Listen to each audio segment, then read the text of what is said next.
The Mile High City. And hard to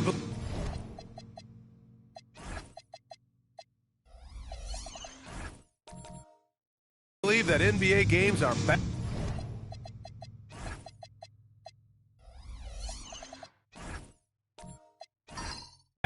Preseason pontification is over. BA, you're spot on. No more guessing, no more wondering. The games count now.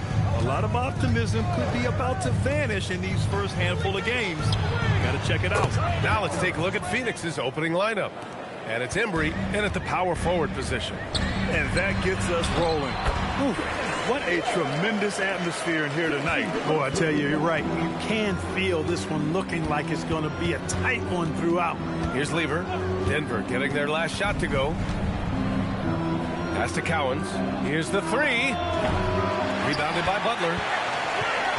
And it's Butler with the ball for Denver. Fresh off a win against the Pacers. Thanks to their stellar defensive intensity, they registered a ton of stops in that one. And the hustle they showed on that end was infectious, contagious. I mean, their squad really got after it. Here's Lever. 15 in his last outing. Pass to Allen. To the inside. And down it goes. Dumped it through off a beautiful setup. Allen is the ultra team first player. I mean, you know he's getting that pass to the open man when he has a chance to. And there's a pick. Here's Chandler.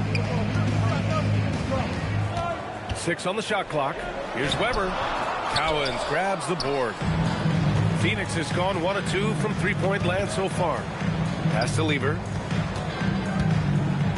Allen outside. Here's Cowens. It's blocked. Denying shots. Weber doing a good job utilizing his length and setting the tone defensively.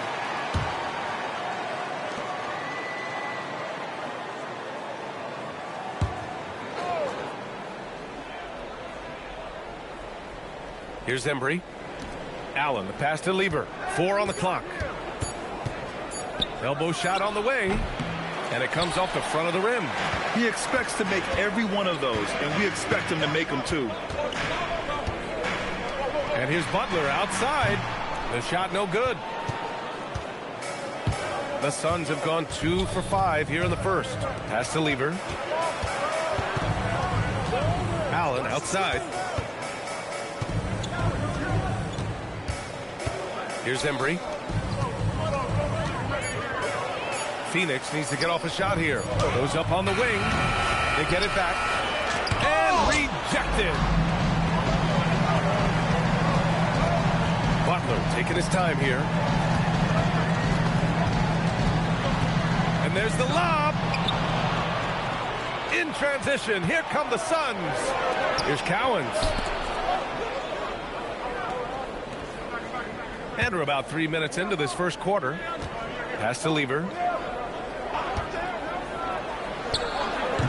Phoenix no good that time either. And so it's Butler who brings up the ball for the Denver Nuggets. And guys, this is the first they're seeing of Phoenix this year. Last year shows that having a better overall record doesn't mean you're going to dominate the lesser opponent. Guys, they split the season series, and you know, there's always randomness to this game. The unpredictability of it. You win some, you lose some, but they certainly want to impose their talent level tonight. And so here's Phoenix. The Nuggets getting their last shot to go. And Grant David Adelman, a second-generation NBA head coach, grew up immersed in the game. Yeah, B.A., basketball was a family obsession.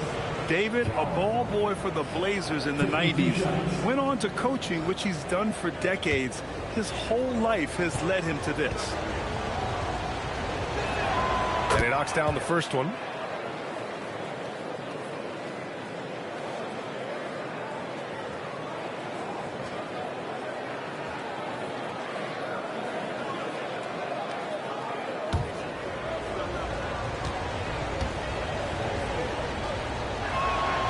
And he can't hit the second.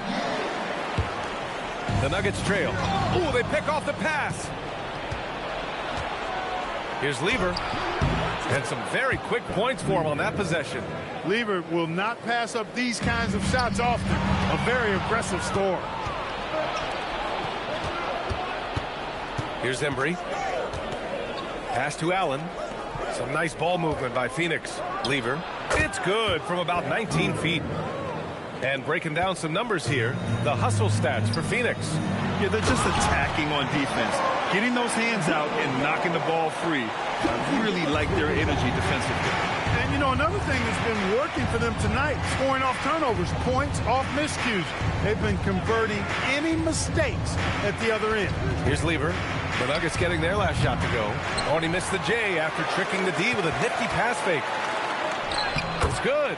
Boy, the competitive spirit of Phillips, his size, his strength, his craftiness, all of that.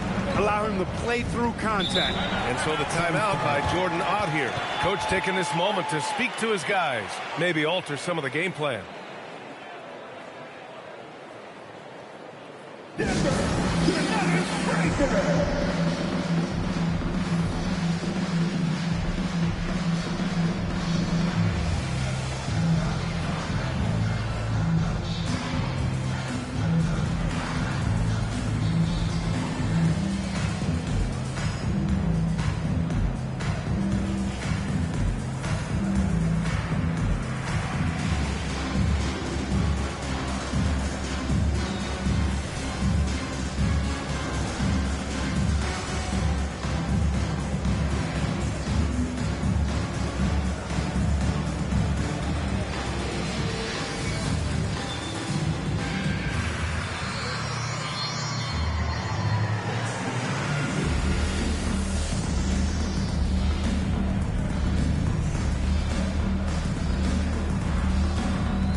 The Nuggets going with a whole new group out there.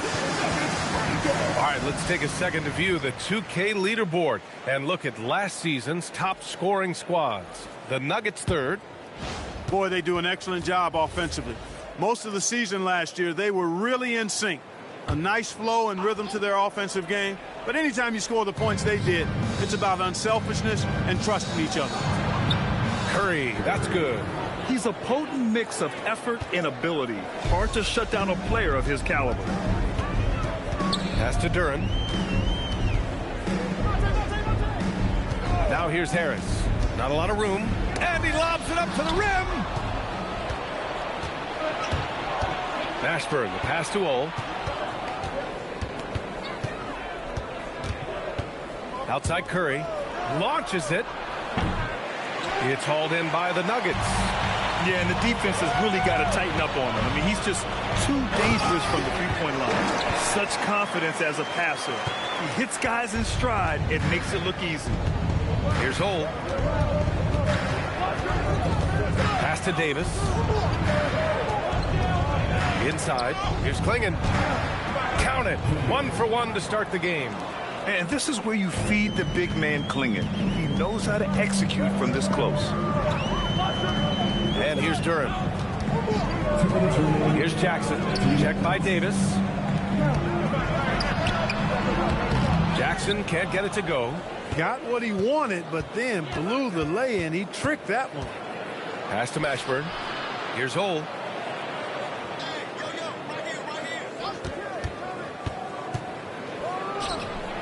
Duran with the rebound. Nuggets trail by 4. Here's Harris. Comes up empty down low. Ooh, old school right there. No easy buckets. Davis down low. Jackson on him. Davis hits. Where's the rim protection? That's just too easy for him. Heinrich passes to Duran. Now here's Harris. From outside the arc. And another miss by Denver. Yeah, and the defense really respects his shooting ability, and they showed it with that tight coverage. Stolen by Ellis. Jackson, right side.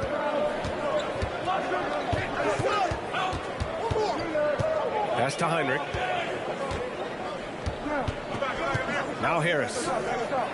Clock at 6.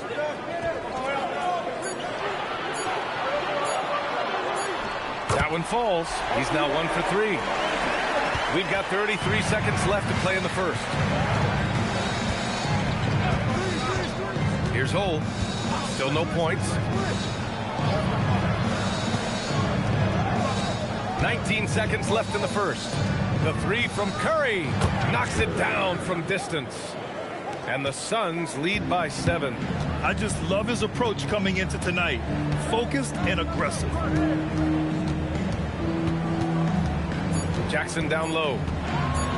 Played it in with a nice touch off the window. And we've reached the end of the first quarter. Phoenix out in front. They're up by 5. And we'll get...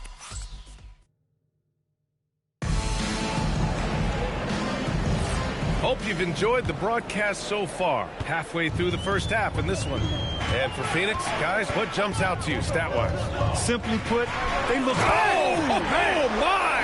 Throw it down! Boy, the size Weber has a real asset in the post, and he knows how to use it for these dunks.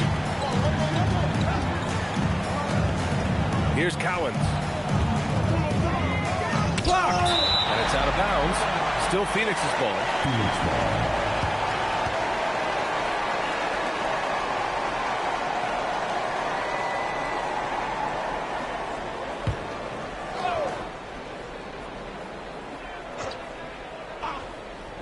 And so it's Phoenix with it. 3-point lead. Oh, and he got fouled on his way up. He'll head to the line to shoot 2. All right, guys, we're lucky to have Shams Charania joining us now. Our 2K insider calling in with a story. What do you got, Shams? Well, guys, this summer saw the first ever 7-team trade in the NBA. You might wonder why it makes sense to involve so many parties, but basically teams have more flexibility, salary-wise, and even multi-team deals. It is enough to make your head spin, guys. This is where things are headed. Big moves. Okay, Shams, thanks for the update. To the paint. And stolen by Anthony. Here's Billups. Sinks that one from the post. Just over a minute has passed here in the second quarter. Here's Lever. There's the whistle. That goes on Carmelo Anthony. That's his first foul. Second team foul.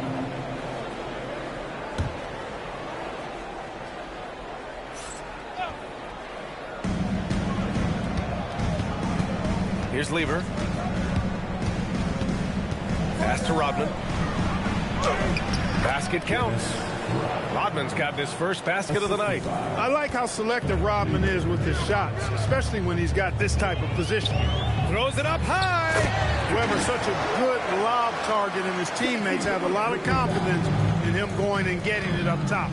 Allen on the wing. Some nice ball movement by Phoenix. Pass to Rodman. Now Allen. 5 to shoot. Here's Cowens. Rebounded by Butler. You know, his touch just has not been there tonight. You wonder how big their lead would be if he was hot. Anthony with a bucket. Man, that's now 10 straight points in the paint. I'm not sure what's happened to their defense. I think they've really got to start committing more bodies down low and really kind of close that area off defensively. Here's Cowens. Give him 8. And that one good. Cowens has got 4 points now in the quarter. Good execution. They're getting some short-range looks here. Pass to Weber. To the middle. Allen inside. He's guarded by Ellis. Here's Rodman. Outside Curry. Now Allen. Back to Curry. Here's Lever. The 3 is up.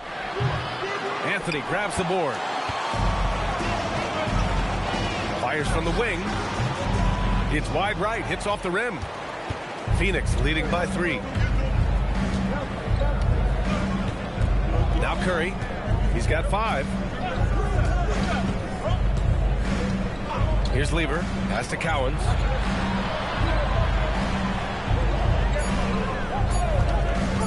The 3 ball. Rebounded by Denver. It's been that kind of quarter for him. The shot has just been unreliable. And that one's good. Weber. Very little resistance around the rim right now. That's the 5th straight bucket they've given up in the paint. Those looks they're allowing are almost automatic. The 3 from Curry. Man, he can't sink that one. He's 2 for 4 in the contest. Pass to Weber. Fires. High post. Nails it. He's now 6 for 8 from the floor. Setting each other up beautifully. I love it. 8 of their last 10 points coming off assists. You know, nothing makes a coach happier than selflessness on the basketball court. And so the timeout by Jordan Ott here. He might have seen something and needs to review with his guys. So it's both teams making substitutions here. Pause here. Let's go to the 2K leaderboard and check out last season's best shot blockers. 4th, Donovan Clingan. It's obvious that he completely dedicated himself to protecting the rim, doing everything he could to get his hands on as many shots as possible. Duren with a rebound. For Denver, they've gotten an impressive 6 of 8 shots to fall in the second. Butler passes to Heinrich. Ooh, ripped away. Down low, Embry. And the dunk to finish it off. A beauty. Got to give him credit for jumping on the ball and making the most at the other end. Boy, inexcusable at this point of the game.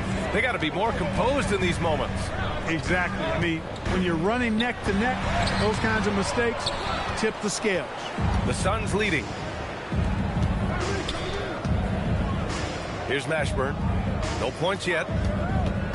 From behind the arc. Here's Embry. Soft touch off the glass. Credit their discipline. They've been working for high percentage shots.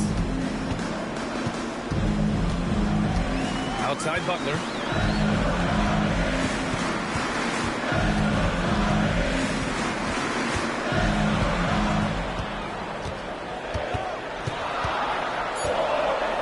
Well, you go back and look at the career that Jimmy Butler's had. Hard to believe that he was the 30th pick of the draft when he came out of college. You got to say that scouts kind of missed on that one. These are his first free throws of the game. Guys, I thought he got into a groove last year at the charity stripe, and I thought he maintained it deep into the season as well.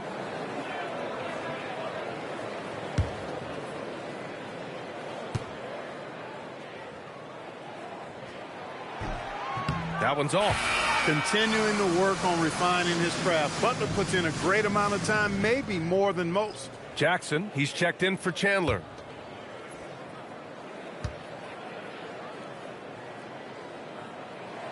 And he can't get the second one to drop either. Coming up empty that time. Rare sight. How often does he fail to capitalize at the line?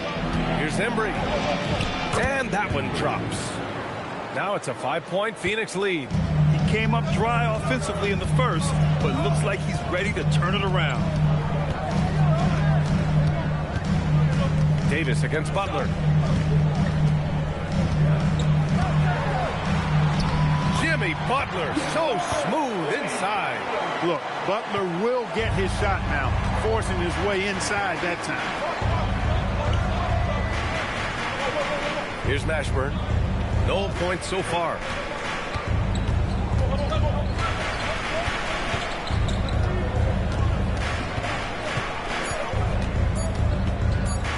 Lets it go from the wing. And it's Denver with a rebound. That'll be the first leg of just a 2-game trip for them. Pass to Heinrich. And here's Jackson. Suns foul. Ellis is checked in for the Nuggets. Second team foul. Now the line for Denver, number 8, Ellis. 58 seconds left in the first half of basketball.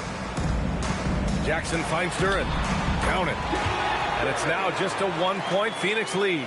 They're going to work inside. I like how confident Jalen is from this area. Oh, pass to Davis. Inside. Here's Embry. Powered down after the assist led him to the lane.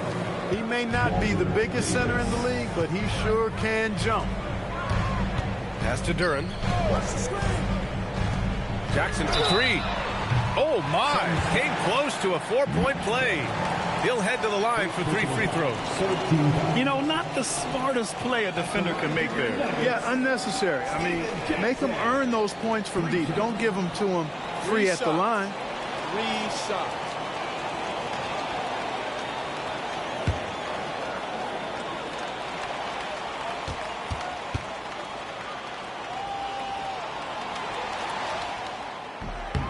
And he hits the first of 3.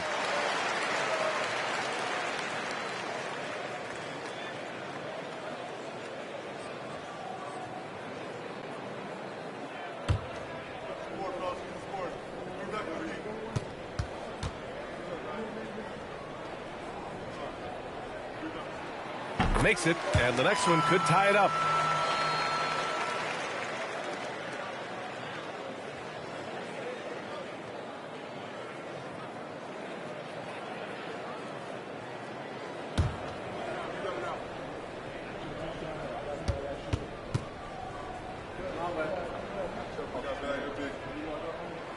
And he makes all 3. Phoenix has gone 0 for 4 from beyond the arc here in the second quarter. There's a 4-second difference from the shot clock and the game clock. To the middle. Here's Embry. Oh, and that one, no question, powered it down. Fantastic choice from Davis that time. So good at knowing exactly when to take his shot or get his teammates involved. From deep. Oh, it would have counted had it fallen, but it is offline. And the first half comes to a conclusion in a game that's been very close so far. Phoenix out in front, up 2. And we'll be right back after halftime to get the third quarter underway.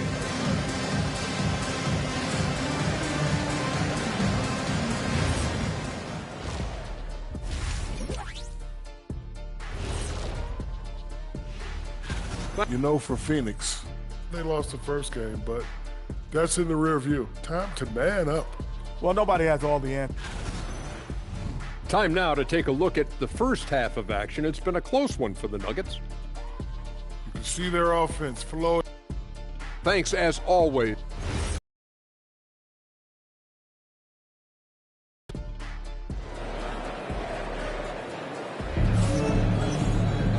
Could go down to the last possession. Kicking off the second half. Here's Jordan on 5. And it's Lever in at the point 6. Boy, the leadership, the unselfishness from Butler, you can count on him to share. And stolen by Anthony for the lead. And that one goes in as he's fouled. It'll be 3 points if he converts the free throw. And he's got his first opportunity at the line here tonight. And 1. Defensive foul. Free throw drops for Anthony. And, you know, Carmelo Anthony is a special player, guys. A bulky, small forward with a quick trigger release, and elite score. Here's Cowens.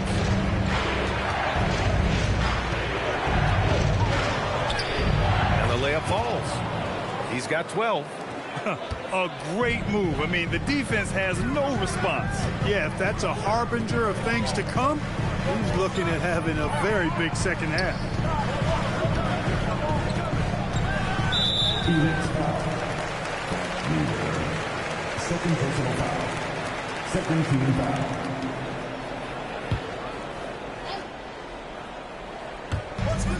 Second half rolling along. About a minute played here.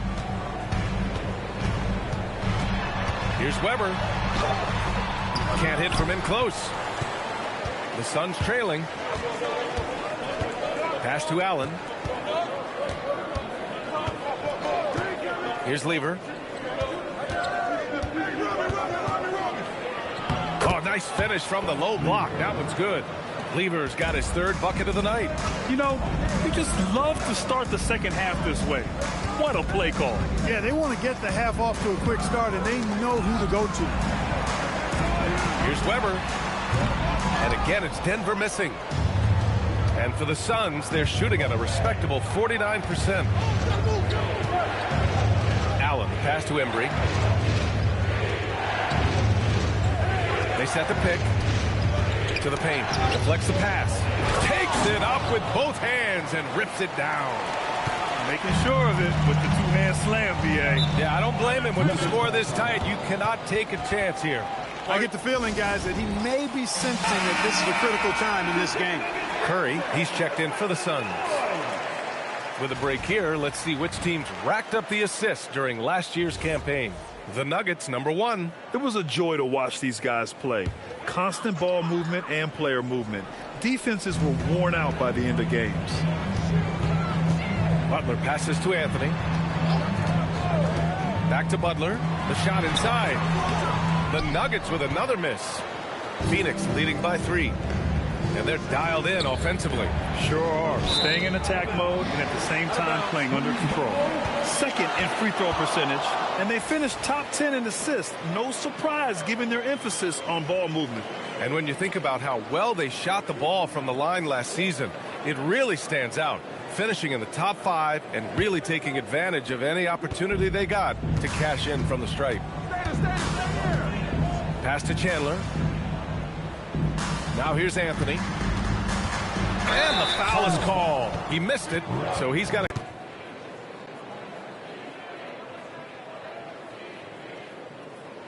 And the first one at the line is good.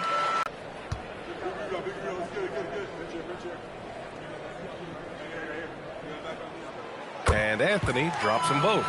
Productive trip to the line. He doesn't like to leave points on the table. Here's Lever. He has 6. Cowens passes to Curry. Here's Cowens. Just 5 to shoot. Outside Curry. There's the triple. Weber pulls it in. Only their first miss in 4 attempts. It's been a great start to the half. There's the steal. Here's Embry. 10 points for him. Third quarter action. Just under 3.5 minutes have passed. Top of the key. Here's Cowens. Oh, a big finish with a one-handed jam. Impressive one-hand slam right there, B.A. Man, as long as he's confident about it, I'm good with it. Maybe use 2 hands next time. He knows where he is. Somebody you can count on. He is an extremely reliable finisher. And the Suns making a change here. Davis is checked in. 14 foul. Substitution on the court.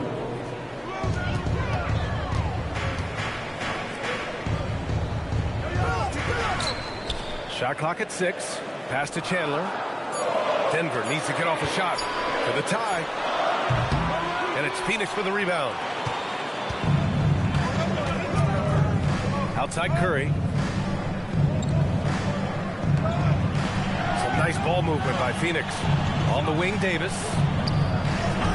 And the 3 off target. Nuggets trail by 3. Here's Heinrich. No made baskets yet. Here's Weber. Look it again. 7 for 12 and going at the defense. On the offensive end, Weber has simply been unleashed in this one. I think the defense is going to have to adjust to how aggressive Weber has been. Outside Curry. And Curry throws it down. Now that's how you use the screen right there. And it leads to a thunderous finish. That was nice. And, you know, not enough help from the defense there to compensate. He gets a clean look, and that's exactly how you draw it up. Pass to Heinrich. Out of bounds. It'll be Phoenix's ball. Yeah, just couldn't make the connection. But you appreciate their attempt at moving the ball.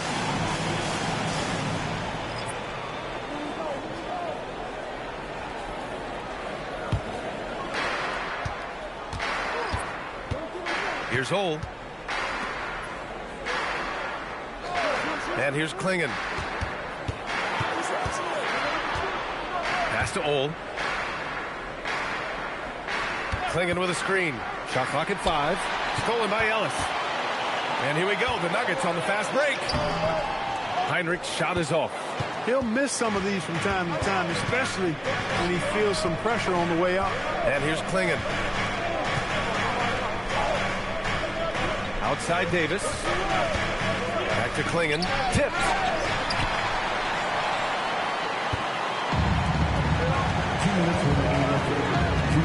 Here's Heinrich. He's scoreless. Jackson, pass to Duran. That basket is good. Off the assist from Jackson. Jackson's got 3 assists in the game. Outside Davis, clinging with a screen. Shoots. Plenty of room to knock down that one. And the Suns lead by 3. Boy, you love how guys are making plays for one another here. Yeah, just a balanced attack, a total team effort. Jackson finds Harris.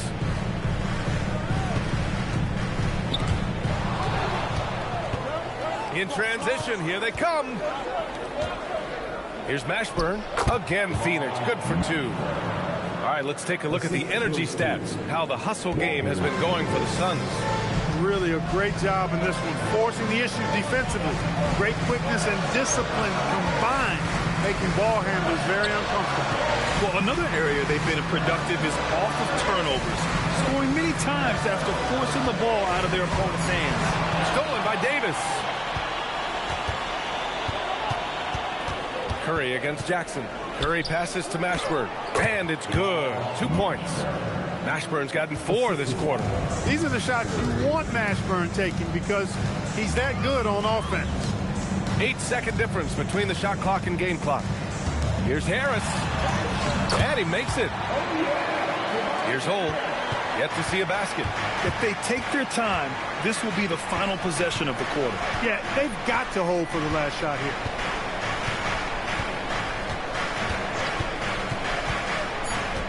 A little mid-range shot is up. Again, Phoenix, good for 2.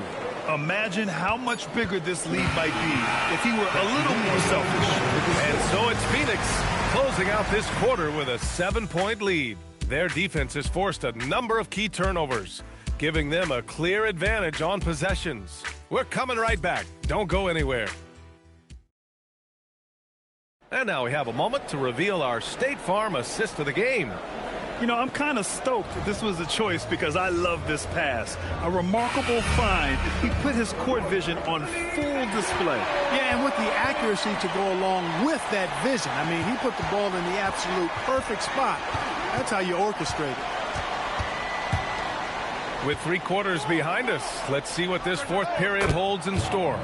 We've got Jimmy Butler, and it's Anthony in at the small forward position. That's the group on the floor for Denver. Pass to Billups. Here's Weber.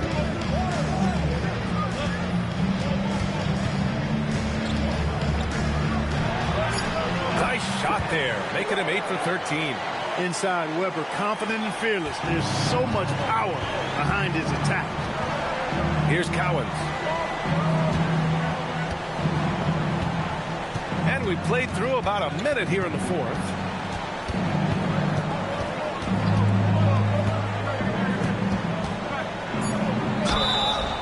And a foul called on the way up. So he'll take 2 from the free throw line. Second personal foul. First team foul. Shooting for Phoenix. The first free throw is good. Phoenix making a switch here. Line for 2. Good on both. When your big man can knock down free throws, that's a bonus for sure. Pass to Anthony. Here's Weber.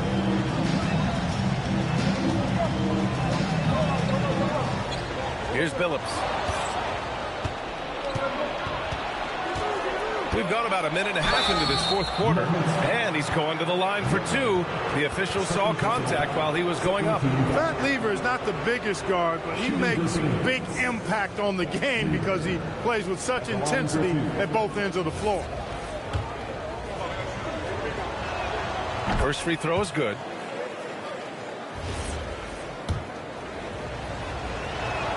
And he makes both free throws. If they keep hitting free throws at this clip, it'll help them seal the deal. Yeah, they've not missed a single foul shot this half. And that's taking care of business, fellas. Here's the pick. It's Anthony on the take. Here's Chandler. Out to Anthony. Fires the 3. And it's Phoenix with the rebound. Just enough of a shot contest to bother him. Embry passes to Lieber. about 2 minutes into the fourth here. Pass to Cowens.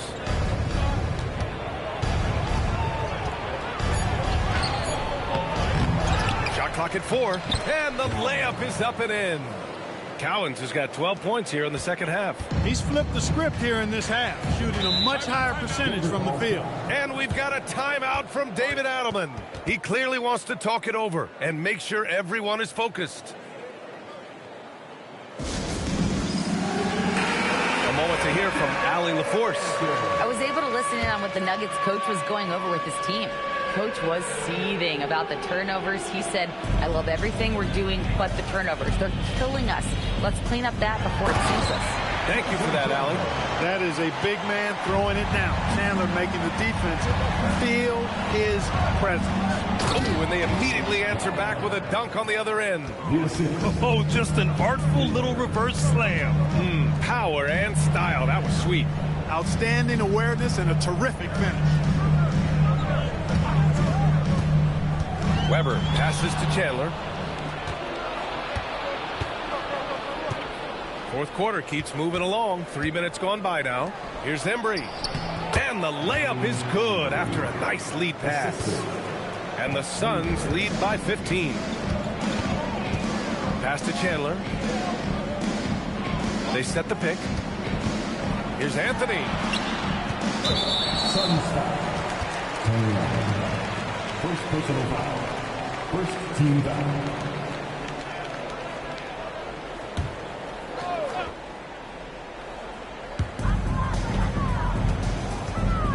Allen against Butler. Here's Billups. And the defensive levers suffocating all over the place. Phenomenal at keeping shooters off balance. Pass to Cowens.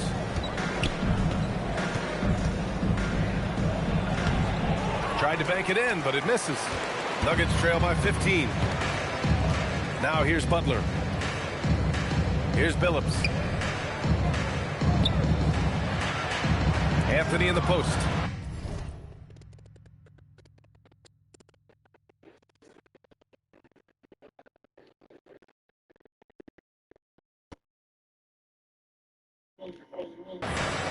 Crafty down low. Melo knows how to draw fouls. Yeah, really left him no choice there. He had to foul and keep him from converting the easy one. First one falls for him. We've seen some good free throw shooting in the second half. Yeah, you know what? And I think they've just got to keep on drawing contact, attacking, getting to the line. That will certainly give them a chance to get back into the game. And Jordan Hart decides to call timeout. Umalis na lang tayo. Ano tayo, bibigay ko pinin. Tayo na naman. Gusto naman tayo. Karoon ka na ito. Bibigay ko pinin. Dito, kira kasi ko pinin lang. Magmubang ka. Lever passes to Embry. Some nice ball movement by Phoenix. Pass to Cowens. Bali, nakausap ko si teacher si Celia kanina.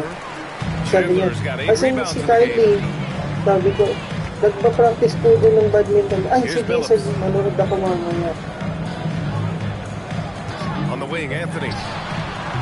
And it's Phoenix with the Ulo, rebound. pinasa lang yung, ang kailangan na pala card, saka may form. Pass to Lever. Kasi nagpunta pa nga si Ate Marie sa akin kasi late na siya. Sabi ko, ayun na pala yung kailangan. Sabi niya, dami-dami nilang nilagay. Sabi ko, ate, tas wala man lang proof na na-enroll ko na siya. Kukunin lang yung papel, tas nilagay sa envelope. Anthony grabs the board. Piling ko kasi kumuha ng papel mo, yun yung teacher mo eh. Matanda siyang payat na may salamin. Now Butler. Oo. Here's Billups. Anthony fires. Can't get the three. Hindi si Mamse. Hindi si Mamse. Here's Lever. Si Mamse. Hindi, nandyan kanina. Grade 5 si Mamse pero hindi yun. May salamin. May salamin din sa matanda na. Here's Allen. There's a screen. Ang nakalimutan ko lang tanungin kung anong pangalan ni teacher pero nilagay niya na sa envelope eh. Sabi ko, ano po yun ma'am kayo na, ano na, may nagtanong na doon kung sila na daw yung magiging teacher. Ano daw, malaki yung chance kasi sila na yung naglagay sa envelope. Here's Weber. Yes, sir! Bank it in the layup. The scoring for Hindi siya him. familiar sa Gotta akin keep the eh. ball in his hands. And it's Allen with the ball for Phoenix. Hindi, pero nakita ko yung They've mukha given niya. up just 8 points in the fourth.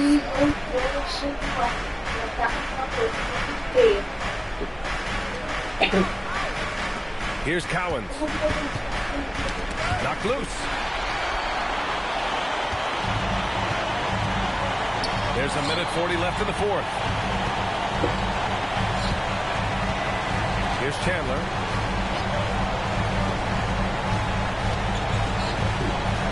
Down to 5 Akin on the nilagay shot ko. clock. Ilalagay ba? Out of bounds. It'll be Phoenix's ball. Curry, he's checked in for Allen.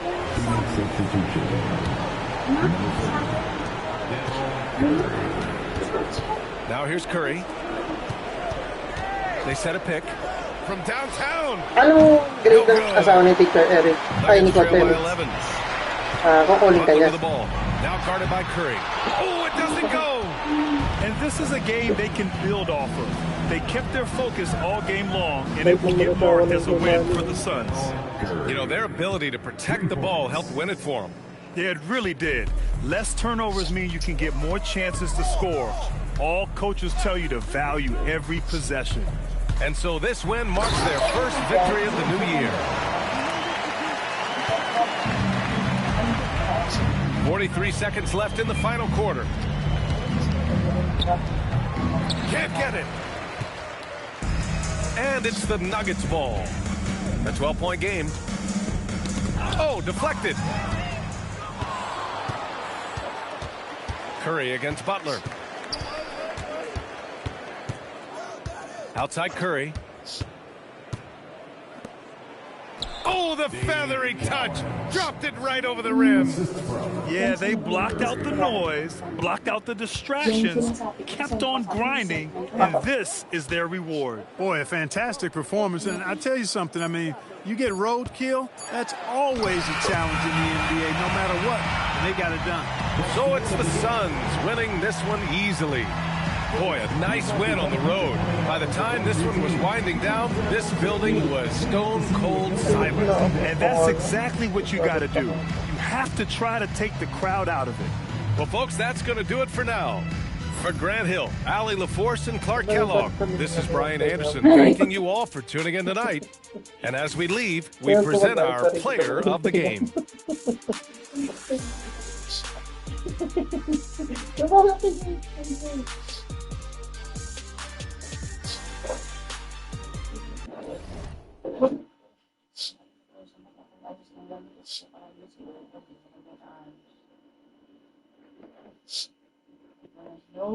Gagawin ko. Ginawa ko naman nakaraan Nako, na. anong ginawa mo? 2 linggo na nakaraan, nakatambak pa rin dyan yung mga damit.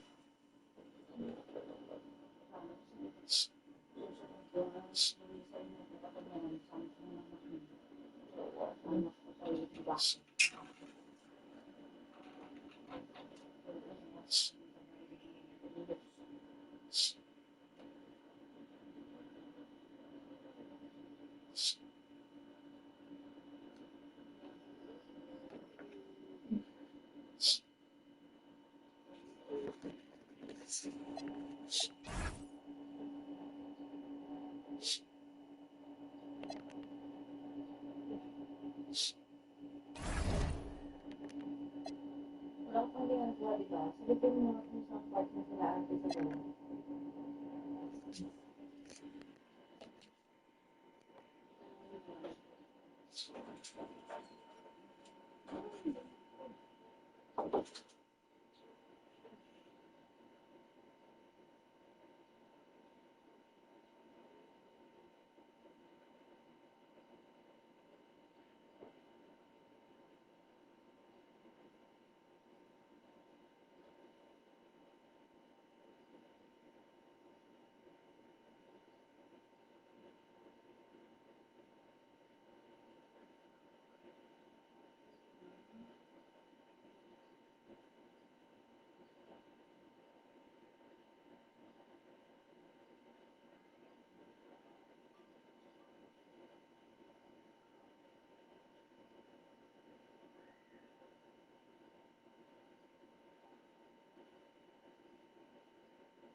Si Mami na magsukat.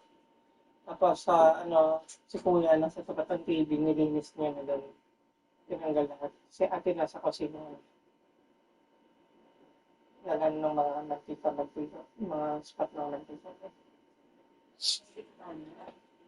Tapos na. Malinis na? Apo.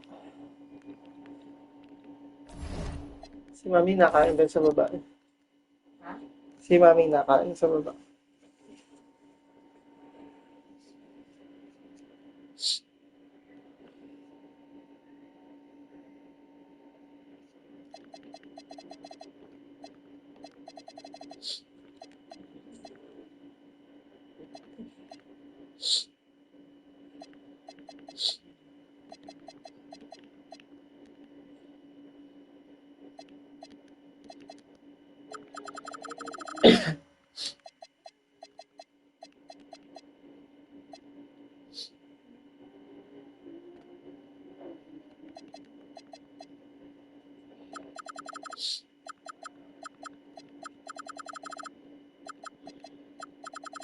Kala ko naman libre. Nakapagyaya na.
Greetings, everyone. Welcome to 2K Sports and another exciting...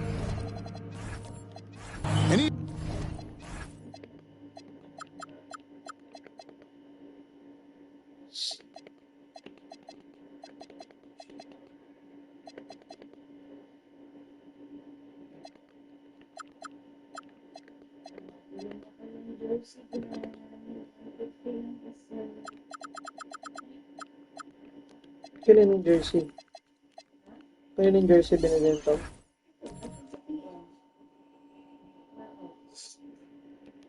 Grabe ka naman sa 150. 600 isa niya na 150. Ang ganda-ganda niyan, tas 150. Even though we're very early into the season, Stan, what do you make of the top teams in the league so far? Well, Kevin, there's some that have definitely impressed me so far, but it's a long season. I want to see if those at the top can keep playing at that level throughout the year. And the starting group for the Spurs.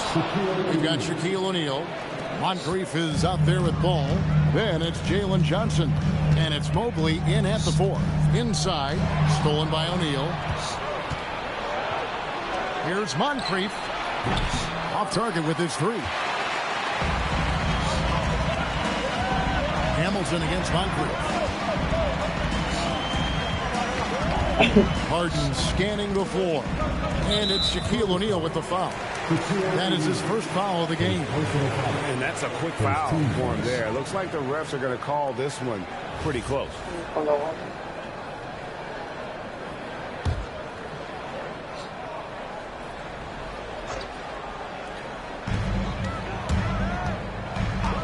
Now, here is Harden. Clock at 6. Shoots over ball. Harden can't hit. Outside ball. Castro O'Neal. Here's Moncrief. No good with the triple. To the paint, and it's stolen by Moncrief. First quarter of play with about a minute and a half gone. Ball finds O'Neal. Di ba sinendan mo ko ba ng work from home? It's a tall challenge trying to contain Jack, especially when he's operating close to the basket. Hindi, sunod-sunod na yung ano. Sa Facebook, puro ganun. Yeah, we see that with the offense they've implemented. Different from just about any other Hindi ko alam bakit sunod-sunod yung ad sa Facebook. Rather than pick and roll, it's much more predicated on off-ball shifts and Ayan, hindi ko alam. Siguro dahil sa messenger sin, kaya ano pa. Finishing through contact is just part of the job description. He gets bodied up almost every time he takes it inside. Ball to pass to O'Neal. To the middle. And Mobley the bucket on the assist by O'Neal.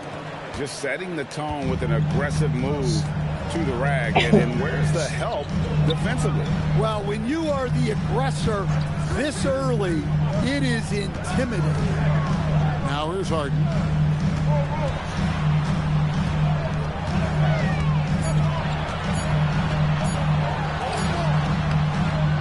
Excellent D there from Ball.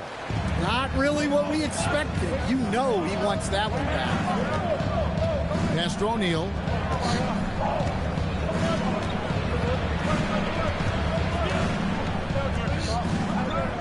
Now here's Johnson. Baylor defending. Mobley kicks the ball. A three. And it's Hassan Whiteside with the rebound. The Grizzlies trail by 5. And here is Baylor. Here's Whiteside. And no good that time. Shaq with some nice D. And let's go to the sideline. Here's Allen. Well, I had a chance to talk with the head coach of the Grizzlies. We discussed Evan Mobley and how he wanted to defend him coming into this matchup. He said, quote, to make him settle for jumpers, we don't want him getting easy buckets or deep inside positioning. That's when you get into trouble. We'll see how good the resilience is against him tonight. Guys, back to you. Great work as always, Allie. Thank you. Spurs leading by 5. And stolen by Whiteside. And it's Memphis on the break. Nice shot by Hamilton. Well, he's so potent offensively. It's easy to draw up plays for him. O'Neal outside. Pass to Moncrief. He's just scored his first basket with that shot, making him 1 for 4. Yeah, another nice bucket down low. They've really been able to work the ball into the post effectively here so far. And so the timeout here called by Thomas Isolo. He's going to take a few moments here to check in with his team and regroup. Jalen Brunson is checked in for Ball. And now, here's the 2K leaderboard with the teams that last season scored the most second-chance points in the NBA. In third, the Grizzlies. That's an effort stat for me. I mean, it shows you how hard this team works in the paint. They continue to pound the backboard.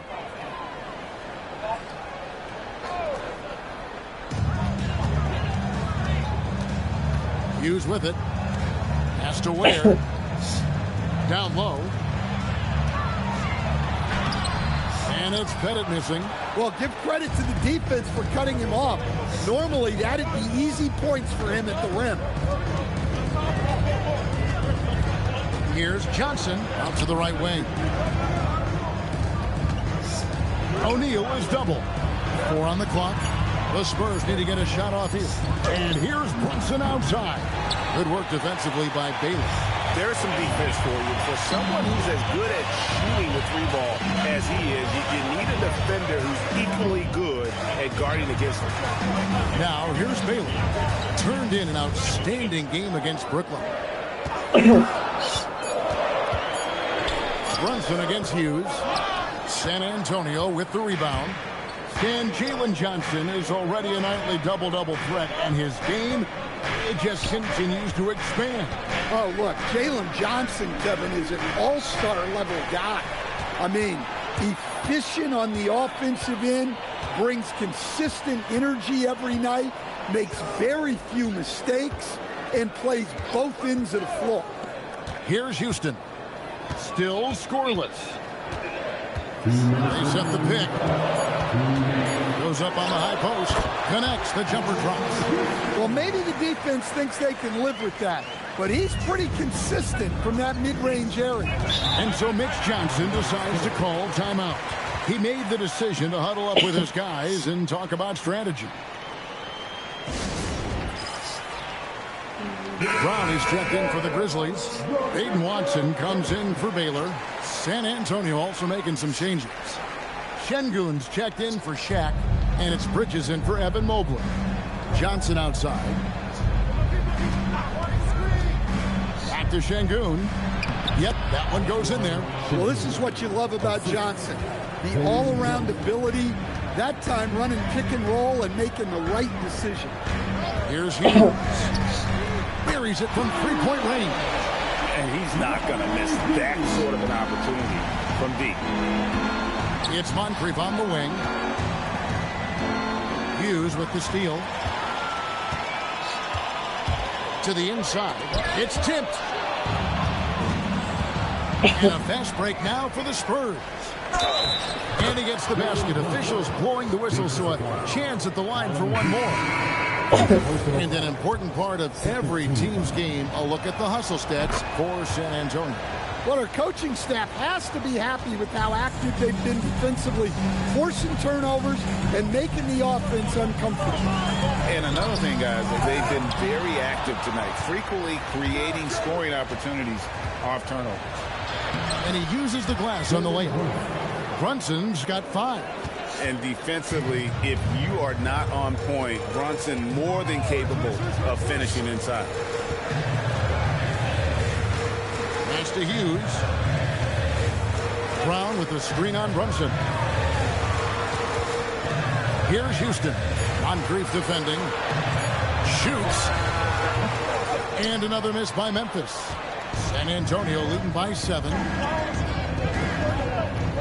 Here's Brunson. It's hauled in by Brown. Here's Hughes. Brown outside. Here's Ware. And the last second attempt doesn't fall. With a 7-point lead.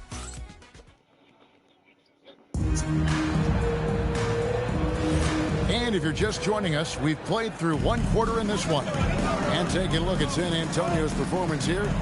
What do you think they've been doing or not doing? You can see that.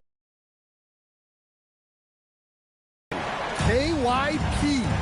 Know your personnel. So far, good attention to the scouting report. On the floor for San Antonio, Jalen Brunson out there with Moncrief.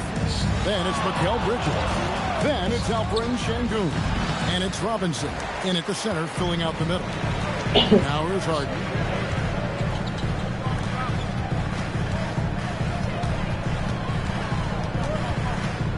Inside, here's Brown. Excellent D that time from Robinson. Bridges passes to Brunson. Takes the 3. Grizzlies with the rebound. Finding space on the perimeter, but he couldn't capitalize. Here's Watson. Drops in the layup for 2. Watson's got his first points of the night. And that's not nearly the kind of defense that's going to prevent a player of his ability from scoring. Pass to Şengün.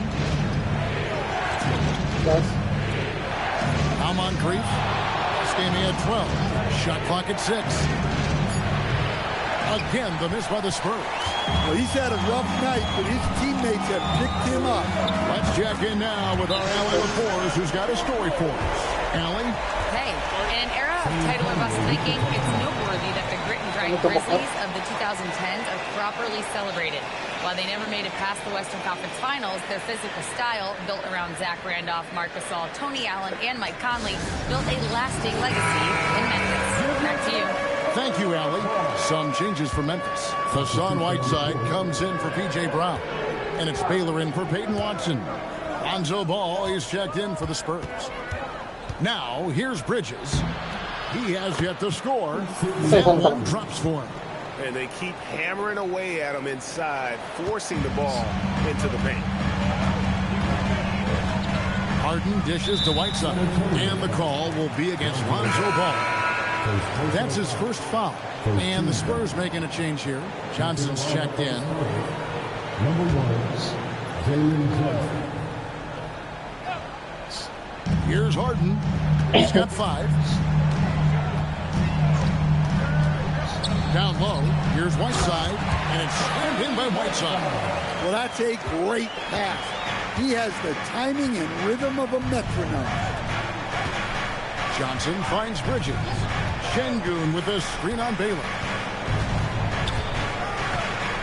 Pass to Moncrief. Down to 5 on the shot clock.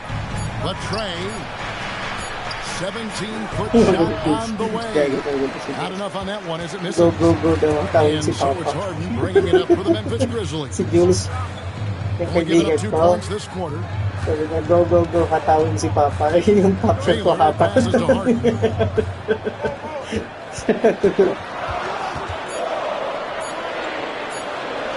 And Ball with the block. Well, that takes serious awareness for a guy like Ball to find that block opportunity. Johnson with the bounce pass. Bridges inside. Guarded by Harden. Here's Şengün.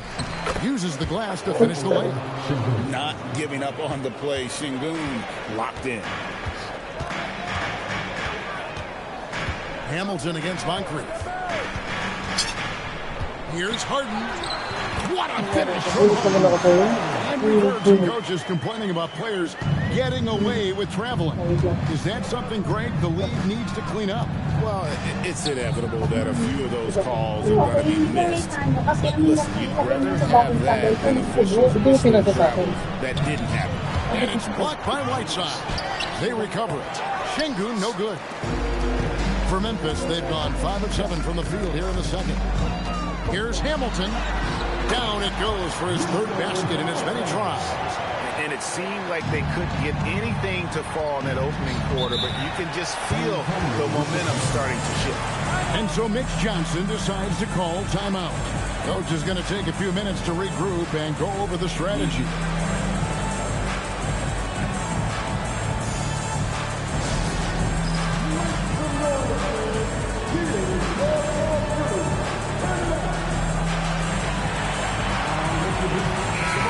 Changing it up here. These are the players who had the most success from deep last season. Zach LaVine on top. And getting that spot at the top of the list was such a huge accomplishment. What a year it was for him from behind the arc. Back to Brunson.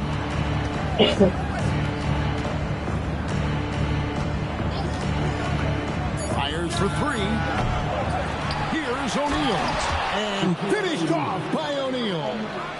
The strength of O'Neal is otherworldly. And here is Hughes. Pass to Houston. Jacks up a 3. San Antonio with the rebound. Jack's got his 4th rebound in this one. Something that's kept this game close is the fact that the rebound stats for both teams are almost identical. Here's Hughes.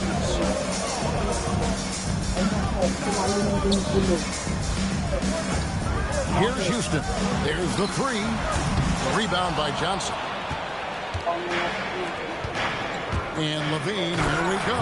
Well, even with the injury issues, LaVine remains a great athlete. Memphis trailing here. Pass to Ware. Here's Houston. Here's the screen. The Grizzlies with another miss. And close to making the defense pay for the lax coverage that time. And Stan, we know Jalen Johnson comes from a basketball family. Well, they did a great job, Kevin, of teaching him the game because Jalen Johnson can really play. And I'm sure everyone in his family is extremely proud of what he's doing in the NBA. And here are the Grizzlies now, following the miss by Lonzo Ball. The shot by Hughes, no good. Ball kicks to Brunson. Back to Ball. Brunson outside. O'Neal sets the screen for Brunson. Off target from outside. And on an open look like that, he's very gifted at making the weak coverage pay.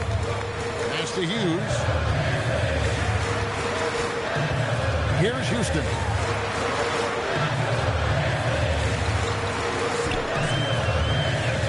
To the middle. They need this one. And that one is hammered home. And he's an automatic finisher when he gets into that area. He is, and he picks the simple one-hand stuff to get the 2 points. Now here's Shaq. 7 points in the game. Rebounded by Elgin Baylor. Memphis has gotten into trouble with the 3 ball in the second quarter, only hitting 1 of 5 attempts. It's blocked by Shaq. And the aggressiveness on display here from O'Neal. Terrific at turning shots away with that size and length. Ball, the pass to O'Neal. Johnson outside. For the 3. It's rebounded by Larry Hughes. Puts up a deep 3. And that one released in time, but no good. So the clock runs out with the score tied going into halftime. Live from the FedEx Forum, you're watching 2K Sports.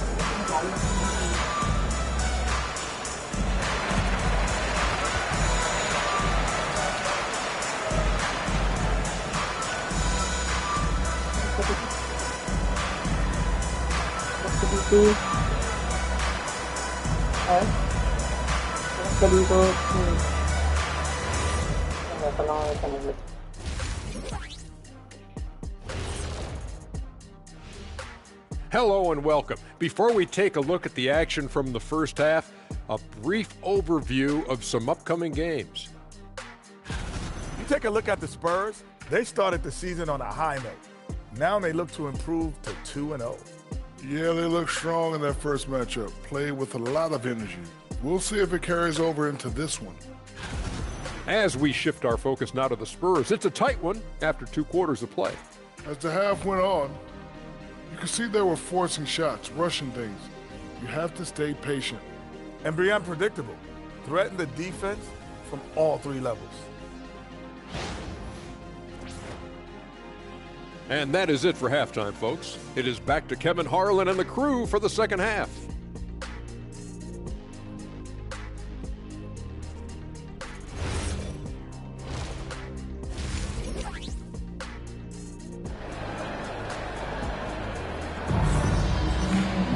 And we've got second half action for you. Thus far, a pretty evenly contested game. You gotta like what Harden has done in this game so far. There is no stopping him, and you can't even contain him at this point. He is that talented. Yeah, he makes defenses look utterly helpless. It's like pick your poison trying to contain him. The Grizzlies shooting under 40% all in all for the game. We've got Richard Hamilton. He's out there with Harden. Baylor is out there with Whiteside, and it's Pettit in at the 4 shot. That's the group for Tuomas Isolo as we begin the second half. Harden finishing inside. And that touch Harden has, making the floater look so effortless coming off his fingertip. Ball, the pass to O'Neal. Pettit grabs the board. Pettit's got 7 rebounds in the game. Harden bounce pass. Pass to Whiteside. Now, here is Harden. And the 3 off target. Ball against Harden. Ball dishes to O'Neal. O'Neal, too much to handle down low. Shaq gets the ball there. It doesn't matter who's guarding. Back to Harden. With the floater, count it, good. Harden's got the lead up to 2 now for Memphis. And so it's Ball with it. He brings it up for the Spurs. That game marks the first half of a quick 2-game homestand. Here's Shaq. Oh, the size and the force of Shaquille O'Neal. Guys, I feel bad for the rim on that one. Shaq is one powerful dude. Now here's Whiteside. And stolen by Mobley. Here's Moncrief. And Whiteside sends it back. And the whistle stops gameplay. It's not a clean block shot. Instead of shooting foul. And we'll see free throws coming up right here. San Antonio shooting their 3rd and 4th free throw attempts of the game. And last season, 77% from the line. They could usually get the job done there. And so Mitch Johnson decides to call timeout. This now will give him a chance to discuss some potential changes. Brown is checked in for Memphis. Baden Watson comes in for Baylor.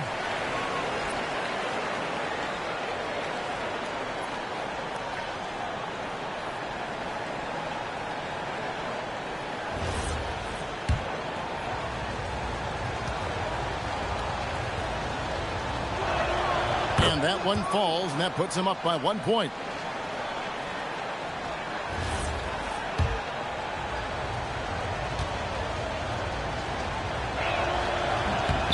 Moncrief hits them both. And at the line, it's all about consistency with him. His routine, his stroke, it never wavers. Pass to Whiteside. Memphis moving it around. Harden against Ball. Harden gets the bucket. That's 3 of 4 here to start the half. The Spurs have gone 2 of 4 here to start the second half. And here's Moncrief. Fires the 3. Again, the miss by the Spurs.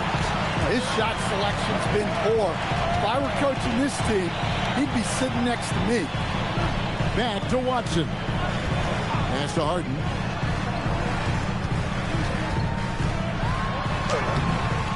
Not going to go that time. Excellent D there from Ball. O'Neal outside. Now Moncrief covered by Hamilton. And they pick up 2. Moncrief's got 8 points. And you see the power, but O'Neal shares it nicely as well. Pass to Watson. And Watson slams it in. And those plays can make a difference in a game like this. Well, you know it's going to fire up, Greg, everybody on that bench. And guys, you cannot allow that in a close game. You have to make it harder than that. We've gone about 3.5 minutes into the third now.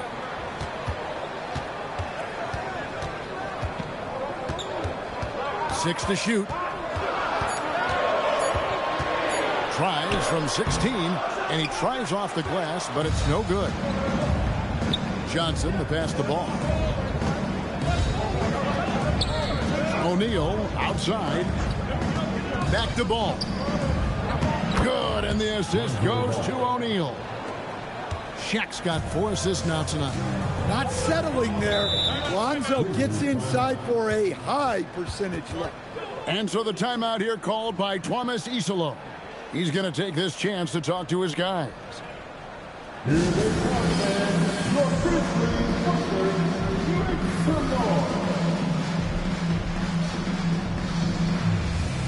some changes here for the Grizzlies.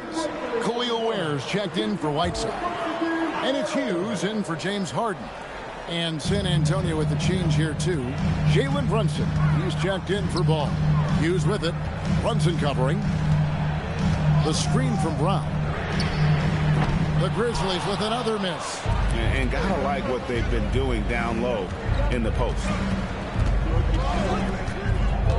Brunson kicks to Moncrief. Back to Brunson. Three-pointer. Brunson for 3. Likes the look and trains it. And defensively, these guys are looking for answers since halftime. They've seen disjointed and out of sync. They have got to get back that rhythm defensively.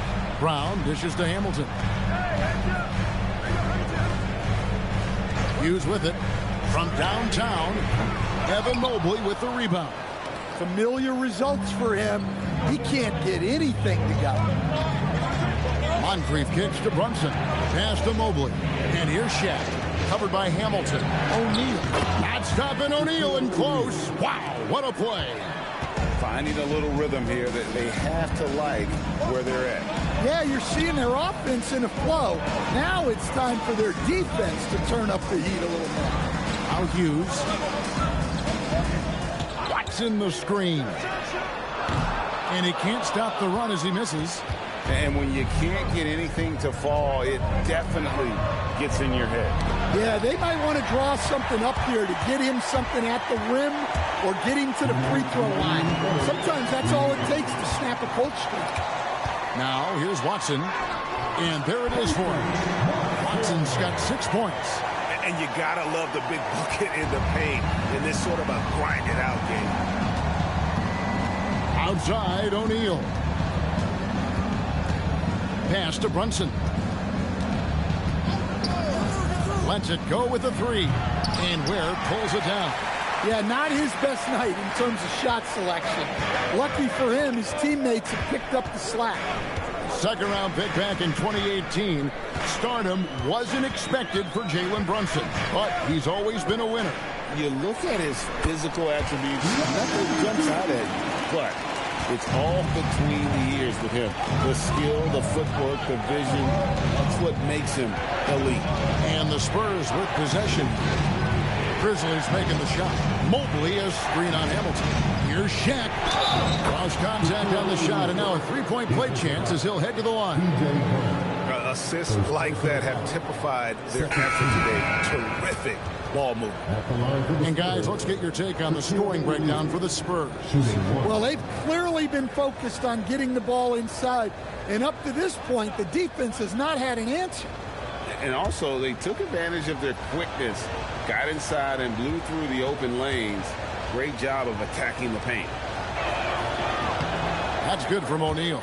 Over 7 feet, big, quick, great hands. Shaq is a one-of-one type of player. Now here is Hamilton. 6 points for him. Here's Houston. And Shaq pulls it down. Shaq's got his 7th rebound here tonight. Good work defensively by Bailey. The Grizzlies trail by 6 to the paint. Got it to go. That one good from Pettit. Pettit's got his first bucket in this one. And points in the paint are a sure thing when Pettit's on the floor. He's just got too much game down low. He may not have the bulk of some of the other guys, but it doesn't matter. Hamilton outside.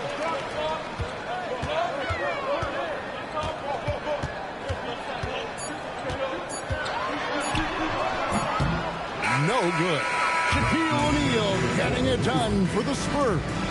He finishes with 9 points in the quarter. The D is having all sorts of problems with him. And we'll be right back after this.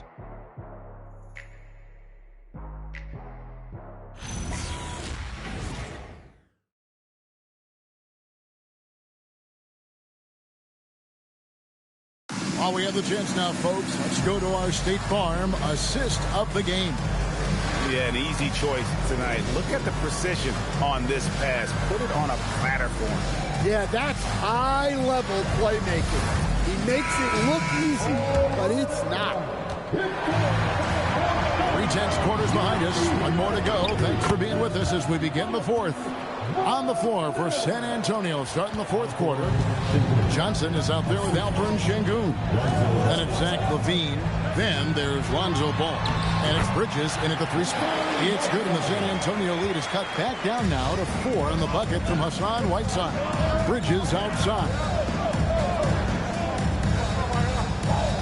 Şengün with the screen for Johnson. Shoots the 3. Connects from three-point range. Johnson's got the lead up to 7 now for the Spurs. And after a first half in which their offense shot under 40%, they've got the lead, and they should count themselves to be lucky. Now, here is Harden. Back to Whiteside. Over Şengün. Set it up with the fake, but it's offline. And they continue to control the glass. Johnson with a screen on Harden. Ball from long range. Well, with his team leading, he might just want to put that one in his pocket next time. Ball against Harden. Takes a three. There's Harden training to three. Well, that's his first three here in the second half. Gotta think he'd like a few more of those. On the wing, Levine. Şengün with the screen for Levine. It's tipped. Şengün with the bucket. Şengün's got 4 points now in the quarter.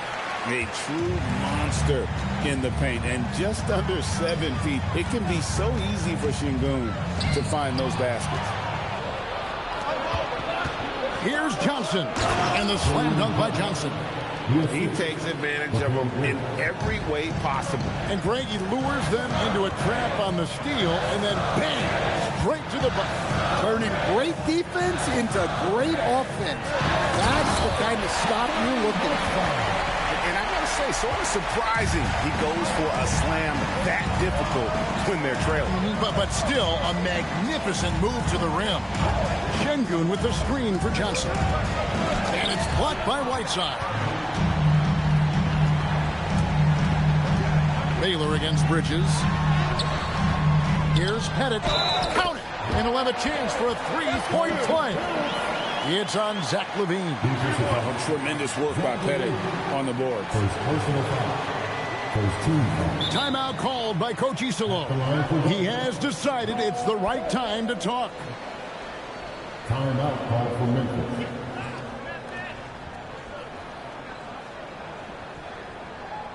It's that time, Grizzlies fan. Grizzlies making a switch here. Hamilton's checked in. The Spurs also changing it up. Shaq's checked in for Şengün.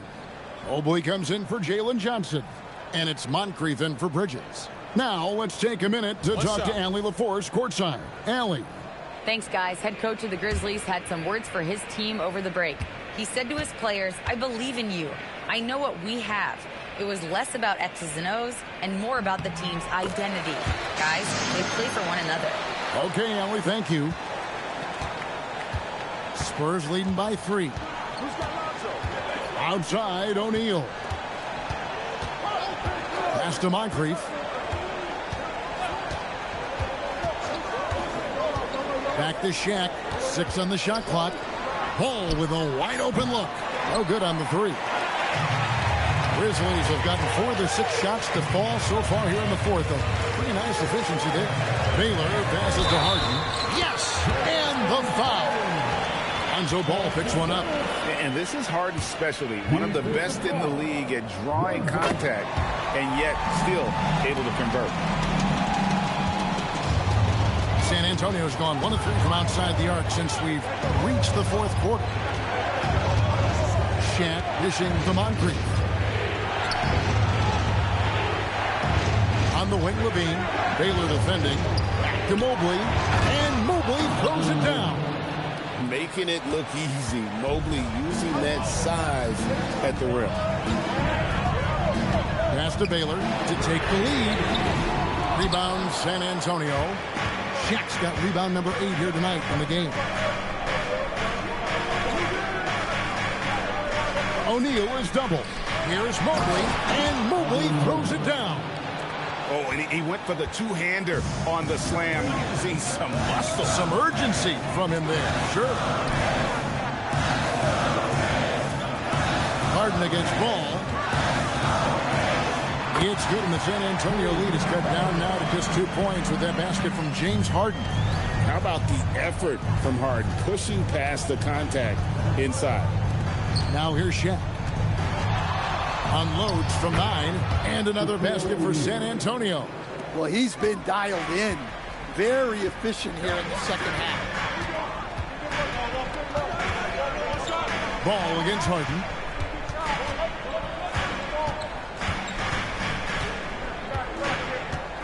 Lock at 6. And the basket is good, and he's got a chance here for one more at the line. Well, there's no question he's carrying the load in this quarter, but he's going to need some help. Jalen Johnson's checked in for San Antonio. Free throw good, James Harden. And what's remarkable is how complete Harden's game is. Making shots or making passes, he can create points in a number of ways. Now, here is O'Neal. Mobley, a screen on Hamilton. Now O'Neal. Harden pulls it down.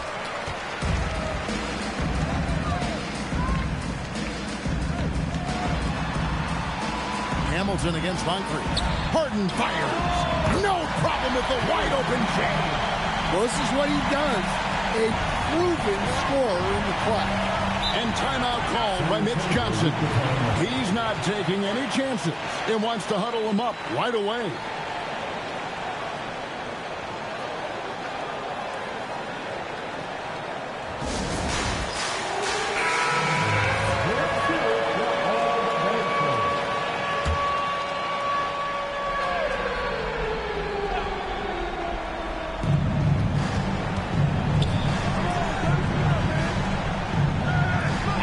Mobley.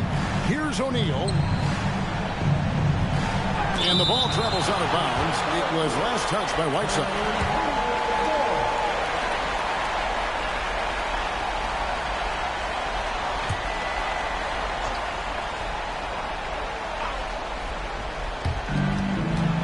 Five to shoot. Now O'Neal. And he jams it in. It's just hard guarding O'Neal in general, but when he's working in the pick and roll, it's almost impossible. We've seen some great competition in this one. Yeah, 7 already in the game, and I think it shows you how well these two teams match up with one another. Here's O'Neal. Now Mobley rising up and ripping down the two-hand jam. And with lots of big game experience, Mobley knows how to get it done in crunch time. Harden. Wow, what control from Harden. And this is what great players do. Harden understanding how to deliver in a big moment. Here's O'Neal. And inside sends it back. And now the Grizzlies fast break. Harden outside. Shoots the three. That one is off. Well, he's got a great stroke. That one almost dropped. Now ball. Here's O'Neal. And it's blocked. And he keeps control of the ball. Harden against Ball. Now here's Harden. Defense right on him. Nice use of the glass on the finish. That is world class. Yeah, and I can say from experience, his coach just breathed a huge sigh of relief. And he gets contact and the whistle on the shot. 2 shots coming up. And sometimes that is impossible to guard without fouling. He's this like overwhelming presence. And he can't get the second one to drop either. Coming up empty that time.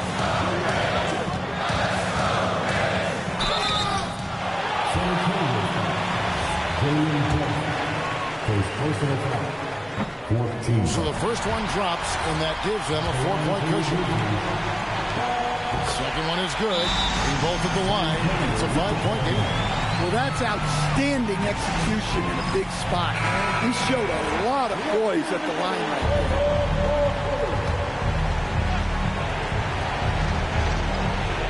there. Here's Ball. 3 seconds separate the shot clock and game. It's off target, and now they decide to foul intentionally. First free throw is good, and that increases their lead to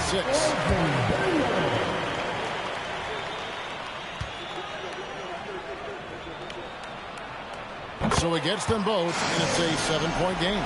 Good job converting at the line and helping to build this lead. Harden pulls it down.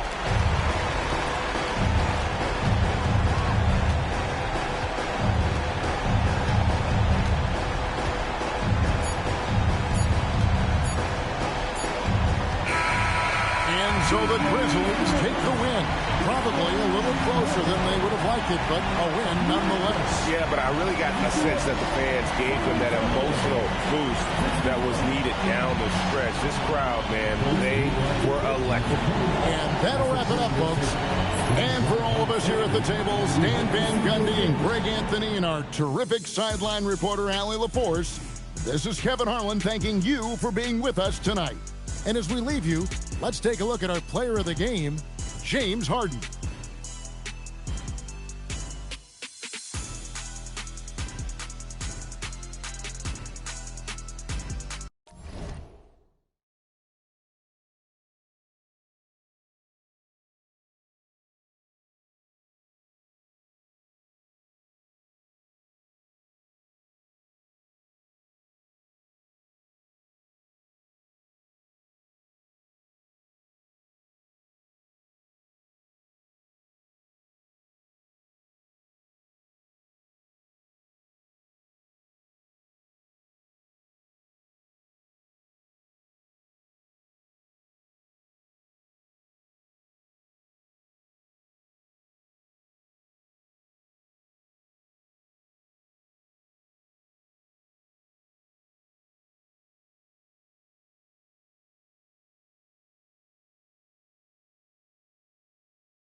Coming right up, the match.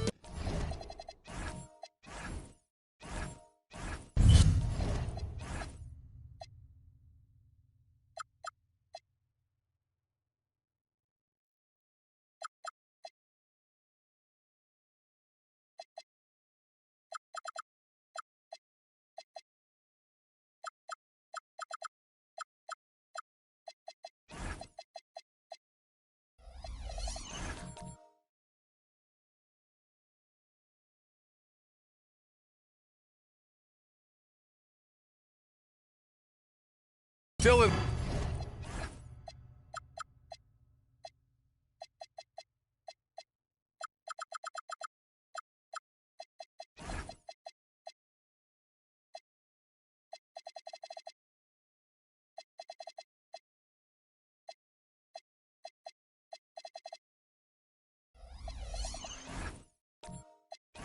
The early stages of the season here, but some people are already talking about MVP and Rookie of the Year, Grant. You know, I think it's a little early for that. I mean, those decisions are a long way off.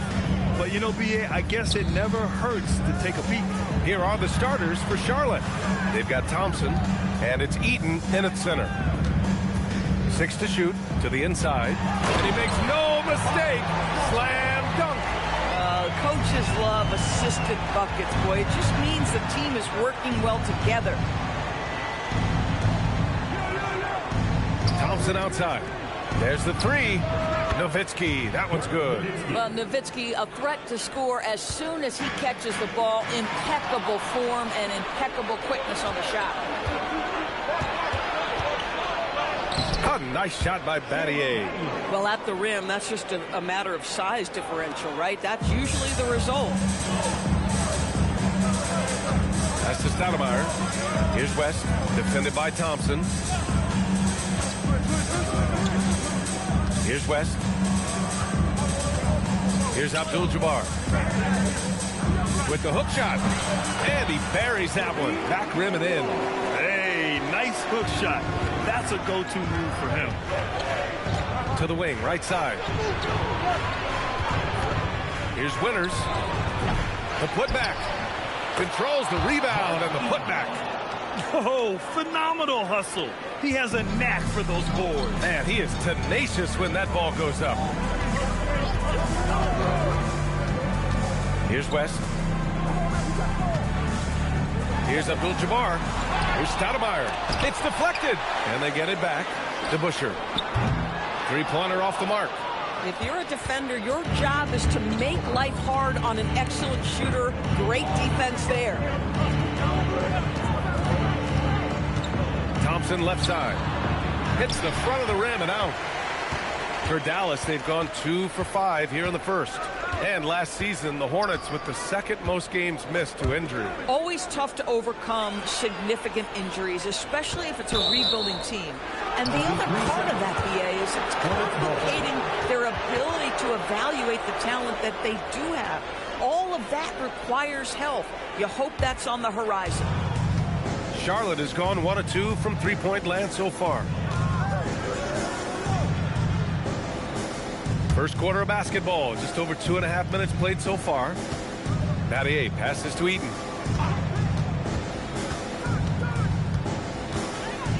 Charlotte needs to get off a shot. Here's Nowitzki. Here's the second effort, and it's good on the layup. Attacking in the painted area. Clearly that was their game plan coming in. Here's Abdul-Jabbar, and he caught that pass in full stride on his way to the big slam. Just such a terrific dunk. Man, born to fly, that's for sure. Here's Winters. Sinks the tray. Getting out to a nice lead. Great flow and great execution. Mavericks trail by 6. Here's West. Hasn't gotten one to fall yet.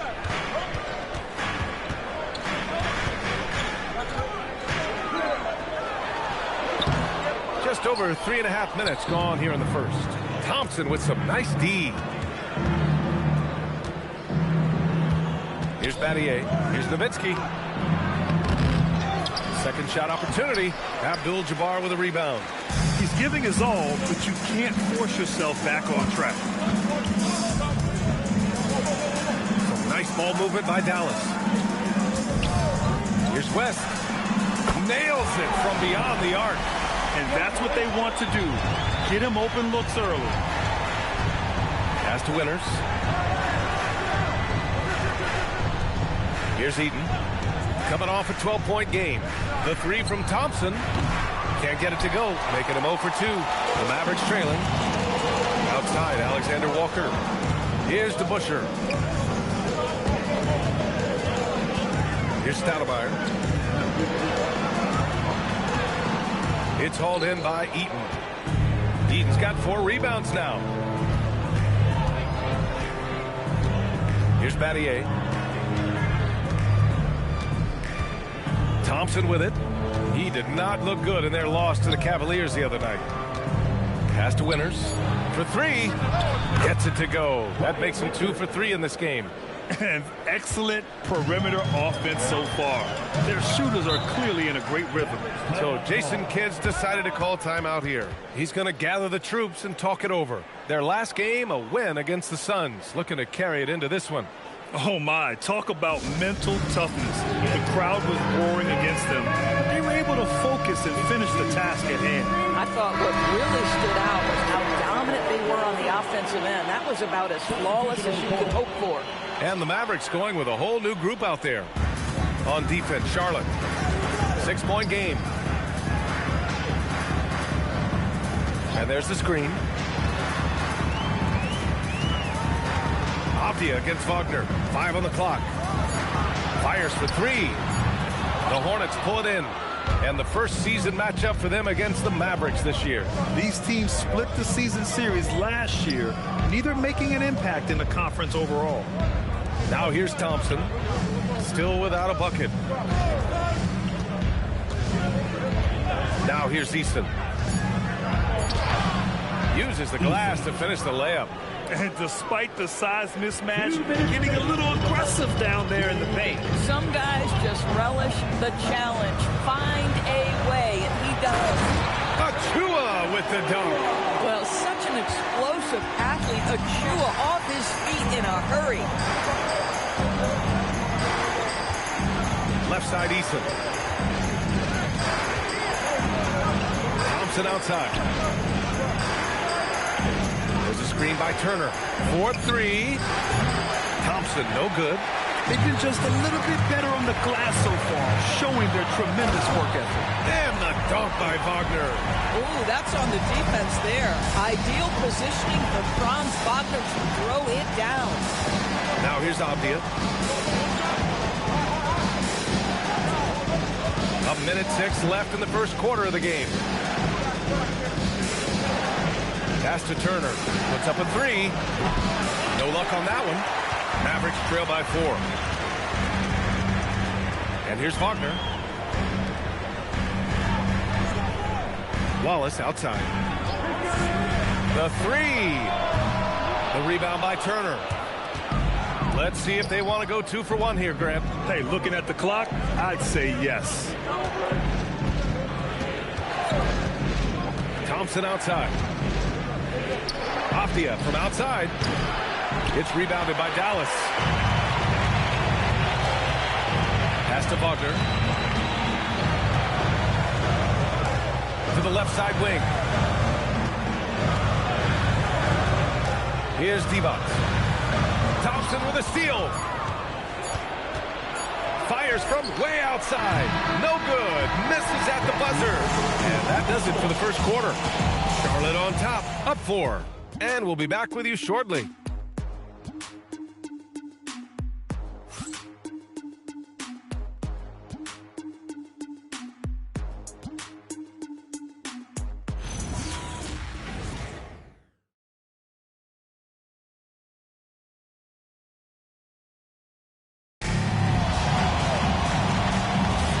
If you're just joining us, we played through 1 quarter in this one. All right, guys, let's get your take on the scoring breakdown for the Hornets. Well, in today's NBA, the three-point shot is so valuable. They realize this, and that's why they're continuing to drain as many as they can. Yeah, and their assertiveness in the paint so far tonight has been impactful. They're really making it hard for the interior defense. We've got Nickeil Alexander-Walker, and it's Stoudemire in at the power forward position. So that's who Dallas starts the second with. Now here's Alexander-Walker. No made baskets yet. There's a screen. Here's West. And he can't answer back. The three-pointer offline. Charlotte leading by 7.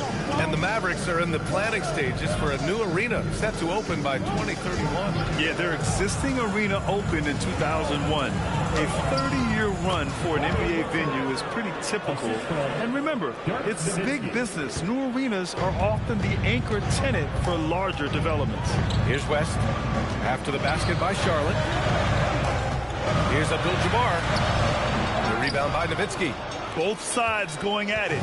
Classic good offense versus good defense. Pass to Battier. Now Turner.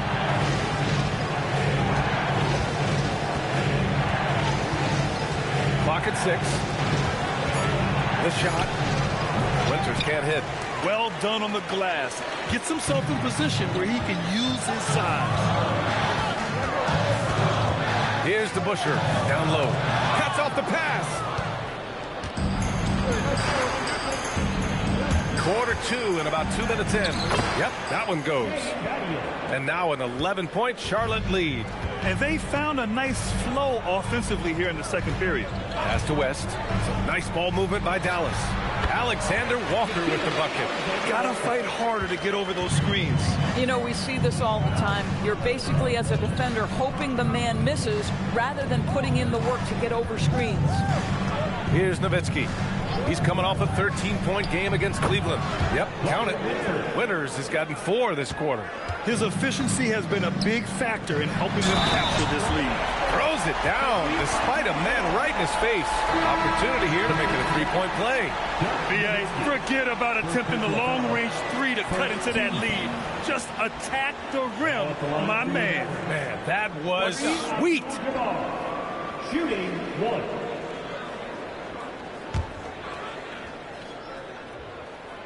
Grant, you are a Hall of Fame small forward, so you know a bit about the position. What's key in excelling at the 3? Well, BA, you have to be able to space the floor. We almost never see a 3 or even 4 who can't make 3s. And on the other end, lots of... He blocks it again! Step aside. We've got a new number 3 in career blocks. There haven't been many more staunch defenders in history than this man. Pass to Stoudemire. 6 on the shot clock. And the officials whistle a foul on the shot. The bucket is good, and he'll go to the line. They're punishing those late defensive rotations, getting good looks inside throughout the half. And this is his first trip to the line tonight. So Jason Kidd's decided to call timeout here. He's going to take a moment to give him a breather and talk things over.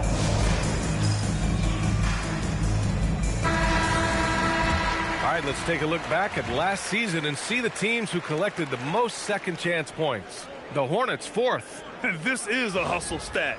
This team pounded the offensive glass, and it shows in their numbers from last year. And this is year 2 for Coach Charles Lee at the helm of the Hornets, Grant. Yeah, B.A., a long-time assistant. He knocked on plenty of doors before finally securing the lead role. And that determination to break through, something he's looking to impart to his young roster. Here's Winters. No good with the triple. Boy, after dropping 2 triples in the first quarter, he hasn't hit another yet. And timeout called by Charles Lee. He's going to take a minute to regroup with his players.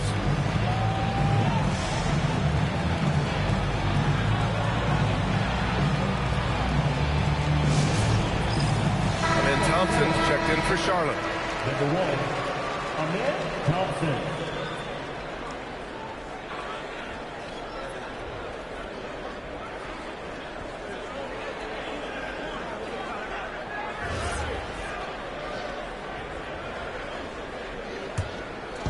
Closing in on 4 minutes played here in the second quarter.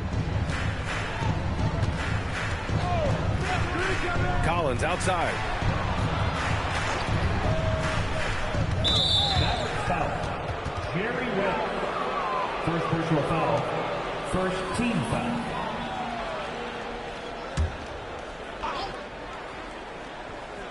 Here's Battier. Pass to Collins.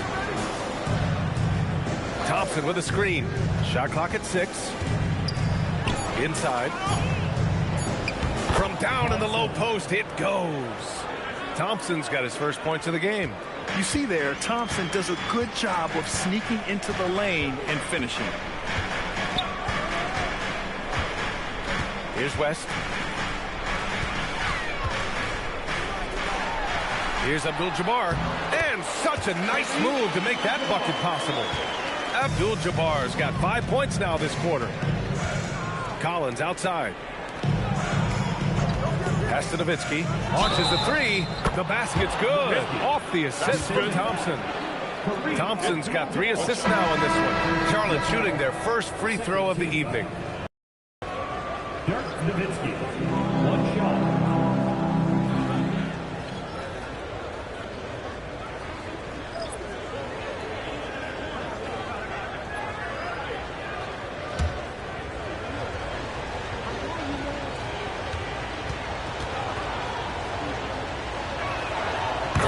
You couldn't admire the love and passion Nowitzki has for the game. This guy's a terrific teammate who just continues to get it done.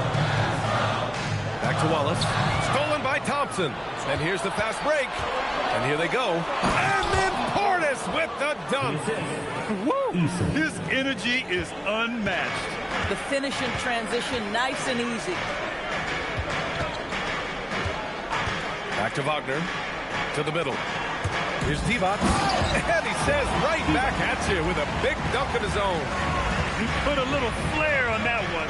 Yes, he did. Man, he's a strong finisher, huh? Apia, right side. Nowitzki, and there's the slam dunk to finish it off. Boy, Nowitzki not known for his athleticism, but nice flush there. Outside Achua. Wagner looking it over. Fires from deep. Eason pulls it in. Charlotte leading by 11.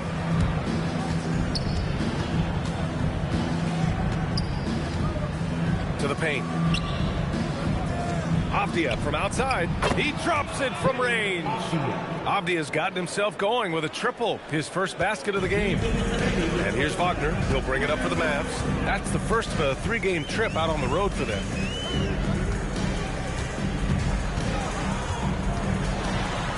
Gets it to go. That makes him 2 for 3 in this game. Wagner likes to work his way to the painted area as much as possible. Look how comfortable he is finishing around the rim. And timeout called by Charles Lee. I think right now he might be looking at some adjustments.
Hornets leading by 12. All right, time for an injury report. I did speak to the head athletic trainer for the Hornets. He let me know that it's a strained hip, which causes plenty of soreness and shooting pain in that area. Nobody wants an injury, especially this early in the season, but the good news, he's been cleared by the training staff to play through it. Guys? Okay, Allie, thank you. Yeah, I mean, obviously it's going to be a while before we see him again, and that hurts. You hope to maximize your time in this league as much as possible. Being out that long has got to be heartbreaking for this young guy. Ooh, had a nice open look right there. Well, listen, I like the bucket, but defensively, you've got to be better. Avdia. There's the drive, and it goes. As the official calls the foul, count it, and he'll shoot one more at the line. First trip to the free throw line for him tonight. And the Hornets making a change here. Turner's checked in. Boy, guys, when you think of Denny Avdia, great positional size, versatile on both ends of the floor, and he's unafraid of the big stage. Pass to Wagner.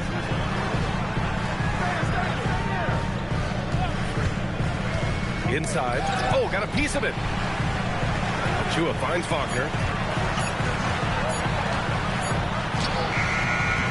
26 seconds left to play in the first half of basketball. The layup misses.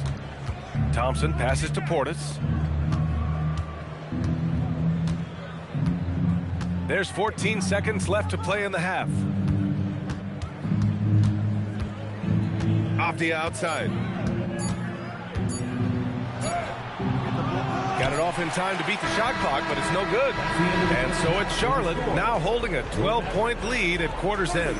They're getting quality looks, and that's why they're shooting at such a high clip. And don't go far. We'll be right back.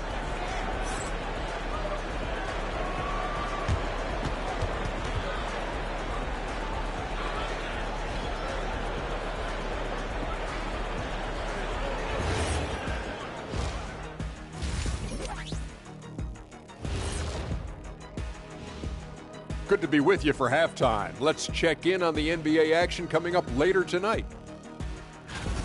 Veering off topic a bit, I wanted to ask you guys, who would you say is the best trash talker of all time? Man, there's been a lot of them. But I'll go with either Bird or Jordan, because trash talk is only good if you can back it up. I really can't say because nobody talked trash to me. They were too afraid of the consequences. Okay, now that's a lie. Because I talk trash to you all the time, and I haven't seen any consequences. Just wait till the next break, buddy boy. Been saving up. And going back now to that first half, you could say things are going extremely well for the Hornets. I've got to admit. That's it for us. Thanks for tuning in. Now let's send you over to Brian Anderson with the third period.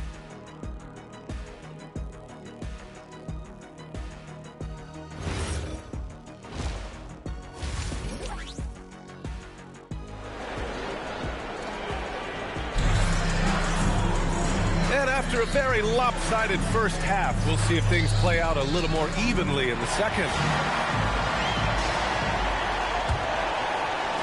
Charlotte leading by 12. Here's who Charles Lee is starting in the second half. We've got him in Thompson, and it's Nowitzki in at the four-man position. Thompson left side. Pass to Nowitzki. Here's Winters. This one for three. The Mavericks pull it in. Stoudemire's got 4 rebounds now. Here's West, defended by Thompson. Here's Stoudemire. Here's DeBusschere. Still no points, and he comes up with a bucket. I'd like to see them run more plays for him. Maybe something in motion to make it harder for the defense to deny the ball. Here's Nowitzki, and it's rejected, and they recover it. 0 for 3 to start the second half. You've got to start finding your footing here. Mavericks trail by 10. Oh, a great 1-2 punch. Beautiful pass and a nasty jam. Strong performance from him, but he may need to do even more if they're going to win this game. Thompson passes to Battier. Here's Nowitzki. 9 points in the game. The three from Thompson. The rebound by DeBusschere. His offensive output just isn't there tonight, but his teammates have found a way to pick up the slack. And he lobs it up top. Hammers the lob through. The pass, the catch, the slam. What a clean play. And absolutely jaw-dropping. And timeout called by Charles Lee. Coach probably just checking to make sure everybody's on the same page here.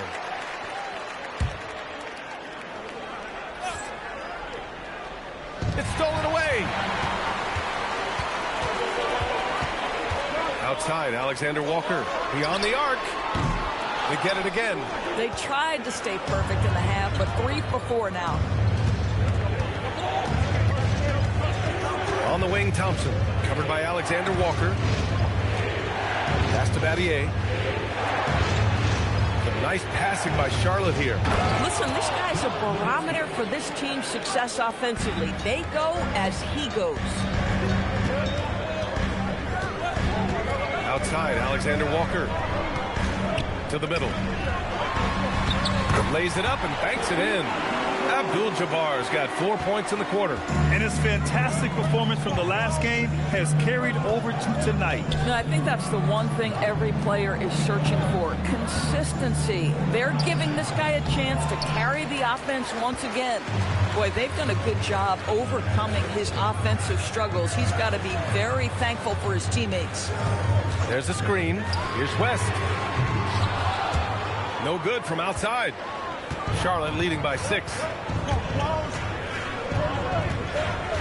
Thompson outside. Pass to Winters from downtown. Here's Nowitzki. That one's good for 2. Nowitzki's got 13. Yeah, this is just Dirk doing work, right? When he gets his rhythm, unstoppable. Here's the Busher. Here's Abdul-Jabbar. It's hauled in by Eaton. Eaton's got his 5th rebound in this one. Pass to Thompson. Here's Nowitzki. 13 points in the game. Abdul-Jabbar with a rebound. Abdul-Jabbar's got 6 rebounds here tonight. Here's Stoudemire. And he got the whistle on the way up. So he'll be headed to the line for a pair. It's going to be on him in Thompson. Yeah, a strong move to the rack draws that foul. And an important part of every team's game. A look at the hustle stats for the Hornets. Their defensive intensity has served them well. It kept the offense scrambling and resulted in several steals. I think it's also important we have to acknowledge how many scoring opportunities they've created from their spectacular defense, getting a bunch of points off turnovers.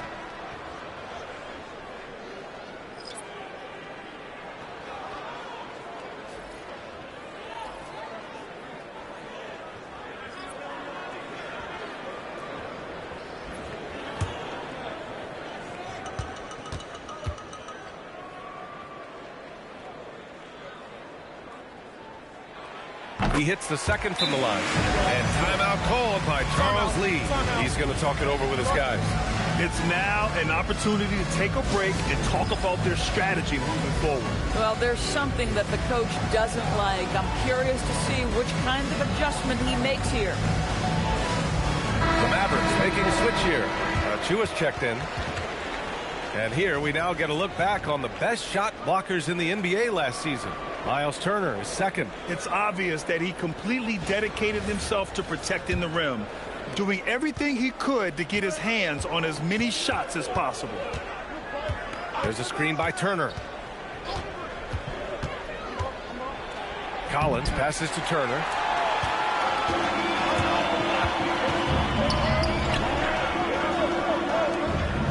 Achua against Portis. They set the screen. Here's Wallace. Again, the miss by the Mavericks. And it's Collins with the ball for the Hornets. They've led by as many as 14. And here's Easton. Back to Collins. Clock at 6. Here's Winters.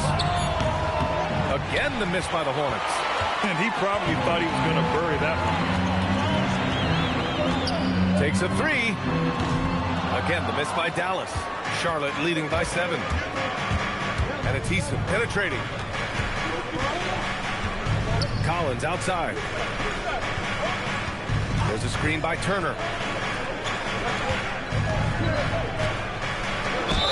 And he was fouled while in the act of shooting, so he'll take 2 free throws. Well, you love how Miles Turner gets into space in the paint, makes it really hard for the defender not to lean in and get some contact against Turner. Avdia, he's checked in for Charlotte.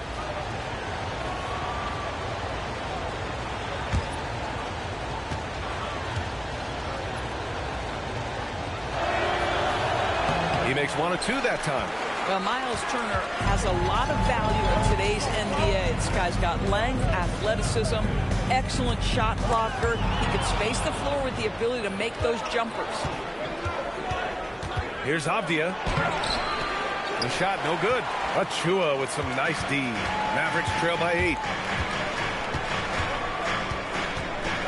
Wallace outside.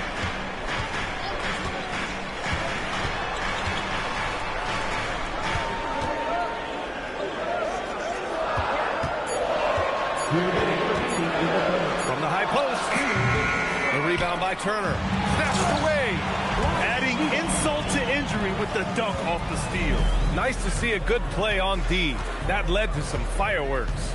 Let's see if that serves as a momentum builder. What a great sequence for this group. Here's Portis for 3. Counted from distance. Portis has got 5 now. Impressive offensive versatility for a big. He can show you a variety of looks. Wallace outside. 3-pointer. It's hauled in by Portis. With him scoreless in the latter part of this one, it's awfully hard to come back. And let's send it over to Allie LaForce. Hey, Brian. Franz Wagner was asked to describe his game, and he said, I don't know if there's someone who I would say I play really close to. I'm like a tall guard. I try to do a lot of different stuff out there, and I hope when you see me play, you see that I'm having fun and I'm playing for the right reasons. Back to you guys. Okay, thanks for the report, Allie. So Jason Kidd's decided to call timeout here. We might see him looking to make some tweaks to the strategy.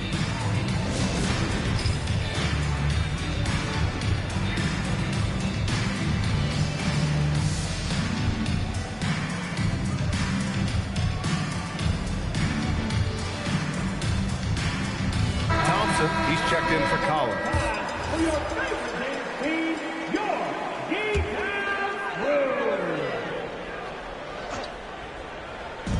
56 seconds left to play in the third quarter. Pass to Wagner. Here's Stoudemire. Turner covers. Oh, and Turner with a block. Boy, Turner's such a strong rim protector. This guy has such a big-time impact on that end. Eason can't get it to go. Boy, not much defensive pressure on that 3, but he still couldn't make it. Wagner outside. Here's West. Dallas, no good that time either. Boy, this has not been his night. The effort's certainly there, but he looks disjointed. Thompson outside. To the inside. Turner. The basket's good. Off the assist from Thompson. Thompson's got his 4th assist with that last one. And so it's Charlotte in command with a 13-point lead at the end of the quarter. They're showing impressive focus out there, and it's paying off big on both ends of the floor. All right, we'll get back to the action after this break.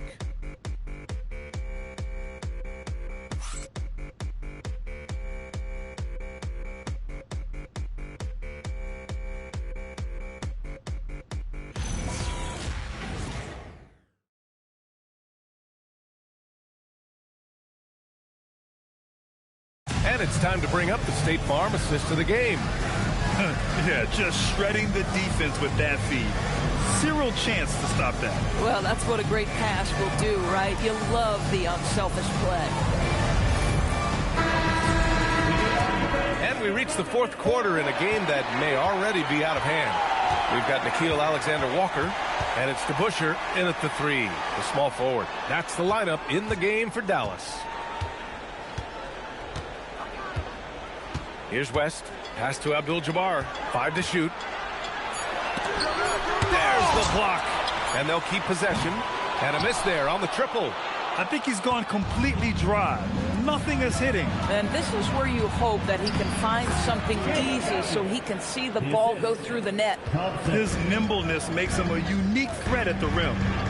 Here's Stoudemire. Here's West. Pass to Abdul-Jabbar. And there's the rejection. And they get it back. They get it back.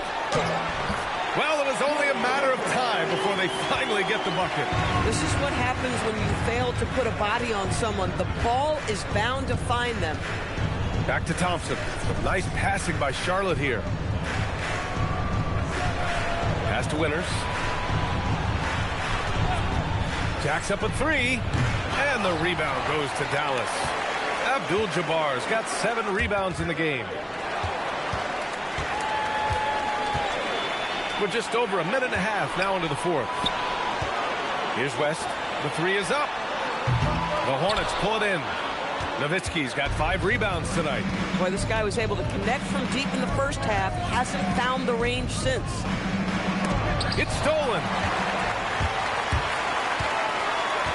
Pass to West. Plenty of space. Good work there as it goes. Good heads-up basketball. Sees an opening and capitalizes. Thompson outside. Here's Nowitzki. Got a piece of it. And he's going for the oop here. Thompson with a steal. Takes it inside. And the layup is good off the glass. And the Hornets lead by 13. Yeah, their defense is starting to wear down. That's 3 straight buckets at the rim. And so Jason Kidd calls for the timeout, rallying his guys to make sure they all know the plan. Time now to hear from our reporter, Allie LaForce. Thanks, guys. Jason Kidd had some words for his team over the break. And it was a frustrated huddle. Coaches and players were angry about the turnovers. Players trying to hold each other accountable. They're fed up with sloppy play. Let's see how they respond. Guys? Okay, thanks, Allie. And so Thompson will bring it up for Charlotte. Pass to Nowitzki. Thompson with a screen. Let's go with a three. And it's Nowitzki missing. After hitting a couple of threes in the first half, he hasn't had much going from distance. Here's DeBusschere. Here's Abdul-Jabbar. Shot blocked.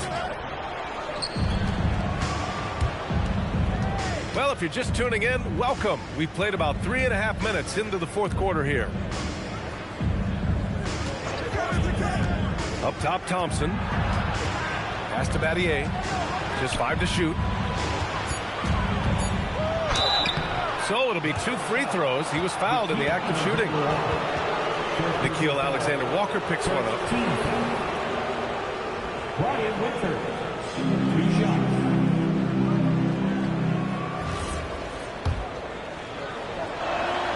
The first one falls.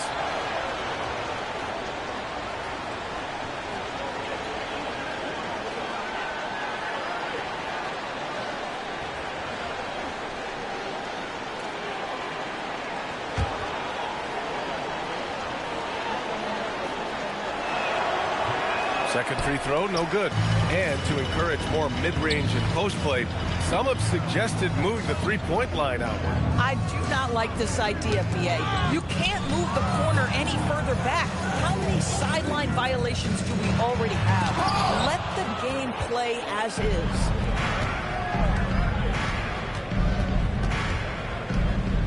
Pass to Thompson.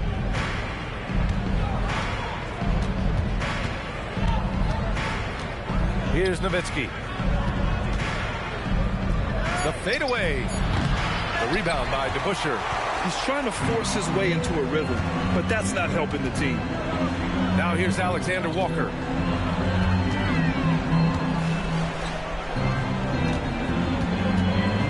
Here's Abdul-Jabbar. Misses, and the dry spell continues. He's fallen into a bit of a slump this quarter. How quickly things can turn. Winters, the pass to Nowitzki. And he gets it to go from the high post. I'd say it's been a long time since Dirk lacked for confidence in catch-and-shoot situations. Lights out. There's a screen. Thompson with a steal.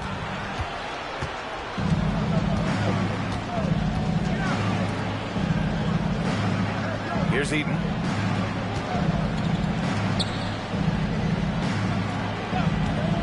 Let's loose for three.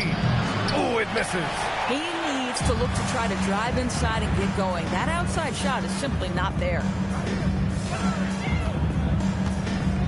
Here's West. shot's no good. He hasn't been able to find his touch this quarter. Well, not at the offensive end, certainly. He cannot buy a bucket right now. Oh, he finished it off. A beauty of a pass. And the defense has no one to blame but themselves. I mean, they just let him get right to the rim. To me, this has simply stated been a complete lack of defensive attention and focus all night long. And so Jason Kidd calls for the timeout.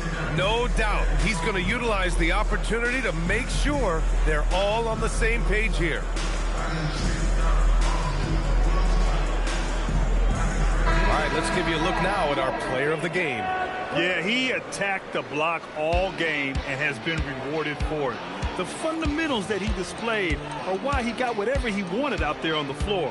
Hey, let's face it, the defense had no answer for him. Boy, it's not hard to be blown away by his level of play. It's never easy winning on the road, but to do it in this fashion, that's a special performance right there.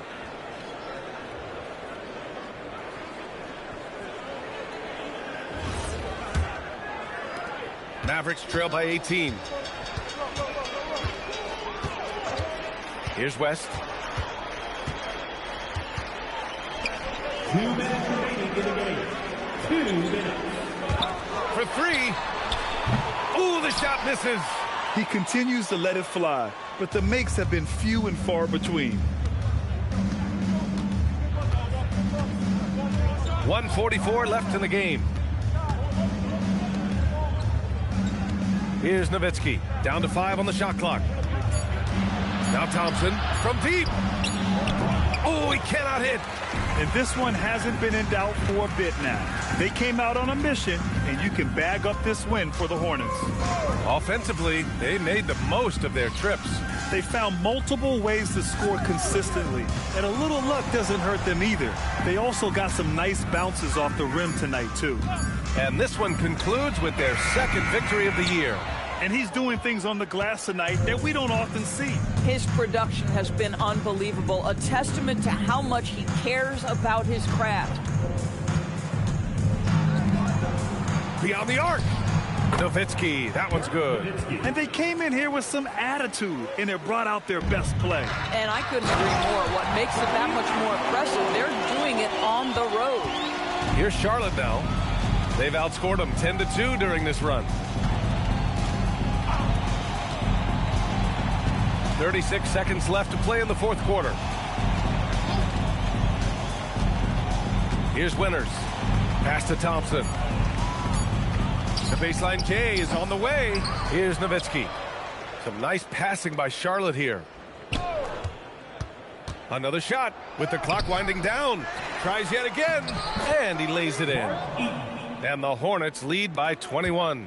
And this is exactly what he's capable of. He finds different ways to make an impact, this time on the offensive glass. How about the hustle on display there? That kind of effort will earn respect from everyone. And so it's the Hornets taking care of business in this one. A statement road victory. So impressive. Statement indeed, B.A. It was in enemy territory, but they controlled the game and took the crowd completely out of it. That's how you win on the road. And that's going to do it tonight, folks, for our broadcast. For Grant Hill, Allie LaForce, and Doris Burke, and the rest of our 2K team, this is Brian Anderson signing off. And now, our player of the game.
And a look behind the curtain here. Welcome, folks. Thanks for...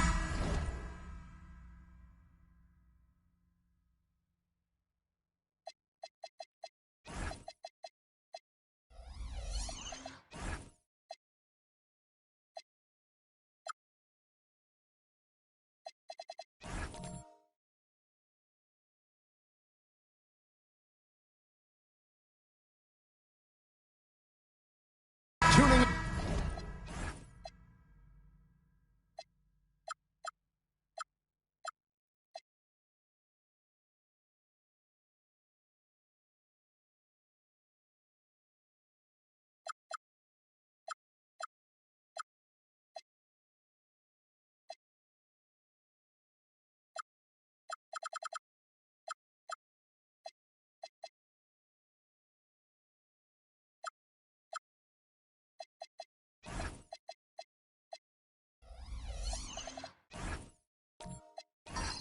To 2K Sports for the latest presentation of our NBA basketball.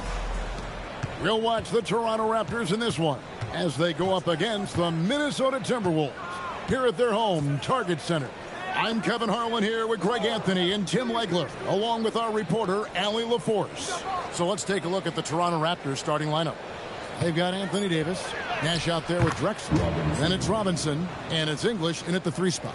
GAF coaches talk about slicing the NBA schedule into 10-game increments. Is that something that you recall when you played? Well, keeping focus on portions of a long season can keep players focused, especially during road trips. Big goals are reached through small steps. Now Nash following the three-point attempt by Derrick Rose.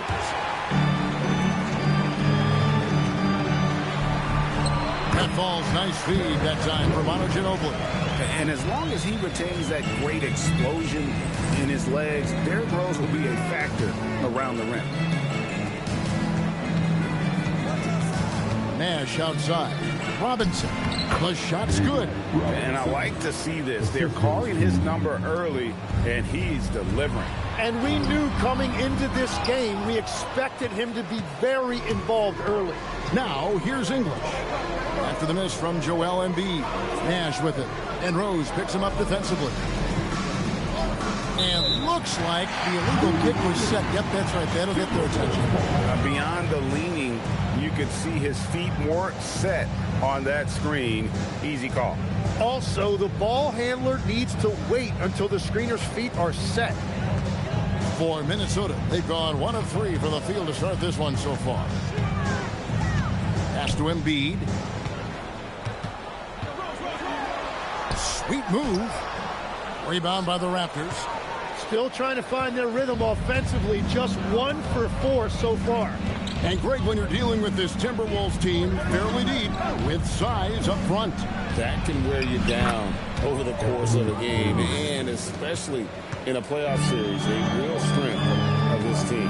Here's Rose, following the basket by Anthony Davis. Aldridge kicks to Ginobili. With the hook shot, and there's Embiid. That's good on the assist by Ginobili. Well, sometimes Embiid makes it look so easy to outwork a defense inside. Outside Robinson. Pass to English. From down in the low post, it goes. Davis has got his second basket. Now, when you start out shooting 80% or better as a team, you start to feel yourself a little bit, and that feeling is good. Here's Rose. The teardrop falls in. And off to a strong start offensively. He's got a nice touch. Robinson a screen on Rose. Got a piece of it. It's stolen by Rose. Down low. That misses. Had a chance to tie it there.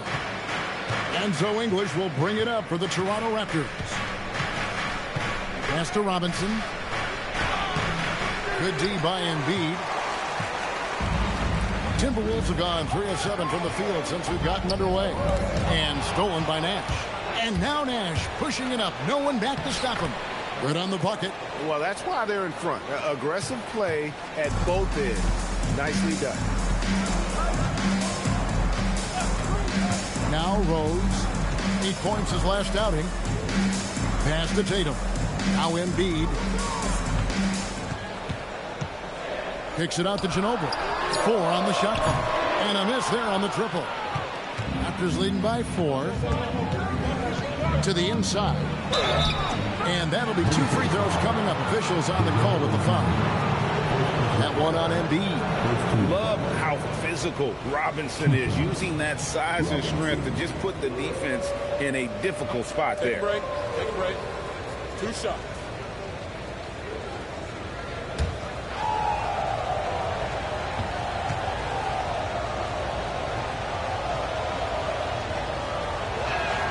That free throw, no good. And now we're being joined by our 2K insider, Shams Charania, who's calling in with a good story. Shams, what do you have? Well, excitement building in Ontario ahead of this coming May when the WNBA makes its long-awaited launch north of the border. The Toronto Tempo will become Canada's first ever WNBA franchise. And with that league finding a rhythm, this debut feels right on time. It is a beautiful thing. And Shams, we appreciate the report. Now here's Tatum. No scoring in this one. Here's Rose. Whoa! What a play! And he makes no mistake on the slam dunk.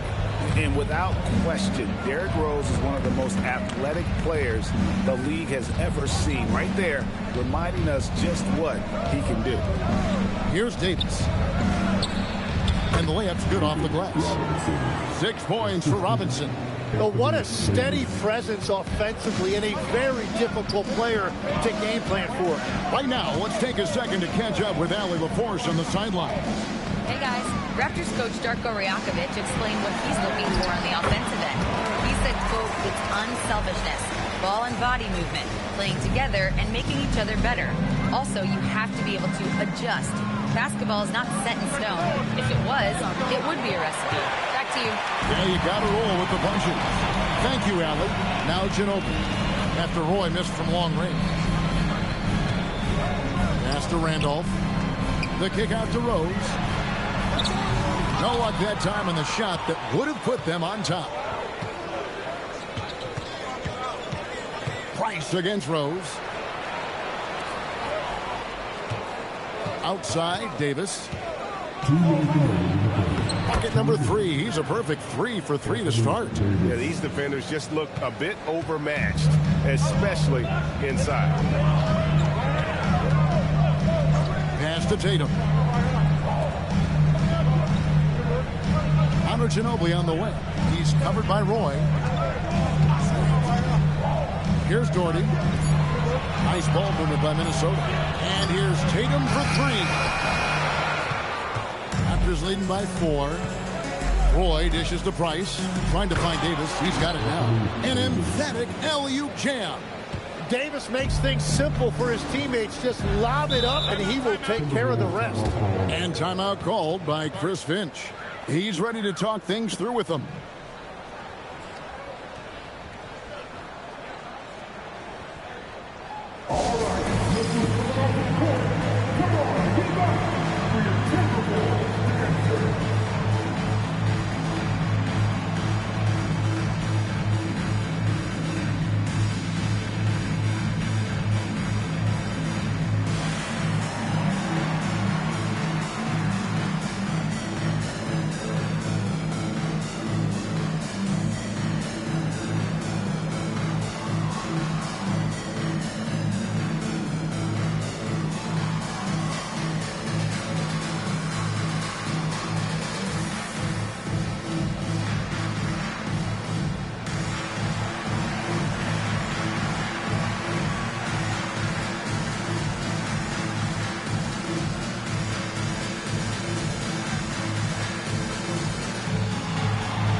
Changes here for the Timberwolves. Richard Jefferson, he's checked in for Tatum. Collin comes in for Ginobili. And Iverson's subbed in for Rose. And then for Toronto, Bill Lambert's checked in for Robinson. McDyess comes in for Davis. Davis is subbed in for Clyde Drexler.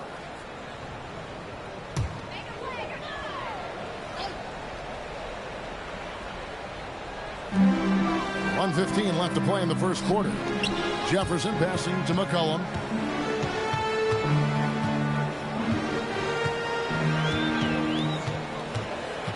Shot clock at 5. Rebounded by Lambert. Just doing the job on the backboard. Price looking it over to the middle. Lambert's shot is off. Well, they did a great job putting a body on him, and they didn't allow him to get hurt. Wow. We are going to remember that one for a while. I know I will, Greg. That was special. That was really special. Now, here's Price. Still yet to score. Lambert's shot is off. And that was almost a block. Still did enough to alter the shot. He didn't quite get a hand on it, but he did enough to affect the miss. Iverson outside. Inside. And the call on the shot that sends him to the line. That's on Bill Lambert. You know what? Nice job there on the attack at the rim, drawing the contact. The Timberwolves shooting their first free throws tonight. The first trip to the stripe in this one. And look back a season ago. They did a solid job at the line. About 79% of their free throws.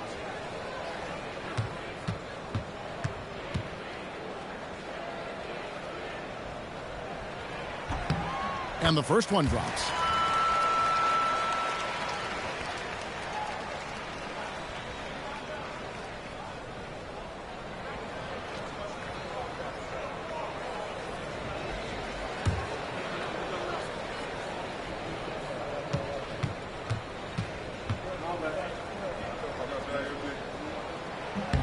And Zodorty nails both of them.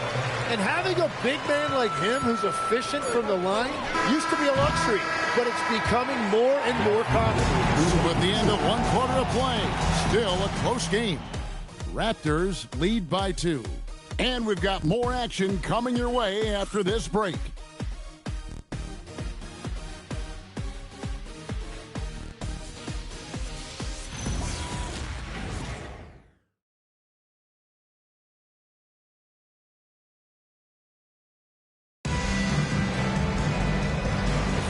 Some good action already in this one, but a fairly even matchup after the first quarter of play.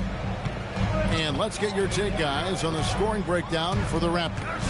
And, guys, they've done a great job feeding their bigs inside. They are just punishing the opposition in the paint. And their ball movement has been next level. When your team is playing unselfishly like this, that is tough to beat. Aldridge is out there with Joel Embiid. Then it's Jefferson. Then there's McCollum. And it's Iverson in at the point guard. That's the 5 to begin the second quarter for the Timberwolves. The plan of attack is obvious. Get the ball inside and go strong to the rim. Davis up top. Iverson covering. Here's McDyess. It's in there. Davis with the assist. Now it's a 6-point Raptor lead. And it's coming easy for them right now. 5 baskets in a row in the paint. Back to Iverson. Right side Aldridge. McCollum outside. And he drops in the layup off the glass. Well, it looked like the defense was there for the challenge, but C.J. McCollum showing you his ability to fight through that. GA now in year 3 under Darko Rajakovic. The Raptors are staying the course. His contract runs through next season, and he's all in on developing these young players and getting the best out of them. Spins. To the paint. No, but he draws the foul. A chance for another point at the free throw line. That's on Bill Lambert. Yeah, it's really tough on that defender. Embiid's just so good, and now you give him a chance for one more. And some changes here for the Timberwolves. Jason Tatum, he's checked in for Aldridge. Ginobili comes in for C.J. McCollum. And Derrick Rose is subbed in for Allen Iverson. And then for Toronto, Anthony Davis comes in for Bill Lambier. And it's Drexler in for Davis. And Drexler has it in the corner. Pass to Davis. Good D by Embiid. The Timberwolves trail. And stolen by Nash.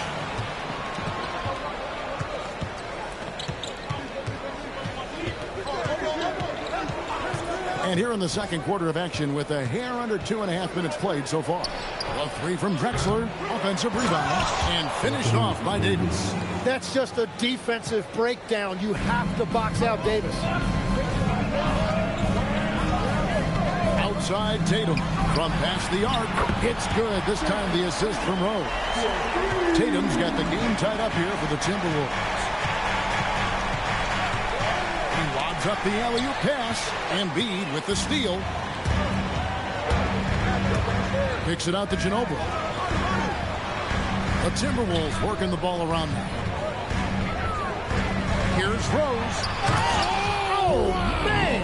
And there's the slam dunk to finish it off. It's too much. It's just too much. His teammates are falling all over each other. Look at him. I can't believe he tried that in game. And with all the different things he does, you expect AD to put up points every night. He's a lot to handle. And it's Rose missing. Toronto's gone 0-2 from deep here in the second. And here's Nash. And Drexler has it in the corner. Pass to Davis. Oh, Davis down low. He has created some terrific opportunities for himself and really made the most of it. Now Embiid, started by Davis. Shoots from 12. Anthony Davis with the rebound. Well, he usually brings rain from there, but not this time. And English gets it to go. And it's a 4-point Raptor lead. And that's a great piece of work to get to the hoop there. Just tore the D to shreds. And timeout called by Chris Finch. Looking for a breather and maybe adjusting a thing or two.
Comes in for Jefferson. Robinson's checked in for Toronto. Roy comes in for Antonio McDyess.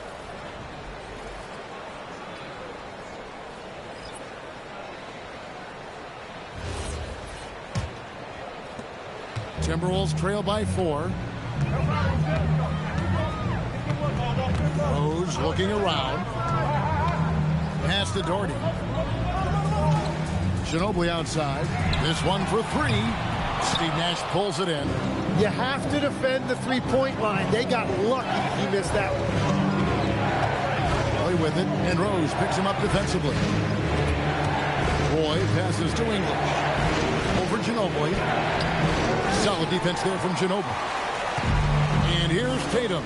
He'll bring it up for the Timberwolves. They come in fresh off a win against the Warriors. Yeah, in that game, I thought they took advantage of some sloppy play, but give them credit. They turned mistakes into points. When you turn great defense into easy offense, you are going to put yourself in a great position.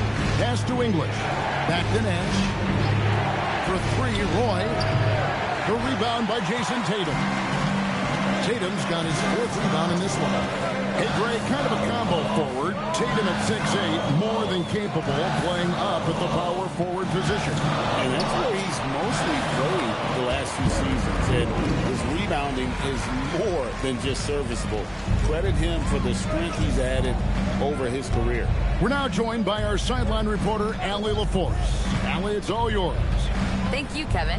Jason Tatum talked about his development since coming into the league, and he said earlier, I was playing the game just to play the game instead of thinking it. It's tough when you're younger. You just want everything to happen so fast, but it doesn't work like that, guys. He has come a long way. Okay, thank you, Allie. For the finish. What a jam! Wow. What a jam!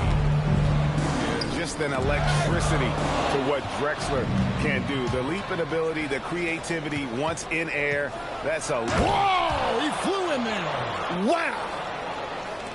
Wow, and that sort of showmanship is just deflating right now to a team trying to get back into a game like this. Ouch, Greg, that is definitely an emphasis jam. A big apostrophe or exclamation point, maybe even a question mark. And some changes here for the Timberwolves. Well, Marcus Aldridge, he's checked in for Randall. Cullen comes in for Jason Tatum. And Iverson's subbed in for Rose. Then for the Raptors, Beers checked in for English. Davis comes in for Drexler. And it's Price in for Steve Nash. Love the show of force there from Robinson. When he's deep inside, it is clear to take off. And Doherty kicks to Alton. Off the mark there with the three-point shot. A slight advantage for them in the rebound department, but that oftentimes is all it takes. To the middle, here's Lambeer. No good, shot missing. Aldridge with some nice deep. Timberwolves trail by 7. To the inside, Lambeer with the steal. And the wide open shot from Price. Gets it to go from beyond the arc. Price has got himself going with the triple, his first basket of the game. McCollum outside. Shot clock and game clock separated by less than 6 seconds. From the arc. Nailed from three-point land. Wow, I just love how McCollum responded with that three of his own, showing you what a competitive player he is. Ginobili looking around. And here's Iverson outside. And so it's Toronto bringing the quarter to a close with a 7-point lead. They're feeling very confident, shooting the ball with great efficiency and dictating the pace. Allie, let's go to you courtside. What do you have for us? I'm here with Chris Finch. And, Coach, any adjustments that you'd like to see on the offensive end? Yeah, I mean, ideally we'd like to get some movement and get... All right, Allie, thank you for that interview. And we'll be back with more basketball in just a moment.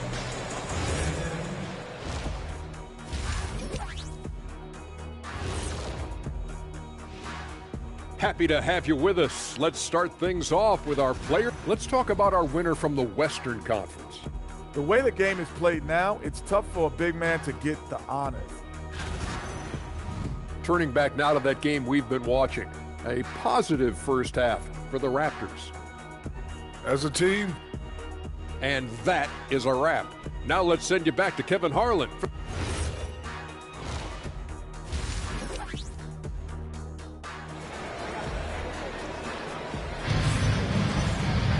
And for those of you just tuning in, thanks for being with us. The second half of this game still to play. You know, Davis has been exceptional here, guys. Yeah, it's been a great performance from him. Really staying focused on quality shots. There is nothing better than watching scorers get their points within the flow of the offense. Setting the floor for the Raptors. Robinson is out there with Davis. Then it's Nash. Then there's English. And it's Drexler in at the 2. So, Greg, you played in the league over a decade. What's the toughest thing about being a pro basketball player? Lots of things. To me, it's just keeping your spot. Every year, there's just so much talent coming in. So holding on to a place on the roster, and that can be as difficult as anything. Clock at 4. Here's English, and that one's on target from the wing. English has got his second basket of the night.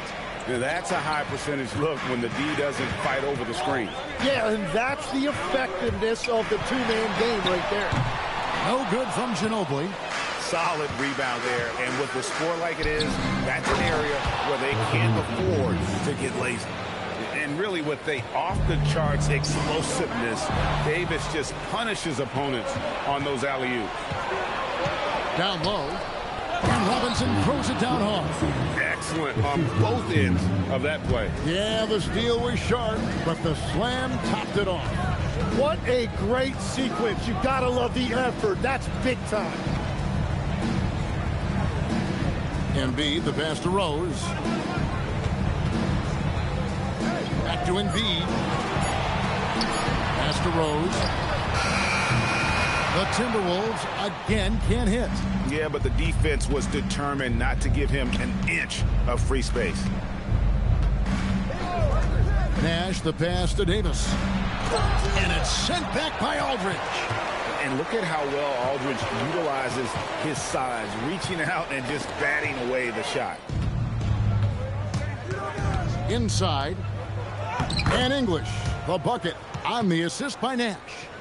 English has got the lead up to 13 now for the Raptors. And so it's Ginobili bringing it up now for the Minnesota Timberwolves. And timeout called by Chris Finch. He's going to take a minute here to get things straightened out. Some changes for Minnesota. Zach Randolph's checked in for Aldridge. And Jefferson subbed in for Manu Ginobili. And the Raptors also making a change. McDyess is checked in. Embiid, the pass to Jefferson. Now Randolph. Nice ball movement by Minnesota. Tatum, that's for two. And nothing is falling for him right now. That's one for their first four to start the second half. Outside, Drexler. He takes it in. Pass to McDyess. The basket good off the assist from Drexler. McDyess has got his second bucket of the game to go. Drexler against Jefferson. Here's Rose. Played in with a nice touch off the glass. Rose has got 12 in the game. Well, he's certainly not the reason they're down. If they're going to grab the lead here, more guys are going to have to step up. Davis and another basket for Toronto. Oh, great ball movement there. Timberwolves trail by 15. Outside Rose. Pass to Embiid. It's hauled in by the Raptors. And it's the Raptors' ball. They've got a 12-2 run in progress. Here's Davis. Lays it up off the glass. Davis has got 20 points. Every time they get scored on during this run, it's come from inside the paint. Randolph sets a screen for Rose. Pass to Jefferson. Outside Tatum. Rose against Davis. And the rejection by English. Here's Nash. And yes, it's good. 8 points for him. And Nash is such a clever player, a sensational floater from such an unpredictable player. Rose passes to Embiid.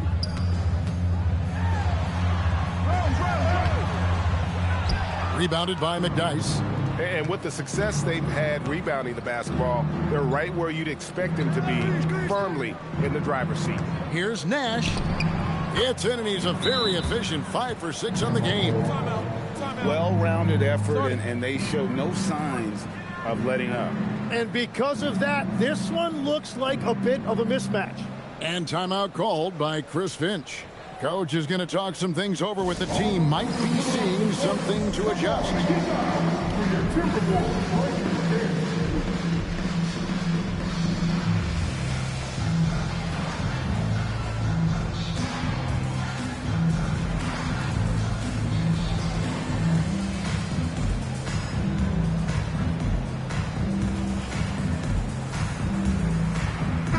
Changes here for the Timberwolves. Brad Doherty, he's checked in for Embiid. McCollum comes in for Zach Randolph.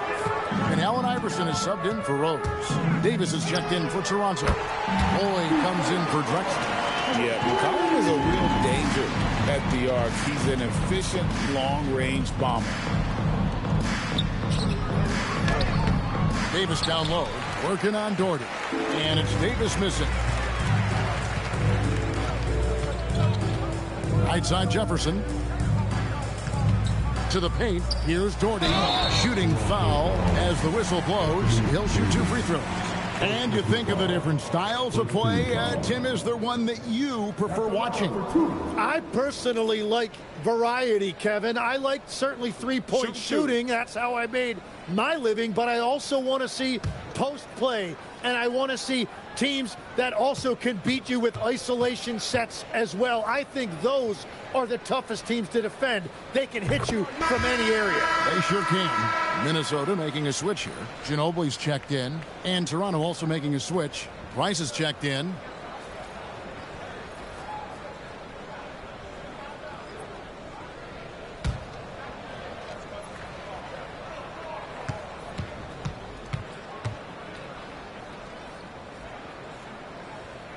And so Doherty nails both of them. Here's Toronto now. They're on an 18-7 run. Here's Davis. Doherty grabs the board. Doherty's got his 5th rebound right now in the game. Iverson kicks to Doherty. And here's Tatum for 3. And shot's good on the assist by Ginobili. Ginobili's got 4 assists in the game. Iverson against Price. Davis with a screen on Iverson. And the Raptors miss again. And so it's Ginobili bringing it up now for the Timberwolves. Tatum finds McCollum. Ginobili sends a screen for McCollum. And that one, good. McCollum's got 5 points now this quarter. Look at McCollum just going to work. So good at using his creativity to find shots inside. Price dishes to Davis. McDyess, good. McDyess has got 6. And they're beginning to just flat out fall apart defensively right now, especially on the interior. Here's Iverson. Toronto grabs the miss. Their biggest lead of the game was 21. Here's Roy driving the lane, and then Roy with the jam. And once Roy takes that first step, the defense knows trouble is on the way, and then he's just able to slice right through them. McCollum passes to Doherty. Back to McCollum. And Davis sends it back, and they're able to recover. Second chance shot. Doherty, no luck. Toronto leading by 15. Price outside. Pass to Davis. Over Doherty. And foul on the shot, so he'll get a chance at the line. It's his first trip to the line. A 78% foul shooter a season ago. Pretty steady when he's at the line.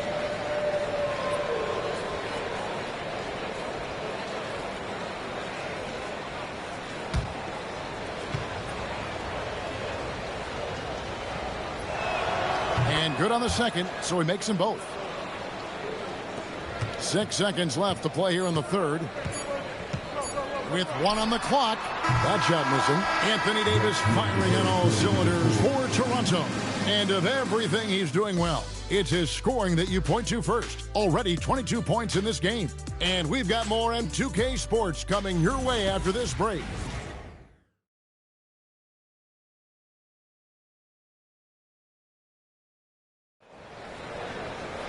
And we reach the fourth quarter in a game that may be already out of hand.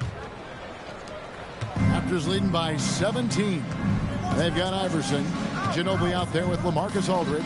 And it's Rose. And it's Embiid in at the 5 down low. So that's the lineup for Minnesota.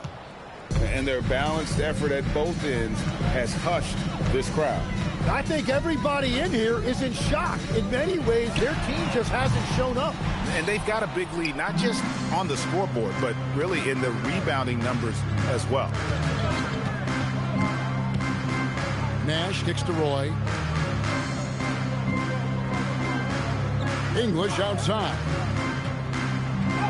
Basket counts. And the Raptors lead by 21. I'm sorry, that's poor defense down low again. It's been a mismatch thus far in the paint. Ginobili outside. Three-pointer. Rebound by the Raptors. And when you can't get anything to fall, it definitely gets in your head. If he can just make a couple of buckets, though, this can all be put in his rearview mirror. To the middle. English with the steal. And the timeout called by Darko Rajakovic. He's very aware of the timing here and the significance of getting things squared away with his team.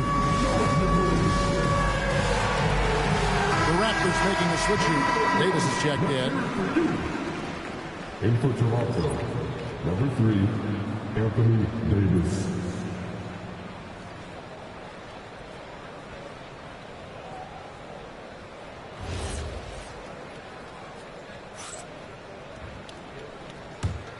Raptors leading by 21. And stolen by Iverson. To the inside.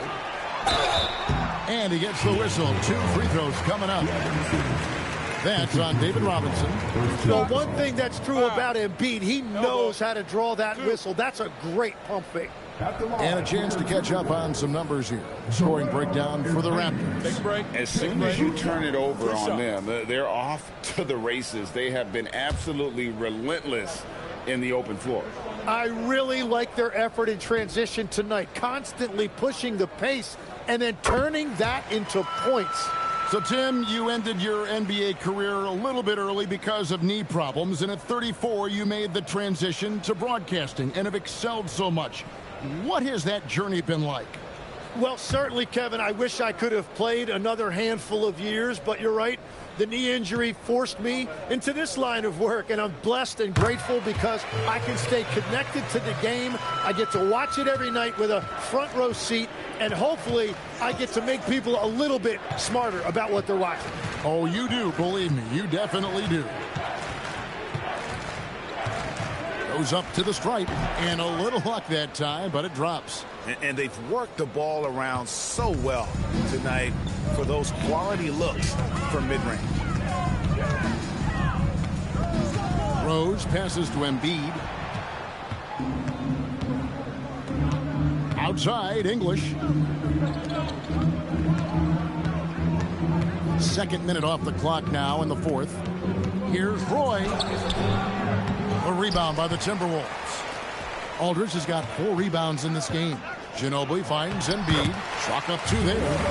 Embiid's got 4 points in the quarter. Looming large on the interior. Embiid, hard to deny. Pass to Davis.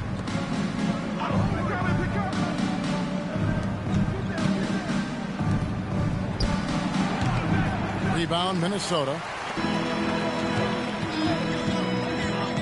Allen Iverson on the wing. Drexler defending. And it's Iverson missing. Toronto leading by 19. And English kicks to Drexler. Pass to Roy.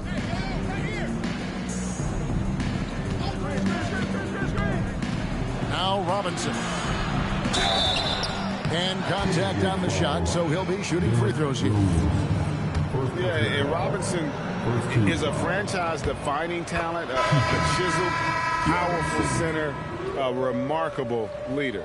So when you look at different approaches to player recovery, from load management, say, Tim, to rub some dirt on it and get back in there, where do you stand on all of that? Well, I do think teams have done a better job of trying to make sure players are protected from themselves and make sure they're getting enough rest. But I also think there are times guys should be allowed to play through certain types of minor injuries. And 2 shots coming up at the line as he gets fouled on the shot. And even though they're down, they are putting on a show at the free throw line. GA, just when you think you've seen it all. Past season, a father and son playing as teammates. NBA history continues to be made with the Jameses. Yeah, LeBron and Bronny James taking the court together. And if other players can emulate the longevity of LeBron, perhaps it will be the last time we see it happen. Yeah, and you talk about presence in this league. That's something Joel Embiid certainly has. As soon as he steps on the court, you have to adjust everything you're doing to account for him. It's Robinson high post.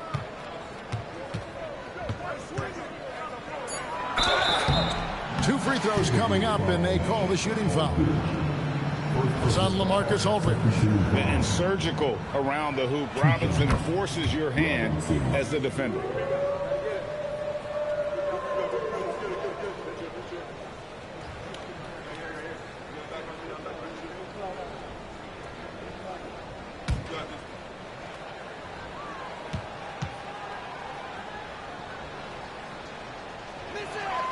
Robinson hits them both. And they're drawing more whistles and working their way to the line here in the second half. Pass to Embiid.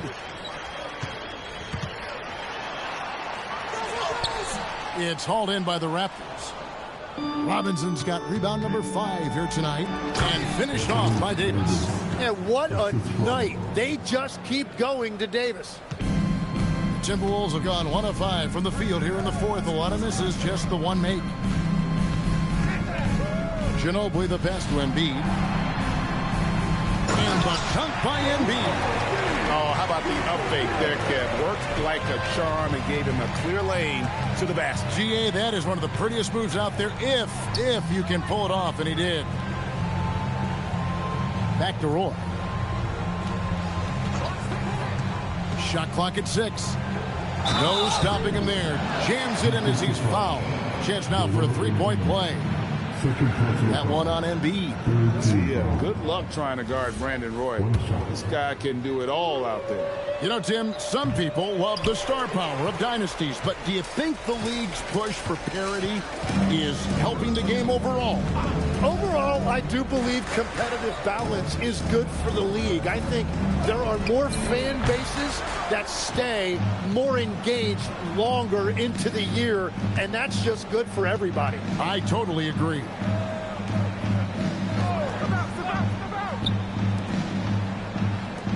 Here's Davis. It's hauled in by LaMarcus Aldridge. Minnesota's gone ice cold from three-point land, 0 of 4 since the start of the final quarter. Ginobili finds Embiid. Back to Ginobili.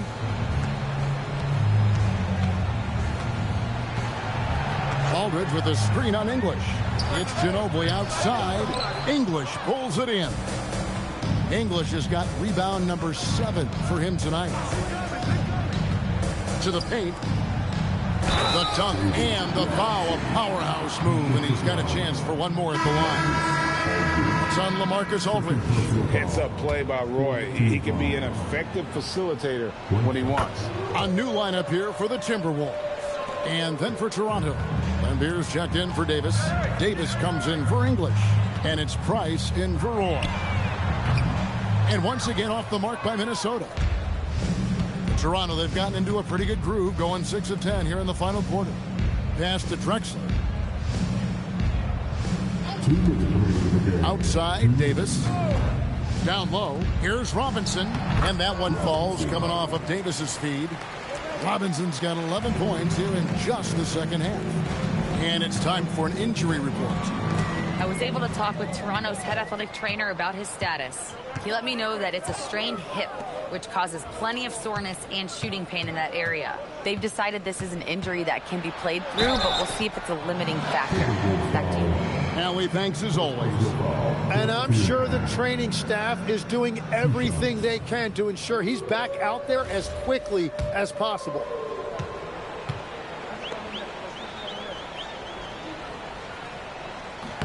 The free throw drops for Drexler. We all hear about AI in the workplace, and I don't mean Allen Iverson, although we could put him in the workplace. Greg, now teams are using computers to break down the action.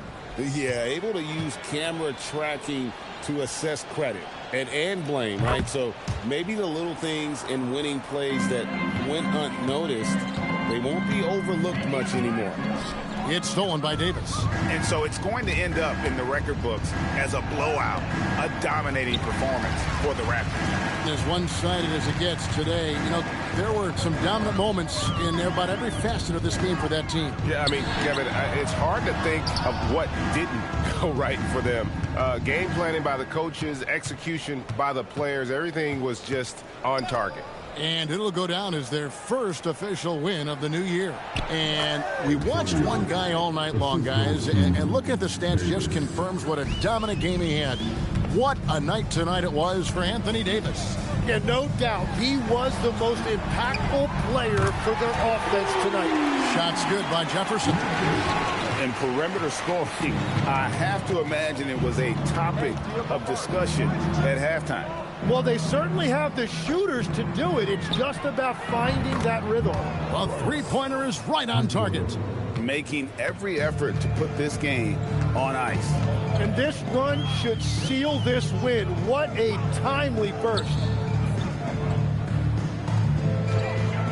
Doherty against Lambier. And Doherty kicks to McCullough. 6 to shoot. Over McDyess. McCollum, no good. Here is Price.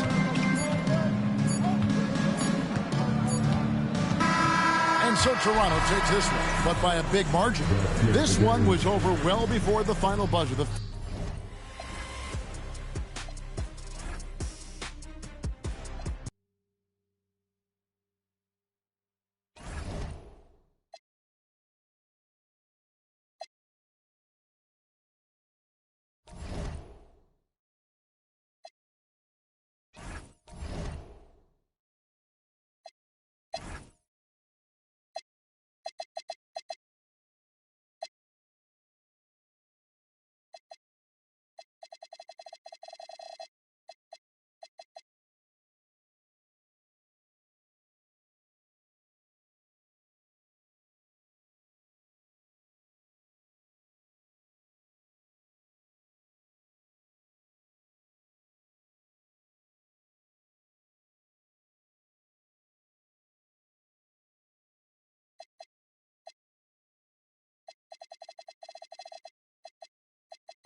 it's going to be the Jazz off the tip.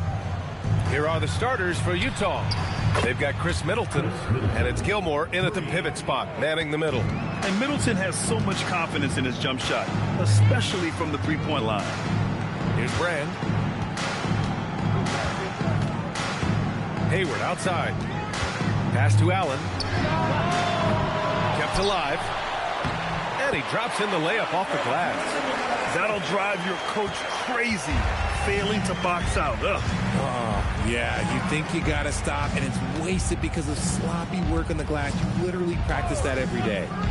Now here's Middleton. Another three for Utah. Now, if you're the defense, you can't allow Middleton to heat up out there. I mean, he can be so efficient from long range. Out to Hayward. Seattle move the ball around. Here's SGA. Shot clock at 5. Floats one. Hayward, good. I mean, scoring on all three levels. Gordon Hayward is such a difficult assignment. Daniels a screen on SGA. Middleton outside. Here's Gilmore. Drummond defending. Gilmore no good. Just enough resistance to force the miss. Barely. That's one he'll generally make. Pass to Allen. Back to SGA. Utah grabs the miss. A tough loss coming against San Antonio in their last game. They definitely came into that one hoping to be competitive. Unfortunately, they were anything but. You don't see a lot of blowouts in the NBA, so you're surprised whenever you see a lopsided score. Heady play to stop that easy layup right there. I mean, make him earn it at the line.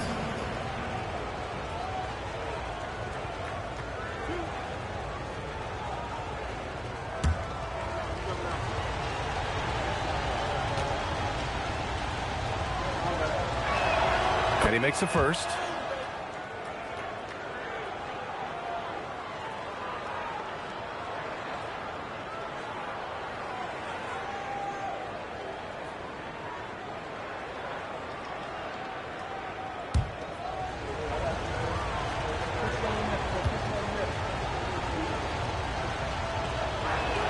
And so he hits both. And it's a luxury to have a great shooter like him at the line. Very rarely see a miss. Pass to Brand. Here's Hayward.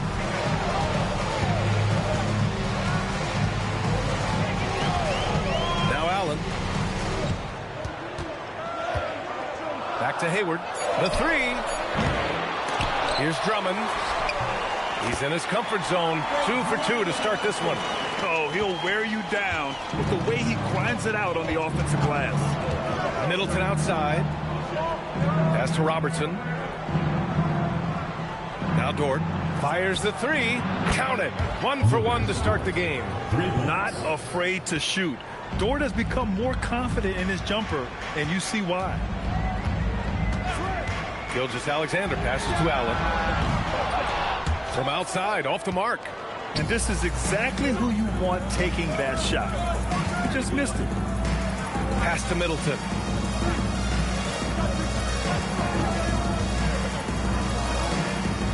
Over Hayward. Seattle pulls it in. Drummond's got his 4th rebound in this one. Here's Brand, covered by Daniels. Hayward outside. Now here's Allen. Seattle needs to get off a shot here. And Hayward gets it to go on the assist by Allen. Hayward's got his 2nd basket on the night. Yeah, a quality shooter from beyond the arc. Can't let Hayward get room to fire from the corners. Pass to Daniels. Now Middleton. Here's Robertson. From the arc. Here's Gilmore. And a good offensive board, and he gets the bucket. Good things come to those who hustle. He creates the second chance opportunity. Seattle trails by 4. Here's Brand, covered by Daniels. Drummond with the screen. Hayward for 3. The putback. Dort grabs the miss. Here's Robertson. SGA covering. Middleton from the outside. Drummond grabs the miss. Drummond's got his 6th rebound on the night. Down low. Here's Allen. And it's Allen who slams it home. Oh, nice feed. On time and on target. And so Will Hardy calls the timeout. A moment to rest and confer on the game plan.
Utah leading. Caruso outside. Pass to Robertson.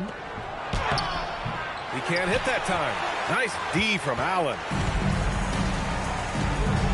Dragic passes to Adams. Seattle move the ball around. Hield from outside. And he buries his first look. Hield showing his quick release. And it's Utah with the ball. Caruso outside. And another miss by Utah. Seattle on offense. Outside Hield. Three-pointer. Williams grabs the board. To the paint. Perfect pass to set up the lay-in. Really nice pass there by Caruso. This man's got some game. Dragic passes to Hield. Lets it go from deep. Unable to get that one. And so it's Caruso who brings up the ball for Utah. A minute 53 left to play in the first quarter. The kick out to Williams. 6 on the shot clock. And he's going for the lob. Oh, it's stolen by Adams. Dragic against Williams. Outside Hield. Drains the triple. Hield's got 6. You got to expect this from a high-volume shooter with range like Hield. He loves to let threes fly from everywhere. Here's Hagan. And right away, they match it with a three-pointer of their own. And the Jazz lead by 1. That's how you up the ante. Come right back at him. Yeah, I love the competitive fire right there. You drain a triple on us, and I'm coming for my revenge. To 3, Allen. Williams grabs the board. They've been just a little bit better on the glass so far, showing their tremendous work ethic. Caruso against Dragic. Tries again. Seattle pulls it in. 35 seconds left in the first quarter here. Off target from outside. Here's Robertson. To the inside. Williams. And Williams punches it home. The reverse slam, that was sweet. Ah, the finesse on full display. Allen outside. Out to Hield. 1 second left. 1 quarter in the books, and it's been a close one. Jazz out in front. They lead by 3. We'll take a quick break and then get you back to the action.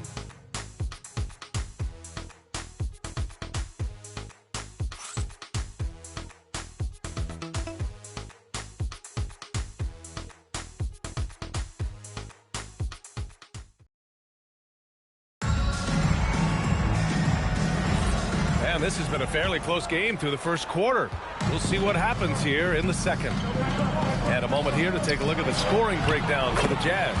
They've really been dialed in from deep. This is a team that has a ton of confidence in their outside shooting ability. And another thing, they found the open man. Really playing unselfish basketball, moving the ball around there on the perimeter. On the floor for Utah, getting going in the second. They've got Chris Middleton, and it's Hagan in at the shooting guard. 6 to shoot. Middleton, no good. Middleton's gone 2 of 5 from the field here. Pass to Hayward. Here's Brand. Here's Korver. Hits the trifecta. Korver's got his first 3 points of the game. These teams have really gone back and forth. Yeah, 5 lead changes already. This one's going to be a battle for sure. Here's Hagan. And they waste no time getting those 3 points back. And the Jazz lead by 1. Trading the lead back and forth. Neither side is willing to back down. I've been on the edge of my seat courtside. Man, this has been a barn burner. Now here's Daniels. He's scoreless. Here's Middleton. Nice D from Hayward. Well, despite some uneven shooting for them, they're still out in front. And here's SGA outside. And again, Seattle with a triple. They're shooting the 3 extremely well this quarter. It'll be fun to see if they can keep it up. And here's Garland. Pass to Gilmore. Gets it to go. That makes him 2 for 3 in this game. Nice ball movement there. That's how you break down the defense. Garland against Gilgeous-Alexander. And misses it off the right side of the rim. No clue how he misfired on that shot. You don't see that from him very often.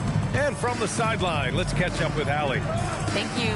The Utah Jazz are going young, but this is a franchise that has a winning history, and that culture is still around. Coach Will Hardy said, the messaging doesn't change. The players have bought into the little things that takes to win. This is a cohesive group that's committed to helping each other. Guys, back to you. Building the right way. Thanks a lot, Allie. Drummond finds SGA. That one falls, coming off a Drummond feed. Gilgeous-Alexander's got 7 points here in the quarter. He was inside his own head in that first quarter. You could see it. Now he's doing a much better job of letting the game come to him. Here's Hagan. 6 points for him. And he takes the fantastic lead pass up strong for the slam. And although he's undersized at his position, his vertical, yeah, that'll clean up a few mistakes. Brand passes to Drummond. And here's Gilgeous-Alexander. Pass to Korver. Hayward outside. Puts up a deep 3. Utah with the rebound. And he almost made them regret defending him so loosely. Garland against Hayward. Here's Hagan. And there's the screen. Lets the 3 fly. Gets the 3 to fall. And now it's a 5-point Jazz lead. He got a 3 to fall in the first, and now his second in this quarter. Not a trend the defense wants to see. Pass to Drummond. Here's SGA. And all around the rim that time before dropping. And that's now 9 points for Shai Gilgeous-Alexander. It's intercepted. It's Hayward on the wing. Middleton covering. Garland with the ball. No points so far. Pass to Hagan. Here's Gilmore. Drummond defending. Just 5 on the clock. Gilmore's shot is good. Gilmore's got 4 points this quarter. And you know, in this quarter, they've really brought up their shooting percentage. And Seattle calls time here.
Both teams deciding to change it up. Substitution on the court.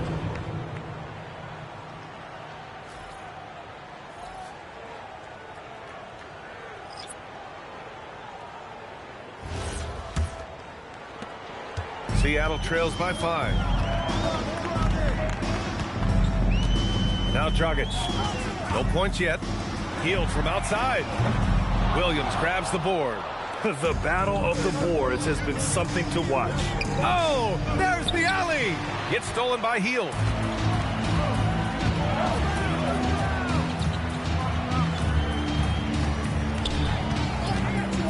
Takes the 3.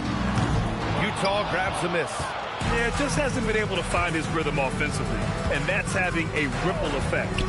Inside, here's Williams, and he takes it in for the layup off a very nice feed. Williams has got 6. And their offensive game plan is clear. Get it inside and go to work. Issel, pass to Dragic. Knocks it loose, and stolen by Caruso.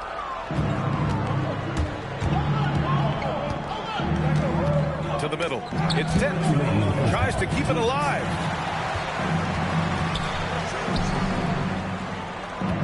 Shot clock at 6. From behind the arc. Rebounded by Hield.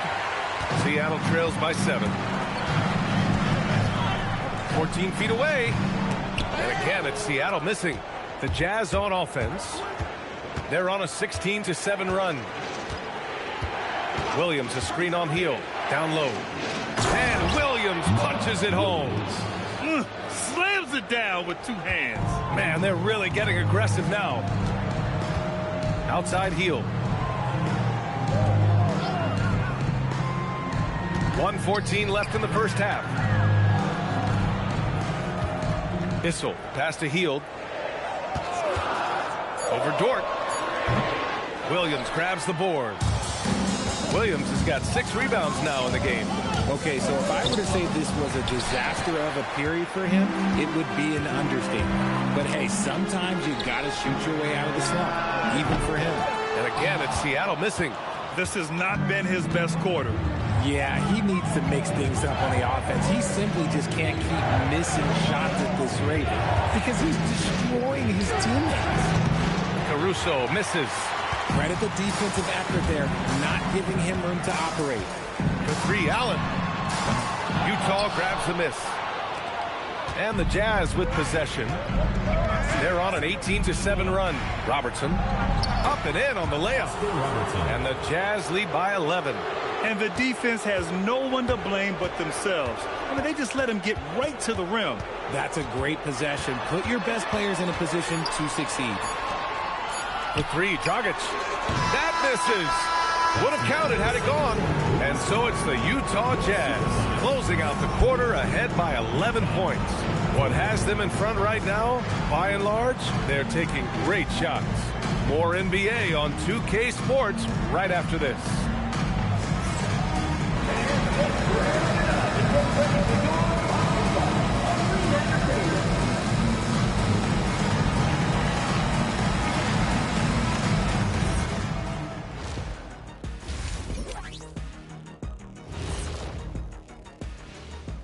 Welcome, everybody. The story at the half could be summed up as a dominating performance for the Utah Jazz. Hey, these guys are a bunch of artists, man. You know why? They live for the paint. Oh, that joke was weak, but their play style is Diesel approved. I wouldn't say the joke was weak, it just needed a capper. Changing gears now, this should be interesting. Let's hear what the fans want to say. Papa No Look 3 is curious as to whether Shaq could have made it as a stretch 5. Look, there's an easy way to answer that. Shaq, how many threes did you make in your NBA career? One more than everybody watching at home. Good point. But then they didn't answer. How many dunks did you have? Stretch 5? No, we're going inside the big fella. Thank you, Kenny. Thanks for tuning in. Now it's time to head back over to Brian Anderson for the start of the third quarter.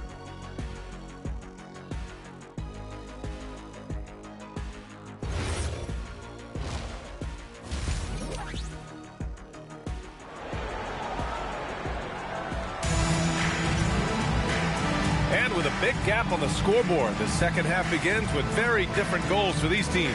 One side trying to mount a comeback, one side trying to protect their lead.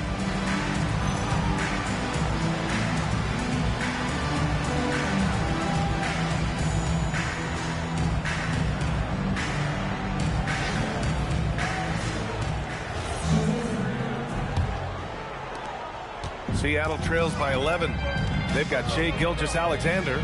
Andre Drummond is out there with Gordon Hayward, and it's Brand in at the power forward position. From deep, Gilgeous-Alexander, and count it, now 5 for 7. You're always a threat to blow up. That's what SGA's done tonight. And for Utah, they've got Chris Middleton, and it's Gilmore in at the 5. Pass to Robertson, the 3 is up. It's hauled in by Hayward. And the shooter had very little space on that attempt. I'm sure they'll think twice about shooting against him next time. Now here's Allen. Off the mark there with a 3. And I'm surprised that didn't go down. I mean, I'm sure he is too. Daniels outside. Here's the pick to the paint. Here's Gilmore. Banked it in off the glass. Gilmore's got 8. That's 10 straight points they've given up in the painted area. Now here's SGA. He's got 12. Allen outside. Launches it. Utah with the rebound. They are losing because he is struggling so bad, and he has not looked comfortable all game. Dort, the pass to Daniels. Utah moving the ball around. Supersonics foul. Ray Allen. First personal foul. First team foul. Now into the lineup for the Jazz. Number 16, Cliff Hagan.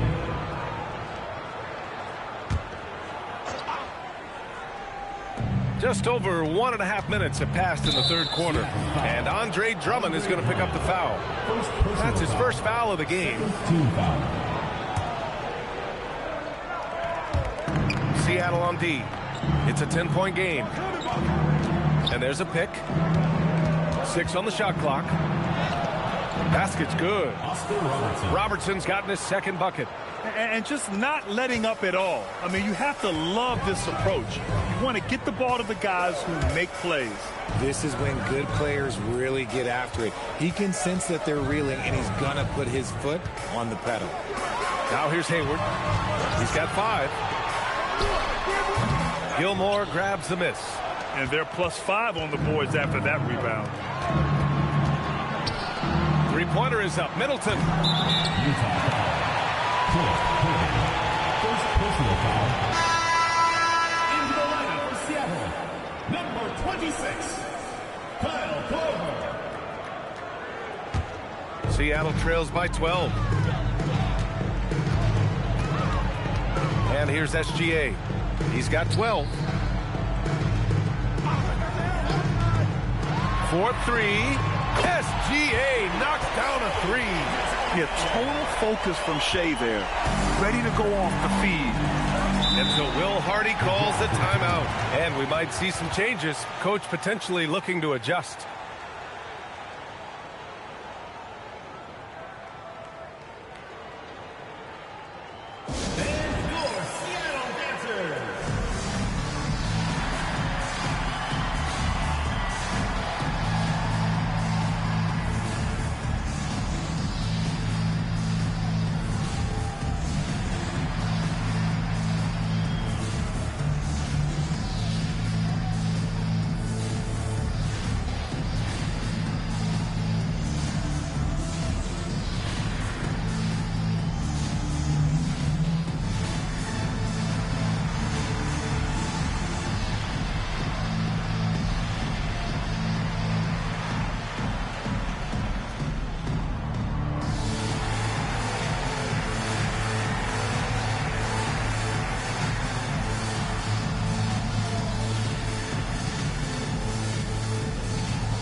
to Robertson. No luck on that one. Good work defensively by Gilgeous-Alexander. 3 minutes gone now in the third quarter. Here's what Utah has lined up on their schedule. On Tuesday, they head back home to host the Cleveland Cavaliers. And then on Tuesday, they'll host the Charlotte Hornets. And for that game against the Celtics, it's one that I'm curious about. It'll be their 6th contest of the season for them, and a game that should have a lot of great matchups. And keeping us updated from the sideline, Allie LaForce. Thanks a lot, B.A. There's a lot to consider with NBA expansion, and Commissioner Silver said, quote, "What does that mean for talent? I feel great about where the talent is right now in the league, but those players have to come from somewhere. How does it work geographically? What will it mean for growing the game?" These are all good questions. Guys, back to you. Okay, Allie, appreciate the update. That's a guy you want taking shots, a quality offensive player. Gilgeous-Alexander surveying the D. On the wing, SGA. Clock at 6. Pass to Korver. Here's Brand. Over Daniels. And that one comes up a bit short. Middleton with it. Now Gilgeous-Alexander defending. Gilgeous-Alexander against Middleton. Here's Robertson. He has 6. Uses the glass on the layup. Robertson's gotten 4 this quarter.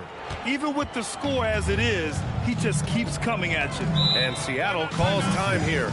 There's just a lot of wide open lanes to the rim here. That'll drive your coach nuts. Yeah, we can see over here. The coach, he has some choice words for his team. Words we cannot repeat. Get loud, man. On the court, your home squad. And the loudest section gets free t-shirts. Let's see who's the loudest.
Middleton against Hield. Pass to Dragic. Adams with a screen on Caruso. For 3, Dragic. The rebound by the Jazz. Williams has got his 4th rebound in this one. They really have a commanding lead, not just in points, but in rebounds as well. And here's Caruso outside. Rebounded by Hield. I think he's gone completely dry. Nothing is hitting. Yeah, and the risk now is that he gets inside his own head. Time to take deep breaths in through the nose, out through the mouth, and let the game come to you. And he lobs it up. Oh, what a perfect pass to set that up. Hey, the feed might have been pretty, but the finish, that was angry. Outside Hield.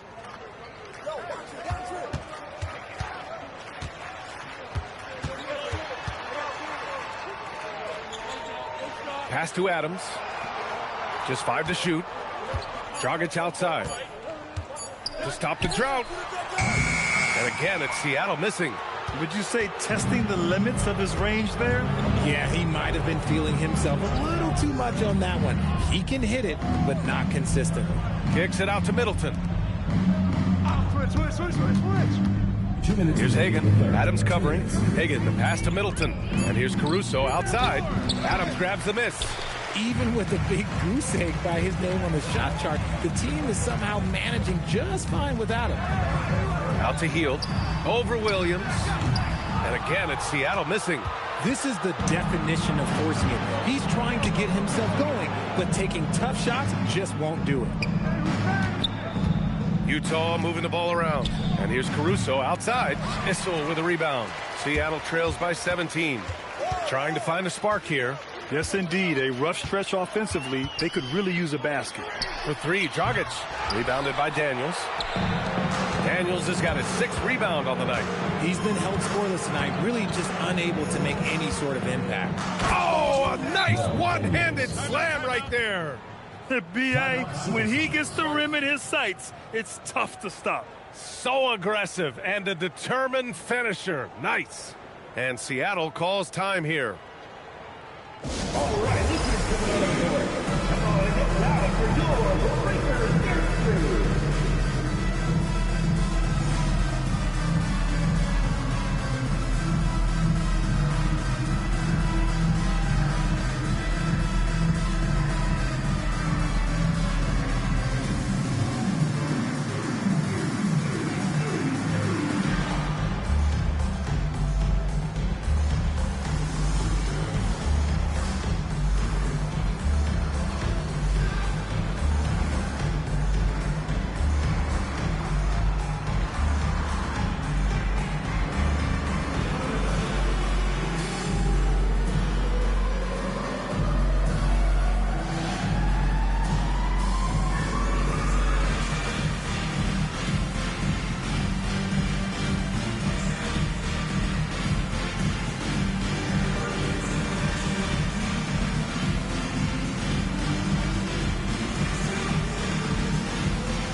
.105 left in the third.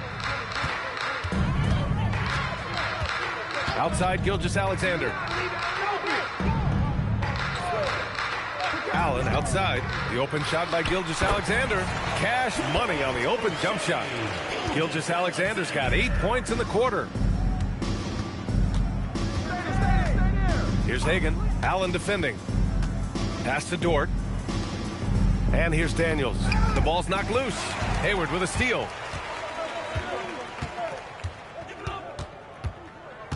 Now here's Gilgeous-Alexander. Here's Allen. Puts up a three. Offensive rebound. Doesn't go that time. Why? Just why? Come on, man. Save that one for practice. No coverage that time. Hagan's got 16 points. I just love the ball movement. Outside, SGA. 2 on the clock. And that one's good.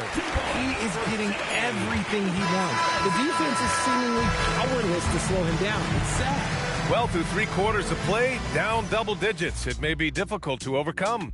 It's the Jazz. They lead by 18. And we're just moments away from the start of quarter number 4. Stay with us.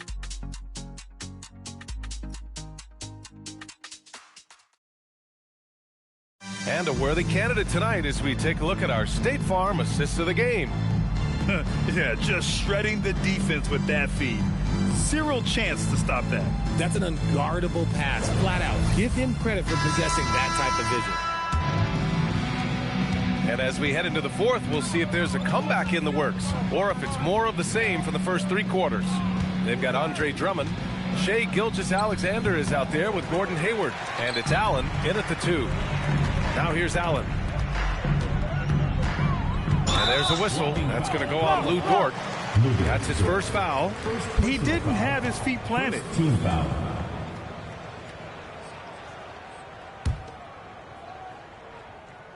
Here's Brand. Allen outside. Pass to Gilgeous-Alexander. Really plays both ends nicely. Dort does the little things right. I'll tell you what, they've rebounded the ball tremendously well. Here's Hagan. To the inside. Here's Gilmore. And he drains it. A solid 5 for 6 now. Give a good player a good look, and you know what the outcome will be. Pass to Allen. Misses the 3. Utah leading by 20. Out to the right wing. Here's Robertson. Three-pointer, no good. And they're up right now, but it hasn't been because of him. He's really struggled on offense. Now Allen puts up a deep 3. Utah grabs the miss. Daniels has got rebound number 9 now. What an effort here tonight. They set the pick. Pass to Robertson. There's the 3. It's hauled in by Brand. Seattle on offense. Looking to get on the board here in the fourth still. And it's Allen who slams it home. Just a textbook lead pass right there, putting it right where it needed to be. Here's Hagan. Utah moving the ball around. Pass to Dort. All alone. That one no good. If he gets that look again, he should take it. You can't let one miss scare you off of a very good shot. Back to Allen. From deep. Drops in the 3. He's finally getting a chance to show off his range. I know he wishes he would have found his shot in the first half. Here's Hagan. Fires for 3. Here's Gilmore. It goes again. His 6th basket in 7 tries. And right now, they're +8 in the rebounding category. That's helping them run away with this. And Seattle calls time here. Yeah, hoping to tap into something that'll get them clicking. Yeah, they need to regroup and maybe try and draw something up that can get them a clean look at the basket.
Chris Middleton's checked in for Utah.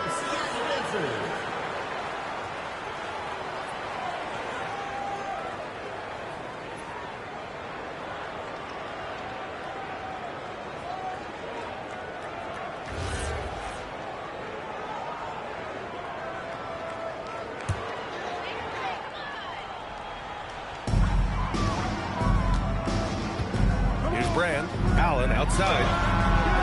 Up again. It doesn't go for him. Around 3 minutes gone here in the fourth. Pass to Middleton from the arc.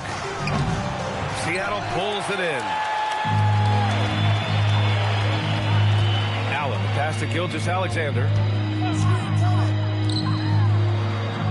Allen outside.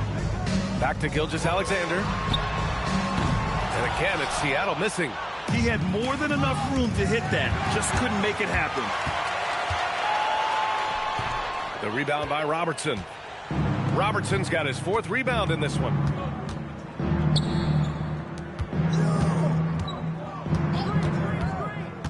Inside, here's Daniels.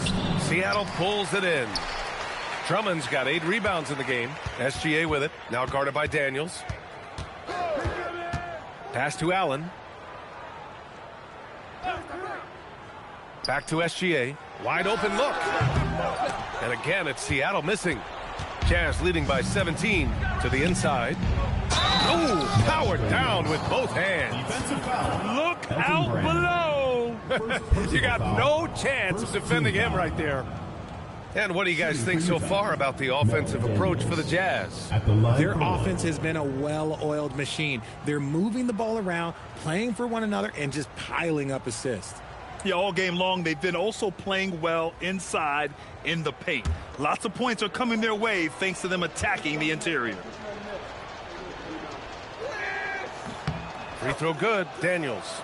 Well, a multi-sport survey showed that among respondents, the average age of referees in the U.S. was almost 57. Is that a concern, you think? Well, we've seen that in the NBA. Older officials retiring and becoming teachers, and the younger generation coming in, still cutting their teeth. Ultimately, they've got to continue to learn and build, and that takes time. Now here's Hayward. Allen outside. Back to Hayward. Allen on the wing to get back on track. And again, it's Seattle missing. They've shown the power inside. Their rebounding effort has been sensational. Pass to Hayward. Seattle move the ball around. Here's Robertson. Down low. Here's Daniels. It goes again. His 6th basket in 7 tries. And he's made his mark on offense especially. They got to be thankful he's on their squad. Here's Brand. And here's Drummond. SGA with it. That one falls. Coming off a Drummond feed. Drummond's got 3 assists now in this one. Even though his team is lagging behind, he's playing like a winner. Too bad his attitude isn't spreading to the other guys. And so Will Hardy calls for the timeout, looking to get everyone dialed in and engaged.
Here's Robertson. Daniels outside. Richard, when you look at career longevity for NBA players, has LeBron shifted what we thought was possible? No doubt. It's made fans more critical of guys that are on the decline. But ultimately, guys start to decline around 32, 33 years old. That is normal. Back to Daniels.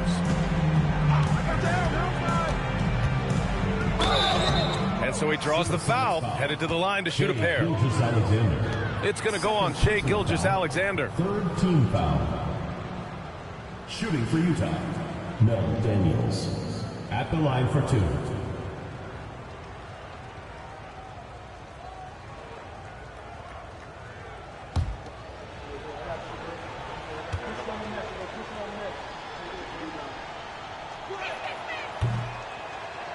Free throw good, Daniels. Well, Richard, you would know something about this. Is the wing position the most important in the NBA right now? I would say once we got to the point forward position of the Scottie Pippens, of the Penny Hardaways, it became the most important position in the NBA, and it still stands true. And both free throws good for Daniels. And here's SGA. He'll bring it up for the Supersonics. Pass to Allen. 2 minutes remaining. 2 minutes. Back to Gilgeous-Alexander. Over Dort. And that's out of bounds. It was last touched by Hayward. A line change here for Utah. Get ready, get ready. Go, go.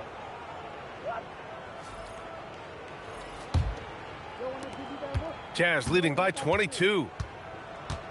Pass to Hagan. Back to Garland. 1:43 left in the fourth quarter. Shot clock at 6. Utah with another miss. And it's Seattle with the ball. Here's Korver. Richard, the league taking some steps to prevent flopping. What's the criteria for what crosses the line? It's called STEM. It's an acronym for secondary, theatrical, exaggerated movements. Yes, that's a real term. It's kind of a limited definition, and it basically says, don't be an idiot. Here's Hagan. And he didn't get quite enough under that one. And it's Seattle with the ball. Pass to Dragic. Here's Korver. Shot is good. Dragic making the play. Now Garland. Outside, Williams. Here's Hagan. Williams passes to Williams. 6 on the shot clock. Williams with the screen. And Williams punches it home. Yeah, they blocked out the noise, blocked out the distractions, kept on grinding, and this is their reward. All road wins, they're just so sweet. They're just so sweet. You know why? Because they are so hard to come by. The find from Buddy Hield. I'd like to see him do that more. Spread the ball around.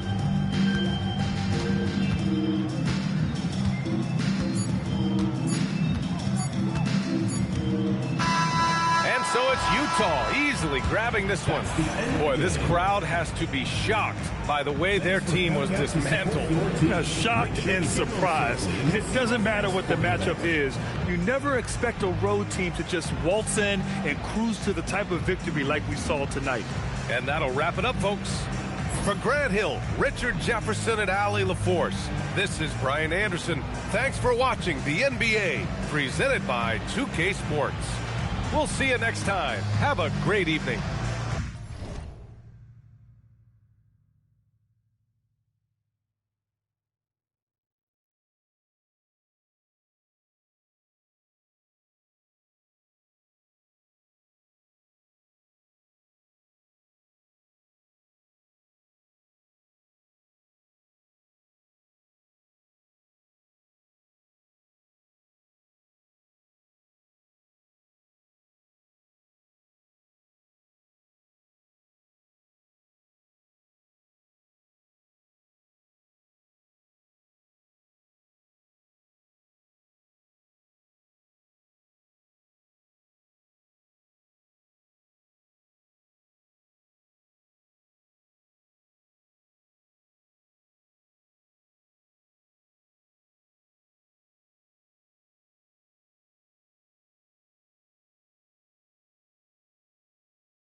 And a chance for everyone to get some shots up. Fine. Hi, everyone.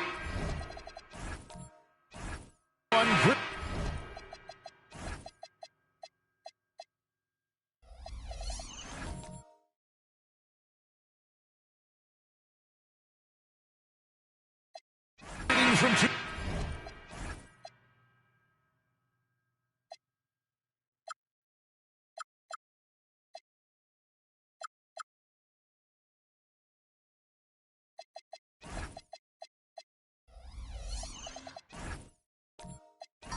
UK Sports, get ready for some NBA action.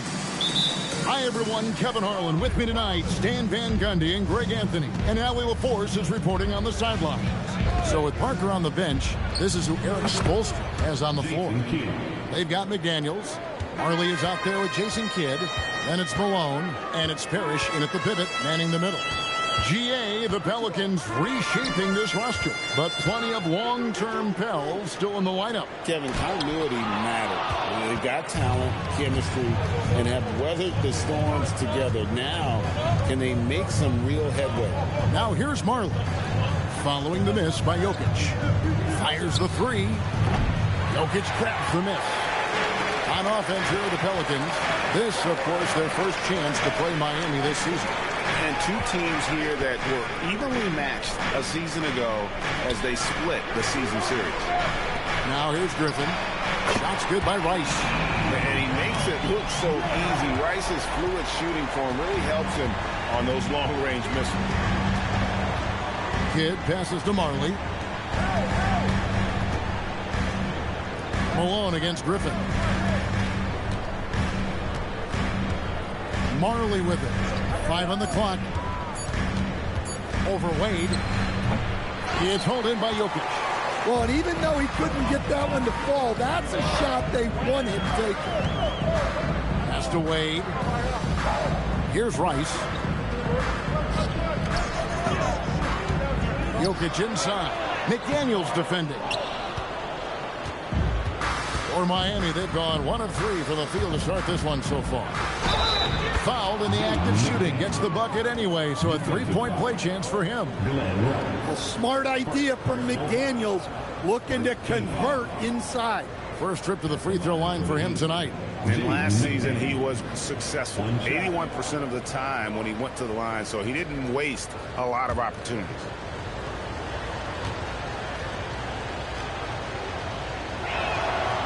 It's still early in the season, Greg, but we're getting an idea about which direction teams are headed in. So true, but so much can change between now and the end of the schedule. So the most important thing at this stage, building momentum heading towards midseason. Here's Archibald, and Jokic wide open. He shoots. No good on the triple. And you don't want to give up that kind of look too often. Kidd. And it's Jokic with the rebound. New Orleans has gone 1 of 2 from long range in the first quarter.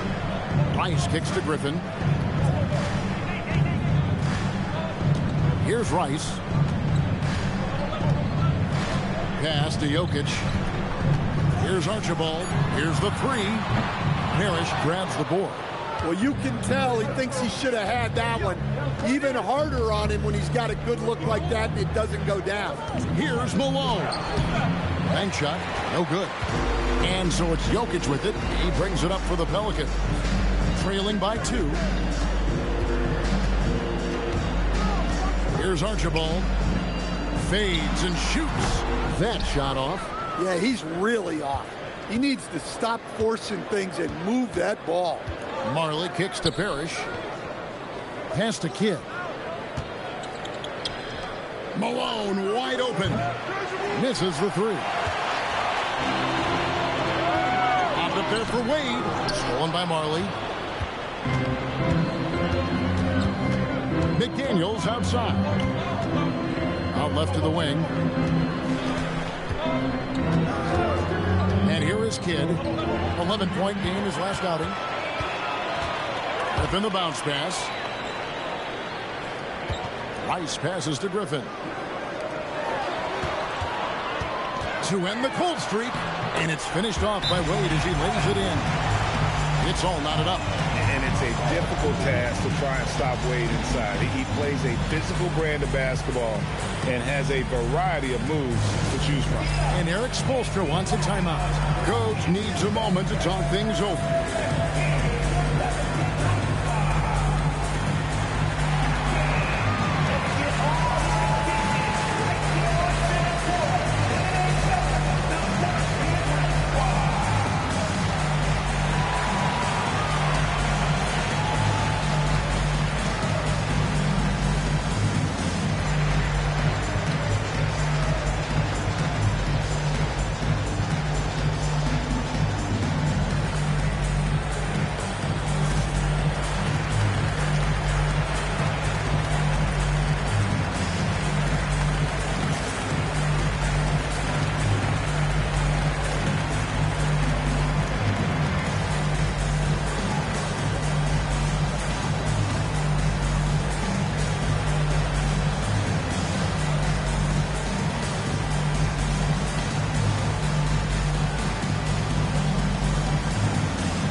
He's checked in for Nikola Jokic.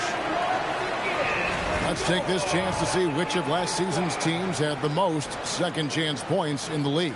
Fifth on the list, the Pelicans. This was a team that was really savvy when it came to getting position under the boards and then getting those offensive putbacks. Outside Kidd. Pass to McDaniels. Malone outside. McDaniels outside. Kicks it out to Malone. From deep. Gets that one to fall after missing his first two. 1 for 3 from the field. And from time to time, Malone can make that. The D is going to have to adjust moving forward. Here's Rice.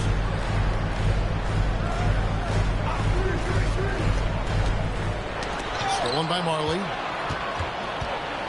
Outside Kidd.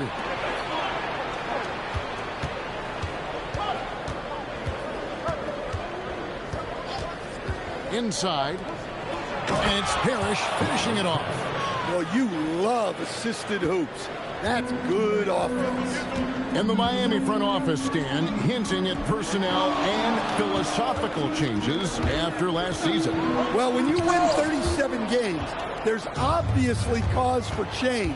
And the Heat are never complacent, Kevin, and they've got no interest in full-scale rebuilds. And finished off by Griffin. Oh, my word. I shouldn't be amazed anymore when Griffin pulls off a dunk like that, but I always seem to be. The man has some unreal moves above the rim. Back to Kidd. Malone sets the pick for Kidd to the middle. And there's Karl Malone on the assist by Kidd. Malone's got 5. You just appreciate how unselfish Kidd is. Outstanding at sharing the ball and playing for his teammates. And so James Borrego decides to call timeout. He's going to make some adjustments to the game plan.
The Heat going with the whole new group on the floor.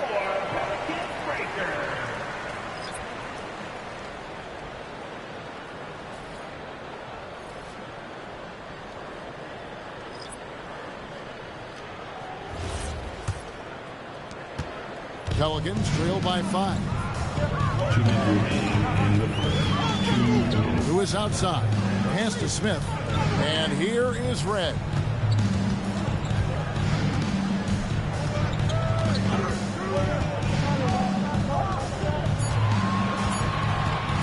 For three. Rebound by the Heat. There's 1:38 left here in the first quarter. Parker outside. To the paint. Here's Gasol. Gobert with the block. Stellar defense. Gobert will have him thinking twice about bringing it inside again.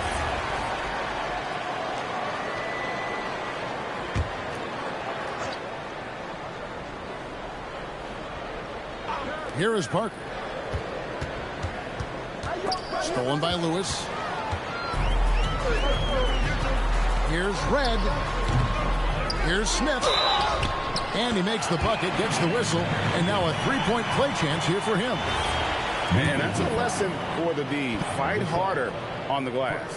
Yeah, they need to pay attention to the details. Second chance points are backbreakers. And new leadership for the Pelicans.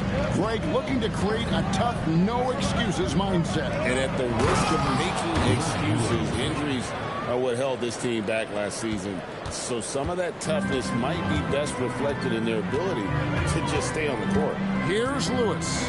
The Heat getting the bucket. Gobert with a screen on Parker.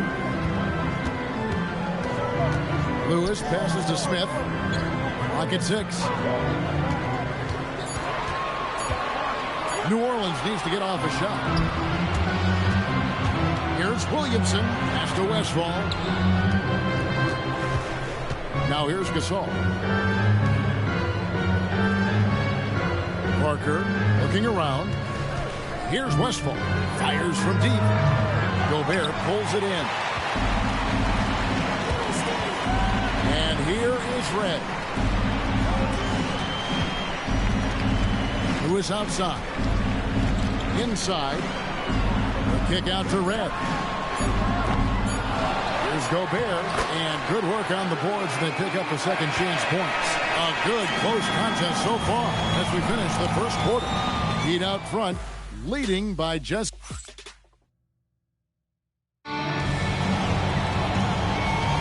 And it's been a pretty even game here after one quarter of play.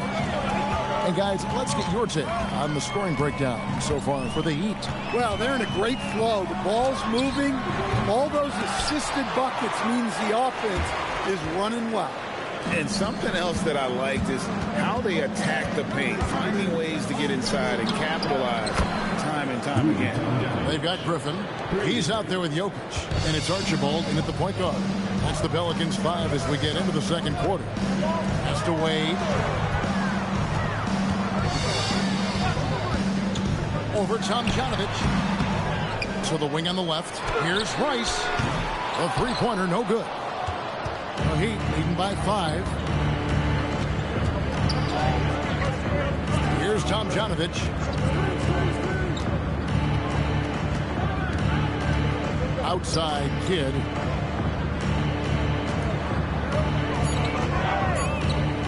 Launches a 3. And the rebound goes to Griffin. And so Griffin will bring it up for the New Orleans Pelicans. Now, here's Wade. Jokic sets the screen for Wade. Pass to Jokic. And foul on the shot. He'll shoot 2 at the free throw line. Stan, you know, you think about the release point on Jokic's outside shot. It is tough to get to. Yeah, Kevin, it certainly is. And the problem is if you start to come out of your stance to try to get to that shot, Jokic will just pull the ball down and beat you on the drive. And Jokic stops them both. And guys, hold on now. I'm getting word we have Shams Charania calling in. Shams, what do you have for us? Well, looking at the Eastern Conference this season, as much uncertainty as I can remember with regard to the pecking order. With injuries shifting the balance of power, things very much up in the air. And there's some up-and-coming teams seeming to sense an opportunity to make their move. Certainly something to watch. Okay, Shams, thank you for the report. Pelicans trail by 3. Here's Wade. And the Pelicans miss again. McDaniels outside. And it's Parrish finishing it off. Well, you love the unselfishness. makes the next pass, and enables his team to capitalize on the possession. Here's Archibald. Up and in on the way. And they've done well at taking advantage of some late defensive rotations and getting the ball in the paint. Malone looking around. Kidd. Good, and it's Malone picking up the assist. Kidd's got his second bucket. And Kidd using that size well inside. Fantastic with the read of the D there and exploiting the weakness. Wade outside. Jokic with the screen on McDaniel. That's good, and the Heat lead is cut down to 3 on the bucket from Jokic. Yeah, it's almost like pick your poison with Jokic in the pick and roll. He's a master of these sets. Outside Kidd. Malone against Griffin. Malone, good. Malone's got 7 points in the game. They've settled into a nice groove offensively here in the second. Wade passes to Archibald. Back to Wade.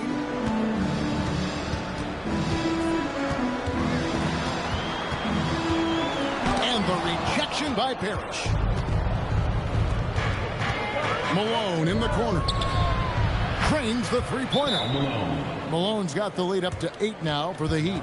And you can see Kidd's ability to pass truly is a gift. When one of his teammates is open, he is quick to get them the ball in rhythm. And so James Borrego decides to call timeout. He's going to have a discussion on the sideline.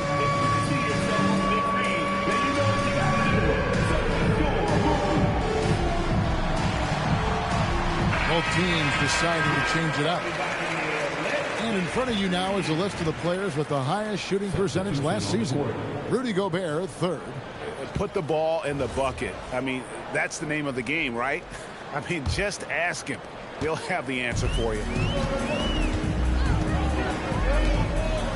Now Wade tries the spin move. Shoots over McDaniel. That misses off the backboard. Well, this period, he's been his own worst enemy, and now he's pressing. Malone can't hit. For New Orleans, their last game a loss to Atlanta. Wade kicks to Gobert. New Orleans moving it around. Wade outside.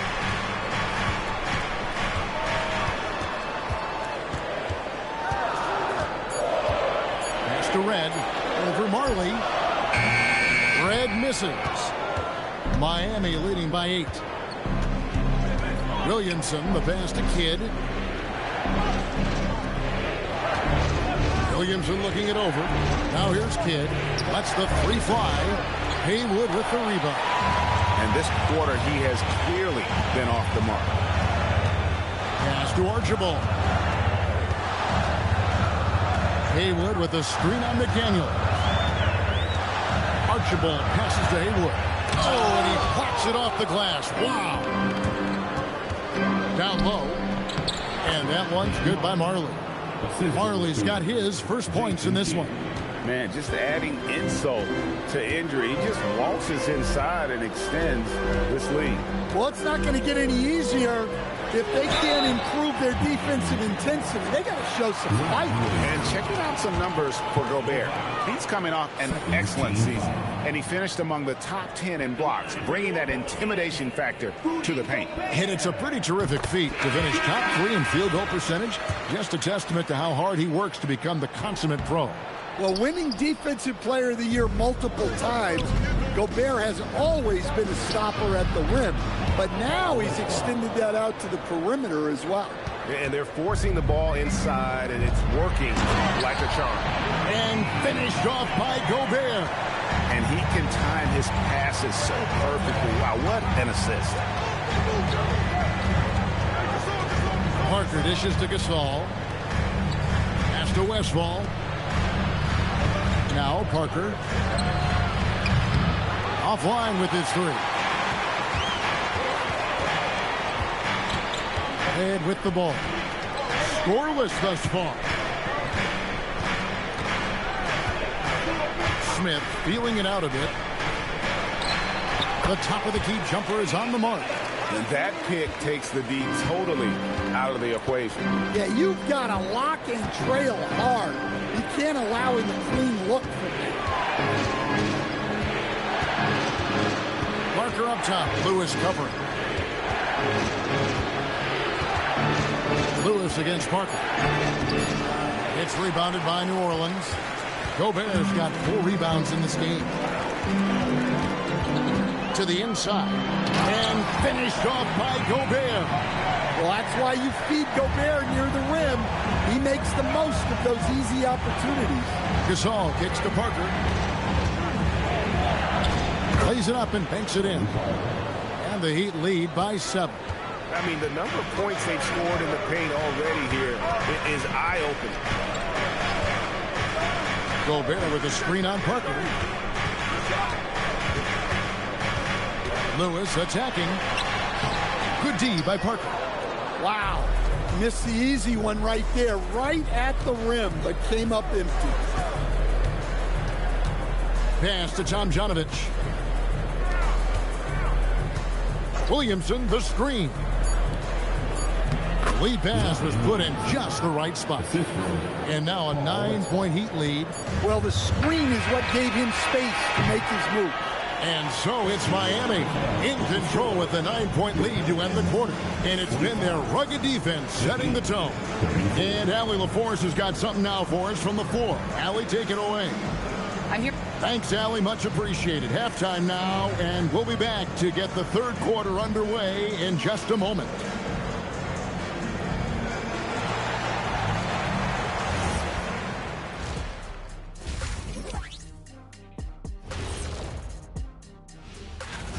They're completely in sync. It's like bees hive mind out there. Hear them, Kenny? Bzz, bzz, Yeah, great passing, but much better in your...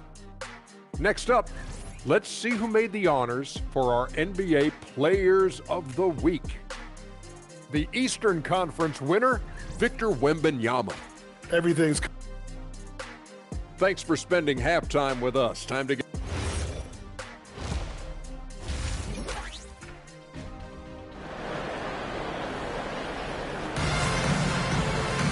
And if you're just joining us in this one, first half is in the books. 1 half to go. We're seeing a tremendous game so far from Karl Malone. Yeah, and just look at the numbers from the first half. He has been very efficient. Yeah, it's not like he's getting everything at the rim. He's playing smart and just taking what the defense gives him. So with Gasol on the bench, this is who Eric Spoelstra has on the floor. We've got Parrish. McDaniels is out there with Malone. Then it's Jason Kidd, and it's Marley in at the 2.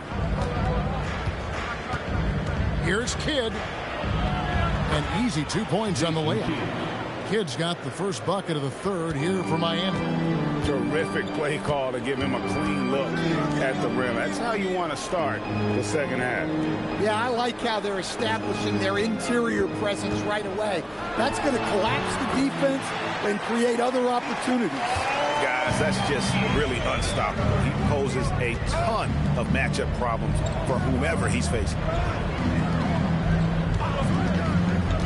Malone against Griffin. They get the rebound. It's good on the putback. Malone's got the lead up to 11 now for Miami. Just no resistance on the inside. That's their 5th consecutive make in the paint. Shooting foul as the whistle blows. He'll shoot 2 free throws. It's on Jaden McDaniel. Well, you have to throw so much weight at Jokic on defense that eventually he'll just step into it and draw a foul. Right, we see a lot of change in the NBA, but Nikola Jokic always seems to stay in the MVP conversation. And not just in it, at the top of it. His ability to affect the game is basically unmatched. He dominates in just about every single aspect. And so James Borrego decides to call timeout. Coach is going to talk some things over with the team. Might be seeing something to adjust.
2K leaderboard provides us now with this list of last season's assist leaders.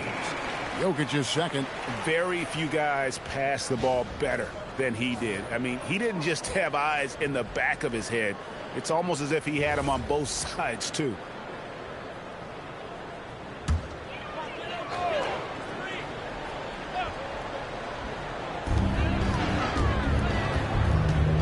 Here's Archibald. Jokic with the screen on Kidd. Pulls up, high post, and the Pelicans miss again. The Heat leading by 11. And here's Marley. Pass to Kidd. And now Allie LaForce has something for us from the sideline. Thank you. The NBA understands its future is electronic. Commissioner Adam Silver said the vast majority of people consume us through media, not in person.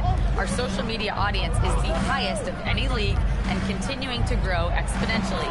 So there's no lack of interest in this game. Kevin? It is a beautiful thing. All right, Allie, as always, we thank you.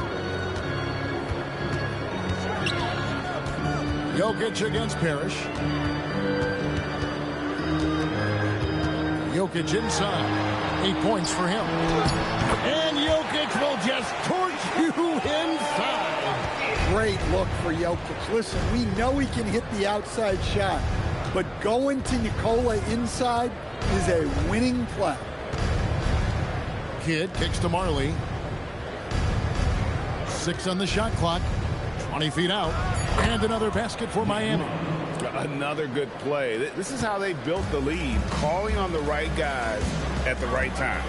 Yeah, come on. They're just having their way out there and continuing to press the advantage. Wade can't hit. Another miss. At some point, they need to tap someone else for a boost offensively. Stolen by Wade. Hit against Jokic. New Orleans moving the ball around.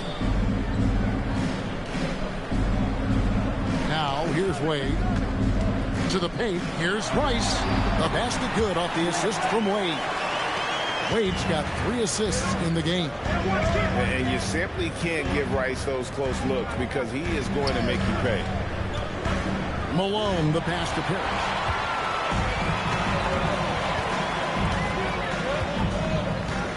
Outside Griffin. Pass to Jokic. Stolen by Parrish. Now Marley. Down low. Griffin with the steal.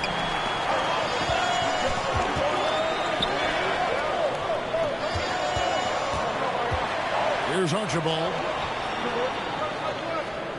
Picked by Griffin. Here's Wade. And he buries that one, drilling the rim on the way down. Wade's got his second basket of the game. And Eric Spoelstra wants a timeout. He's going to take this chance to talk to his guys.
And New Orleans going with a whole new group out there. A different look for Miami.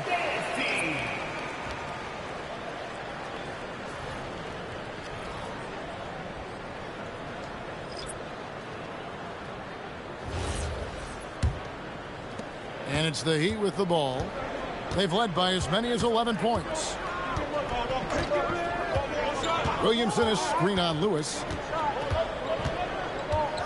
Pass to Westfall. Just 5 to shoot. Drives to the hoop. No good that time. Good work defensively by Smith. Pelicans trail by 7. Now here's Lewis. Covered by Parker. Lewis outside. Rebound by the Heat. Williamson up top. Hayward covering. He muscles it in through the contact, and they call the foul. He's on his way to the free throw line. He's such a strong player. When you hit Zion, you're usually going to take the worst. Griffin's checked in for the Pelicans. One shot. One shot.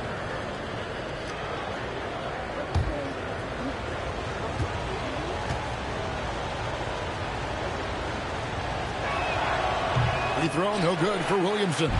Yeah, you have to really appreciate Williamson's fire and tenacity on the court. Players like him get everyone to increase their intensity. Ball's knocked loose. Smith kicks to Red. Smith outside. Here's Griffin. And it's Tomjanovich with the rebound. He'll probably hear about that shot selection when he gets back to the bench. Maybe not their best option. Basket good. So it's the Pelicans now. 11-point game. They need a good offensive possession. Yeah, they've gone a long time without a bucket. Here's Lewis. Gasol with the rebound. Gasol's got his 6th rebound on the night. Here's Westfall, covered by Smith. Westfall passes to Parker. Williamson left side. Shot clock at 6. Here's Westfall. It's rebounded by New Orleans. Haywood's got 4 rebounds now tonight. Smith dishes to Lewis. Yes, and it's Smith with the assist that time. Lewis has got his first points of the game. And that's exactly what they're going for on that shot. Parker, right side.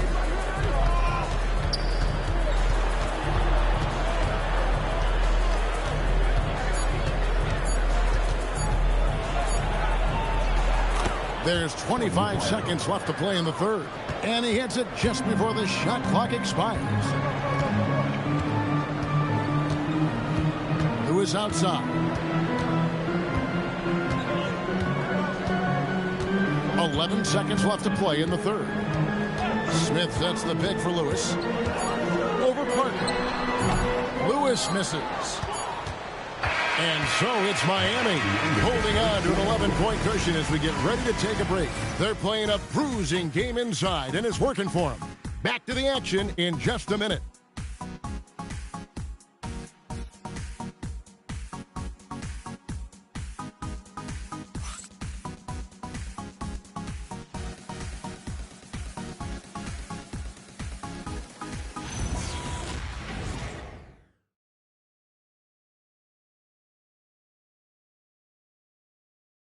And a worthy candidate tonight as we take a look at our State Farm assist of the game.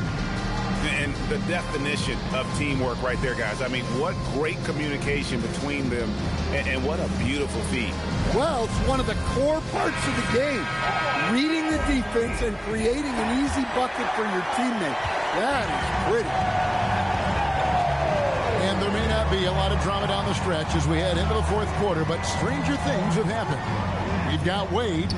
Griffin is out there with Jokic, and it's Archibald in at the point guard position. So that's the group out there for New Orleans. And Jokic slams it in. Hey, on many nights, Jokic is a primary playmaker. Tonight, he's been the finisher. Pass to Tomjanovich. Inside, here's Malone, and the jam by Karl Malone. Well, you can see why he's a go-to guy for them. They trust in his ability to shoulder the offensive load. Here's Archibald. He's covered by Kidd. Jokic high post. And he could not get that one to go. A lot of contact, and he'll go to the line for two. Robert Parrish picks one up there. Well, that's the thing about Jokic. He makes you work defensively throughout the game. And a moment now to look at the scoring approach in terms of where the points are coming from here for the Heat. Well, their passing has been just exceptional, and it's opened up the floor for them on numerous occasions.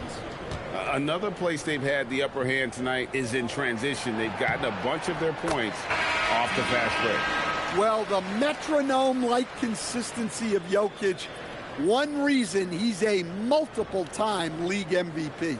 Daniels is checked in for the Heat. And Jokic pops them both. Wow, they've made every free throw here in the second half. Fourth quarter still young, just over a minute play.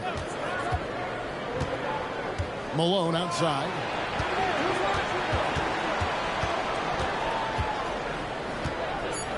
From the corner.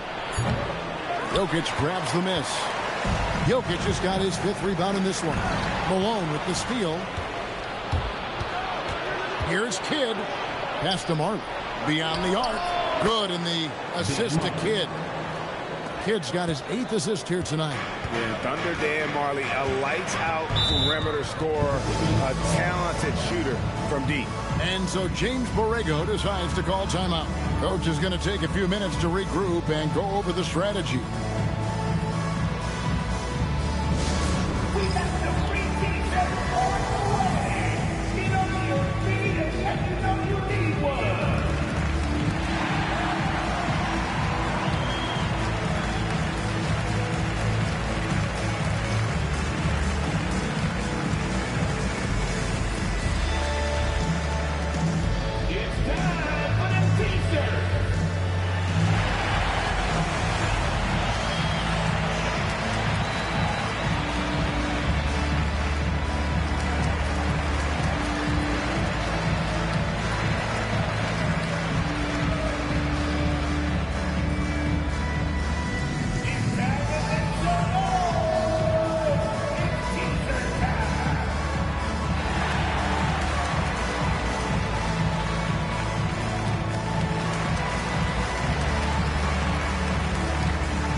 And now let's send it over to our courtside reporter, Allie LaForce. I was able to listen in on what James Borrego was going over with his team. He said to them, you guys look defeated out there. Wake up. This game is far from over, but I need you all to believe that. I need you to fight for one another right now. And as always, Allie, great job. Thank you.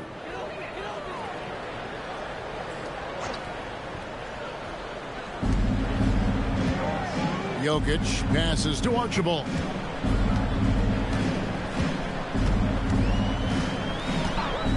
Jokic with a screen on Kidd.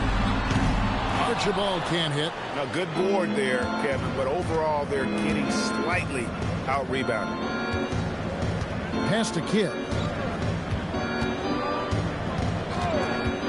To the middle. Looks for Parrish. Gets it to him. Good in the assist to Kidd. Kidd's got 9 assists now tonight. How many times have we seen a possession like that from them today? Ending with a basket, coming off a pretty pass. Archibald passes to Rice. Here's Archibald. He's covered by Kidd. 6 on the shot clock. Cuts it 5 from 18. And the Pelicans miss again. Miami leading by 14. We're in the final quarter of play here. 3 minutes in. Here's Malone. Yep, it counts. They are just killing them on the interior. And so it's Wade. He'll bring it up for New Orleans. Griffin a screen on McDaniel. Wade against McDaniel. Wade can't hit. For Miami, they've gone an outstanding 4 of 5 from the field in the fourth quarter so far. Here's Malone. He makes his 9th shot of the game. He has only missed 4. And it just seems that every pass they make is leading to a score. Just great ball movement. Wade outside. Shot to stop the run. Another miss by Wade. His shot selection's been poor. If I were coaching this team, he'd be sitting next to me. And I thought that was going to drop. It looked good from here. Griffin kicks to Wade.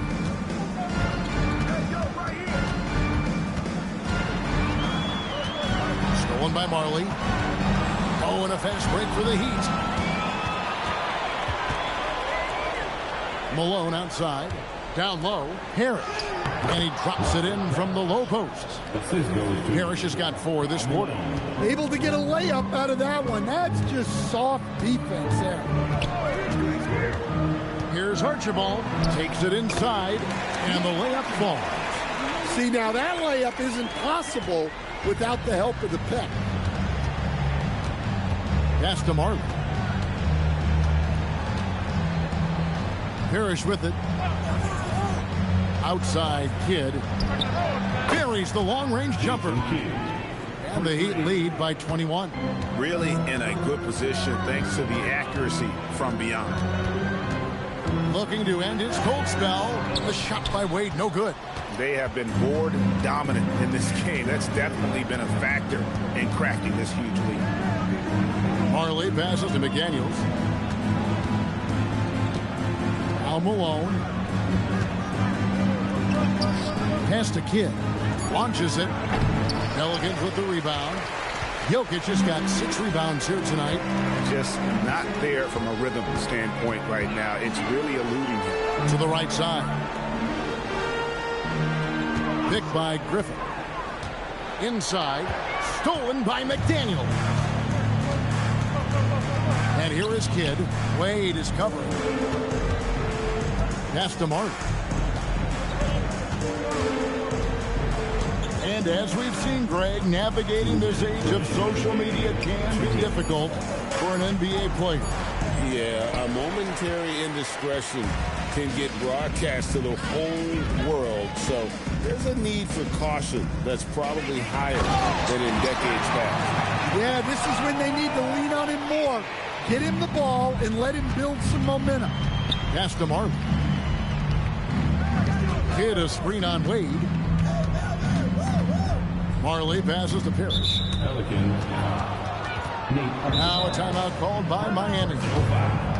1:32 left to play in the final quarter.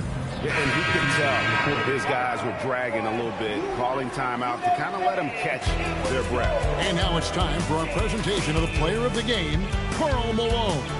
And he's just been crushing it from the field tonight, Kevin. Whether it's been on open looks or with the guy draped all over him, he just hadn't missed much. With his percentage in the sky-high range, they've had no choice but to make him their #1 option on every trip. Well, to come in here facing a hostile crowd and have a game like he's had, that's what separates the good players from the great players. Gasol passes to Tomjanovich. To the inside. Here's Williamson, and Williamson throws it down. And as we head to the final buzzer here, a crushing blowout, big-time dominance, and this will go in the record books as a gaudy win for the Heat. This was a team performing to its fullest capability. A hugely satisfying win. A game that not many will soon forget. And on the other side, one that I think most will try to forget. And so with this, they'll end up with their second win on the year. And as usual, some excellent work tonight in what was a quality big impact game for Karl Malone. Yeah, you know, he was a man on a mission in this one. The defense had absolutely no answers for him tonight. Red outside. Zion Williamson grabs the miss. And so here is Miami. A 21-point lead, the biggest in the game. Gasol setting the pick for Parker. Looking for Gasol. He gets it there. And it's good on the assist by Parker. Taking no chances. They go on one last run to seal the deal. Yeah, this run has poured a bucket of water on any ember of a potential comeback. And here is Red. Just 4 to shoot. Over Tomjanovich. Offline. And so Miami takes this one by a big margin. To come into an opponent's building and dominate the way they did tonight says, I think, Greg, an awful lot about this team. I guess they don't need home cooking to feel at home. I mean, Kevin, just a masterful performance all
Grant. But talk about when coaches can tell if they've got it or not. Well, unless you're a defending champion, a few games won't tell you much. What coaches are looking at now is how the players gel together and if they can produce consistent results. Let's check out Milwaukee's starting lineup. We've got Drew Holiday, and it's Camby in at center, filling out the middle. 6 to shoot.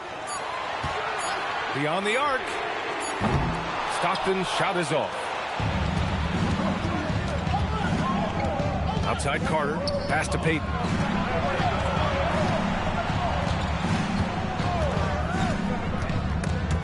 Robbed. Here's Mullen. His last outing, we saw him score 13. And it's flushed down. A nice jam. When Kevin Garnett gets that ball anywhere close to the rack, he's going to throw it down. Now Payton. Here's Willis. And it's Mikan with a rebound. And the shooter had very little space on that attempt. And guys, that's exactly the kind of high-impact defense they want to see out of him. Mullen can't get it to go. That's exactly how you have to defend him on the perimeter. You can't allow any space. Carter on the wing. 14 points his last outing.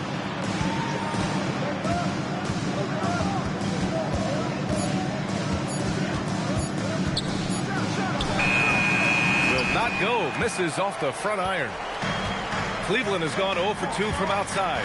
Well, Grant, you got to give the Bucks credit. 9 straight postseason appearances, the longest running streak in the league. Yeah, but 3 straight first-round exits. I mean, you could tell the boat's taking on water, and tough decisions are required. Now here's Carter. Outside Payton. Ooh, a good look from Carter. The wide open shot is on the money. The defense has to crowd Carter. Even as the pass is coming his way, you can't let him have any space. Ooh, lots of contact on the shot. So 2 free throws will follow that whistle. And, you know, under the circumstances, that's a good foul. You just can't let him have that throwdown. He's got his first free throws of the night right here. Shooting 2.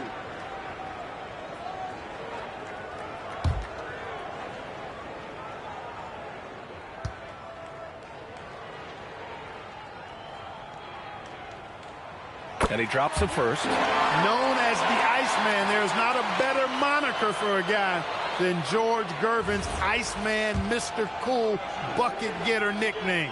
An incredibly crafty scoring swingman. So he gets them both. Extremely reliable. When he steps up to the line, you just kind of expect him to knock him down. Left side Payton. Up top Carter.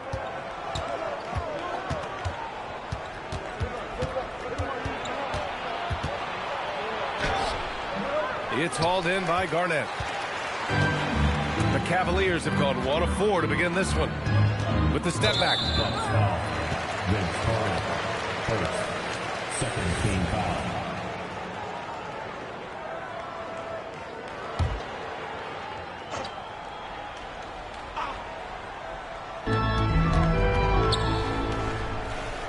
About 3 minutes gone here in the first quarter. Garnett blocked.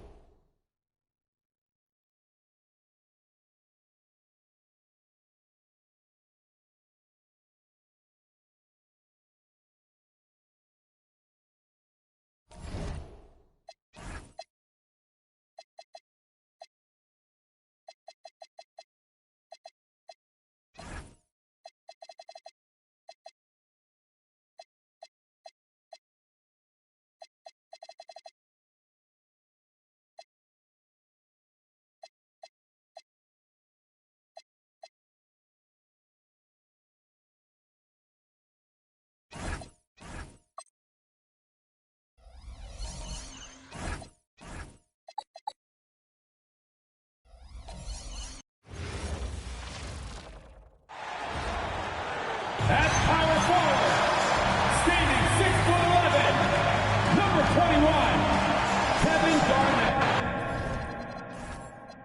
Indeed.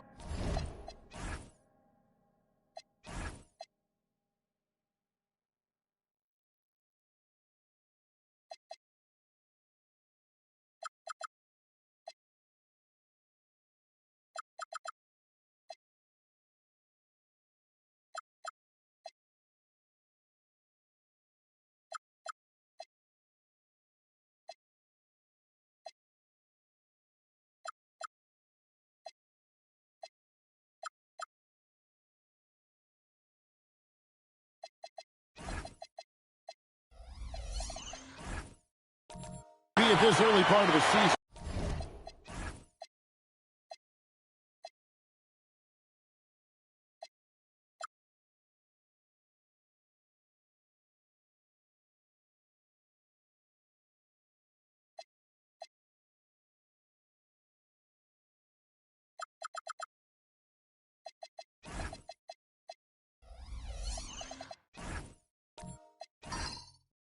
What's most important for the head coach?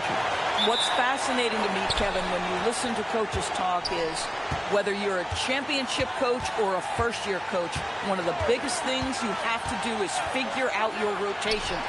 Here are the starters for Milwaukee. Canby out there with Willis. Then it's Holiday. Then it's Gary Payton. And it's Carter in at the 3, the small forward. Now here's Stockton. Back to Mullen. It's up a 3. And the rebound goes to Marcus Camby. And up the court come the Bucks on the break. And Holiday kicks to Payton. Over Stockton. Payton, good. Well, Payton likes to work up close and personal with the basket, but boy, he can stretch it out when he needs to. Now here's Stockton. Gervin finds Gafford. Back to Gervin. Just 5 on the clock. There's the drive. It's tipped. Outside, Payton.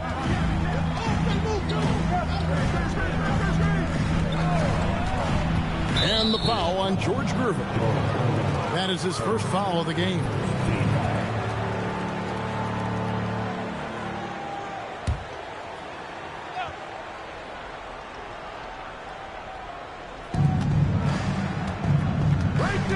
Now Payton.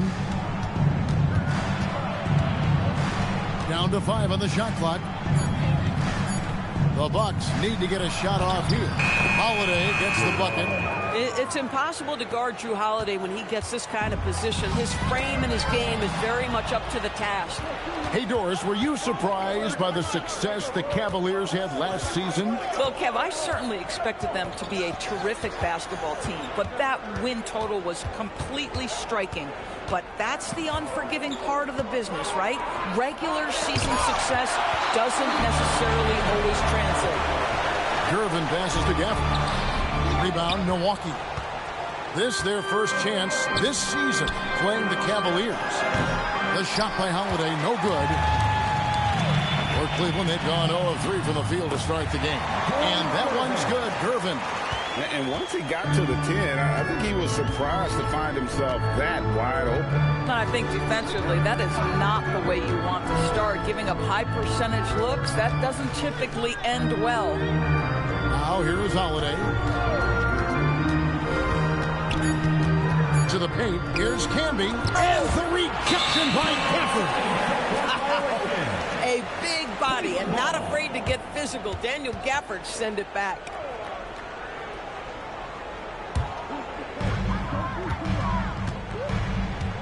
Stockton with it.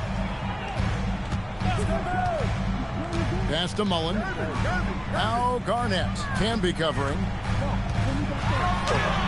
Garnett can't get it to go.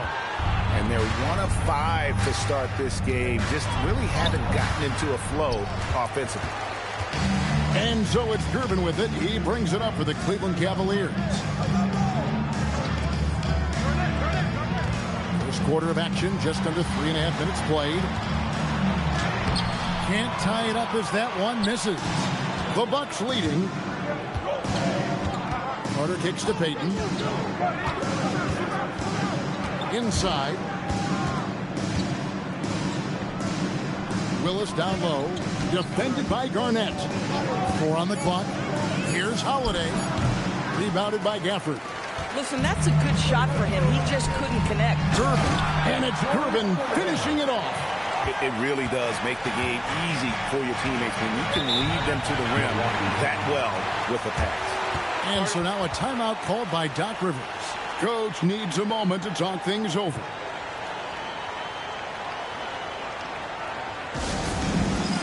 And the Cavaliers making a change here. Richards is checked in. The Bucks also with the sub. Nader's checked in for Kevin Willis. Mullen against Howard. Payton outside. His shot is good, making him a perfect 2 for 2 from the floor. Boy, they'll take that possession. Nice finish in close. There's the lob to the hoop.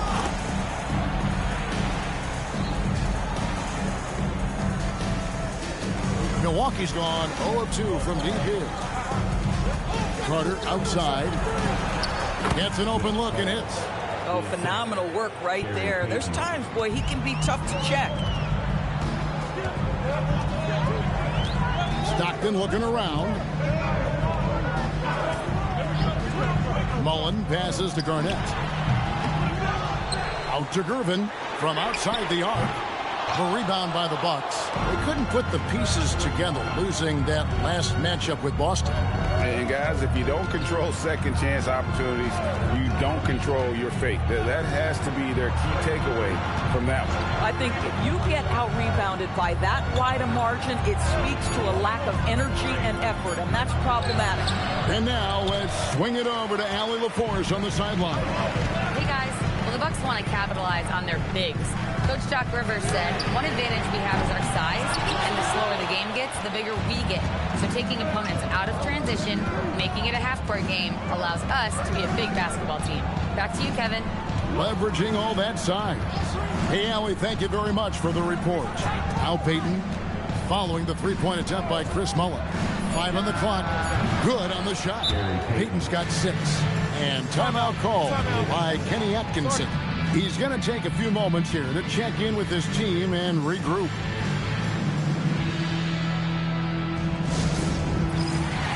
Both teams will make substitutions. With this pause in the action, let's show you the teams that have scored the most points in the league last season. The Cavaliers, number 1. Yeah, number 1 in the league in terms of points per game a season ago. They play as a team, just really unselfish in terms of their brand of basketball. And so it's Milwaukee with it. Tim Hardaway missing his last shot. Outside for Redick. A 3-ball. It's Clark with the rebound. And they had some botched coverage that turned into no coverage. Outside Hardaway. To the left side wing. Down low, Richards. His shot is good, making him a perfect 2 for 2 from the floor. Yeah, there is an art to working for the best shot available, and that right there is it. Here's Dantley. Hasn't made one yet. Here's Nader. Boom, he jams it straight down. It'd be nice if everybody took as much pride in his rebounding as he does. You know what, Greg, he loves that part of the game, and it shows. Well, but as defenders keep forgetting to box him out, he continues to just make them pay. Brown finds Redick. Here's Nader. Brown the pass to Nader. The rebound by Richard. Those are chances almost always you can rely on him to get you 2 points, but the D just enough to keep him out of rhythm. Outside Hardaway. Unloads. And the last shot before the buzzer is off. And that concludes the first quarter of play. The Bucks on top, leading by 4. And back with the start of the second quarter in just a moment.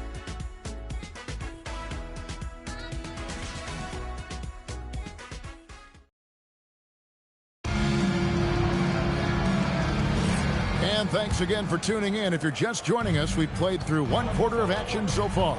And look what we've seen from Milwaukee. What do you think, guys? What we saw in that first quarter, they won their matchups defensively. I think across the board, a number of guys have done a great job guarding multiple positions. So with Holiday sitting on the bench, here's the 5 for Doc Rivers right now. We've got Carter, Jaylen Brown out there with Gary Payton. It's Camby, and it's Willis in at the 4-man position. Now here is Carter. Last time out he had 14 points. And it's Brown missing. No doubt Jaylen Brown is one of the most gifted isolation scorers. Oh, and he got fancy with that one. Yeah, maybe trying to give them the momentum boost they need to break this game open. And there's the foul on the shot. He'll go to the line for 2. And I like the fact that the defense is looking to protect the rim at all costs. First trip to the free throw line for him in this one.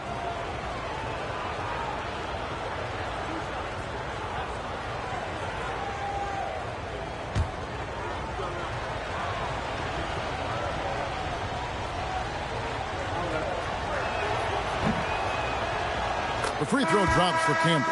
And Greg, you were a point guard. How has that position evolved over the years? Well, if you think of how much more of the court that has to be covered and the style, you have to score more now to play the position. I think shooting becomes incredibly important.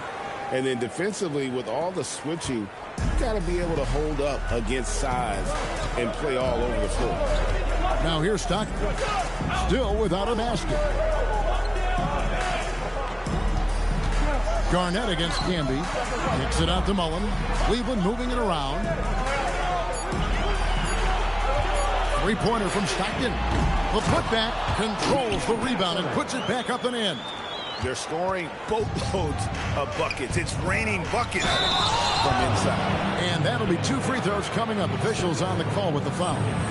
That's on Daniel Gafford. He gets right to the rim, but the defense there to deter him. He'll take his 3rd and 4th free throw shots of the game right here.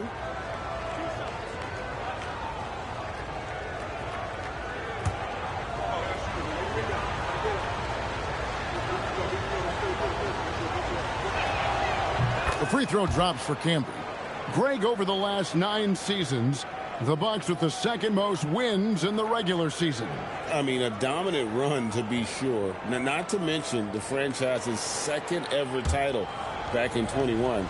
Those are things you can never take away. And both free throws good for Camby. As we've gotten closer to halftime, their style has become more and more physical. Stockton the pass to Gervin. Back to Stockton. Lobbed up there for Gafford. Got a piece of it. It's Carter, high post. Working on Gervin. Man, clearly struggling here with the foul. Still early. And just one more will put him over the limit.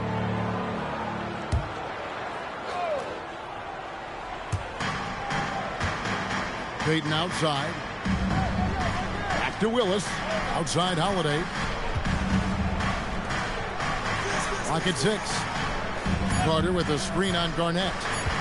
Here's Willis. Well, there's the 2008 Defensive Player of the Year. KG's been frustrating shooters for a long, long time. Now here's Stockton. Nothing on the board. Mullen's shot is off. Pressured that shot by getting a hand up just as good as a block. And he did it without fouling, and that's become an art, changing shots without making contact. Now here's Payton. Over Stockton. Was shot by Payton. No good. And here's Stockton. Pass to Gafford.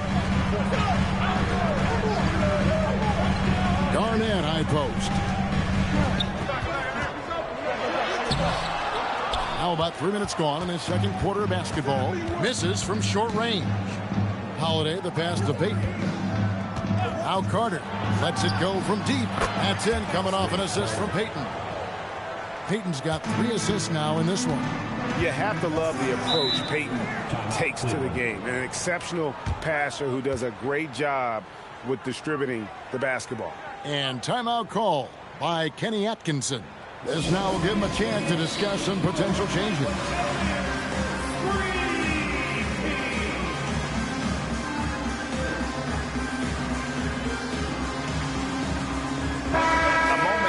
The numbers for Holiday. Some last season stats for him. Averaged about 11 points a game last season. 4 assists and 4 rebounds.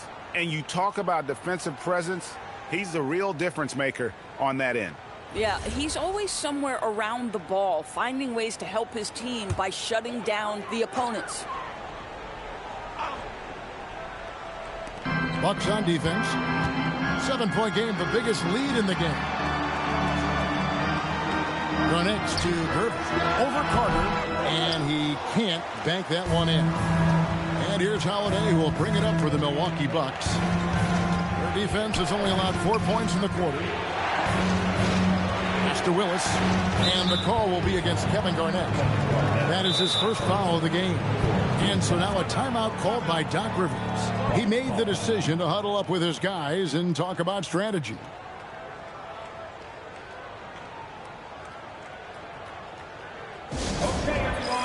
Brandon Clark, he's checked in for the Cavaliers. Number 15, Brandon Clark. And here in the second quarter of action as we approach 4 minutes played. Stockton against Payton. Clock at 4. Cavaliers with the rebound. Boy, the defense hanging in right there, making that shot really difficult. Now Stockton still without a basket. Outside, Mullen. The Cavaliers again can't hit. Carter kicks to Payton.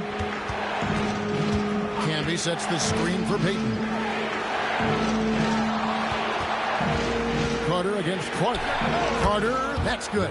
That's fantastic shot making this quarter after struggling a bit in the first. Guys are looking for a spark here. Yeah, a cold stretch offensively, for sure. On the wing, Mullen, covered by Payton. Here's Garnett, rejected by Campbell. And it's out of bounds. The Cavaliers able to retain possession here. Nick Richards, he's checked in for Garnett.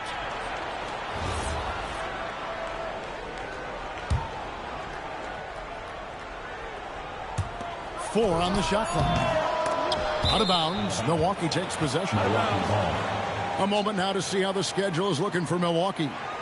On Tuesday, they're off to Oklahoma City to face off with the Thunder. And then on Tuesday, they'll be facing Bam Adebayo. And you know, for that matchup with Charlotte, that one will mark game number 6 for them in the NBA season. We'll see if there are any adjustments between now and then to the rotation. J.J. Redick's checked in for Vince Carter. Holiday, the pass to Dantley.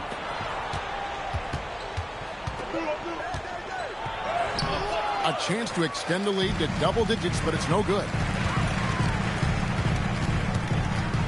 Outside Hardaway.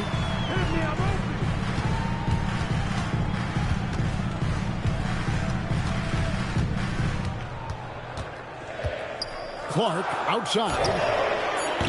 And another miss by Cleveland. Bucks leading by 9. Pass to Bing. Over Hardaway. Here's Nader. Banked in off the glass. Well, this is what he does. Find ways to make his presence felt, and this time on the offensive glass. How about the hustle on display there? That kind of effort will earn respect from everyone. And timeout call by Kenny Atkinson. Looking for a breather and maybe adjusting a thing or two. Brown is checked in for Drew Holiday.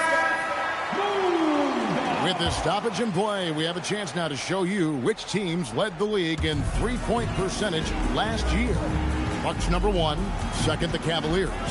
And it's no secret that both of these teams rely heavily on the three-point shot. That was the case last year.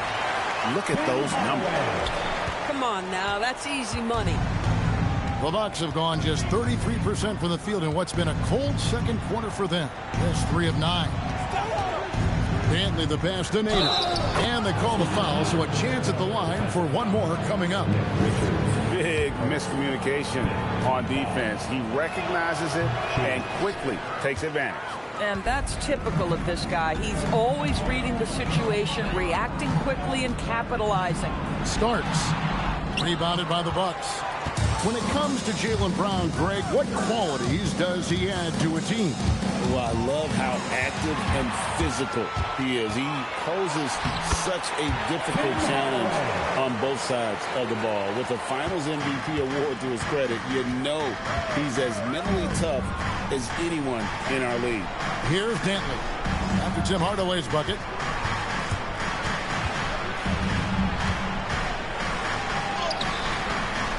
The shot by Dentley, no good. The Cavaliers trail by 9. Here's Hardaway. Down it goes, his third basket. He's now 3 for 4. Boy, a very quiet start, but looks like he's starting to find a little something out there. Brown with the screen on Hardaway. With the step up. And the Bucks miss again. It's 9 seconds separating the shot clock and game clock. There's the pick. There's the triple. It's rebounded by Nader. Bucks leading by 7. Here's Brown. No good off the front iron. Outside Hardaway.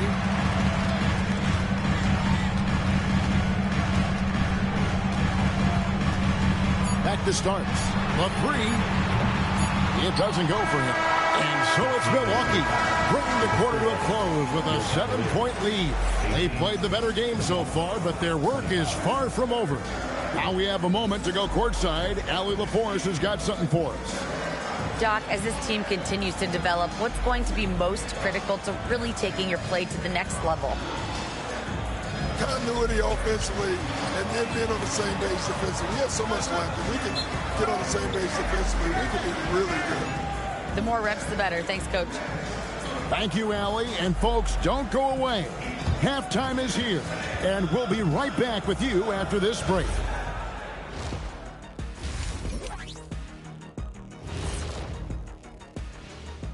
Thanks for stopping by, y'all. First up on the show tonight, a quick look ahead of some upcoming games on the docket. I think for Cleveland, great start to the year. They came in prepared both mentally and with the game plan. And turning our attention to the first half, a positive start for the Milwaukee Bucks. They have outworked and out. Thanks for spending halftime with us. Time to get it back out to Kevin Harlan for the start of the third quarter.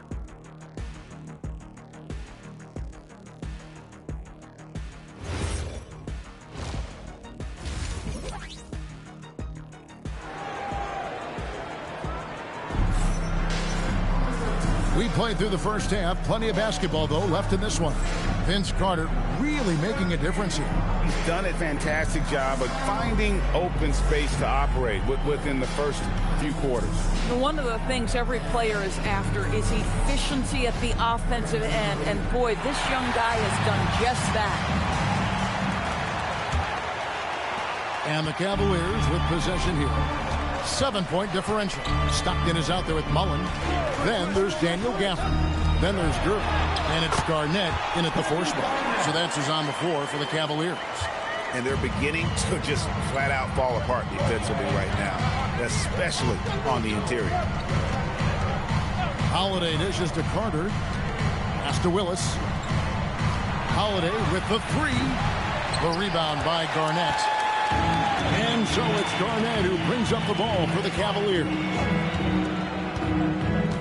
Garnett with a screen on Payton. Now Mullen. 3-pointers off the mark. Holiday finds Payton. Carter outside. Pass to Willis. Just 5 to shoot. Gervin with the steal. Drops in the breakaway layup. Gervin's got 8 points. And one area where they haven't struggled has been transition. Yeah, they've had less success when they allow the defense to get set. That's why they want to keep pushing the pace.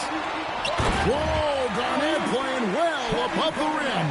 And how about the incredible timing on that alley-oop? He absolutely hammered it down. And in 2028, Cleveland poised, GA, to welcome the WNBA's 16th franchise. Reviving the name and branding of the Cleveland Rockers, one of the W's inaugural teams that folded back in 2003. Soon back on stage after a quarter-century hiatus. The Cavaliers trail by 3. Stockton with it. Pass to Mullen. Garnett left side. The offensive rebound. And Gafford throws it down. The scouting report will say Daniel Gafford is a dangerous offensive rebounder. Show him, DG. And so now a timeout called by Doc Rivers. He's ready to talk things through with them. You know, with Daniel Gafford, they have an element inside that a lot of teams are looking for. Well, let's begin with his motor. Daniel Gafford wants to play hard and compete on every possession. He's a lob threat and a rim protector. Give me all of that. Let's be fair.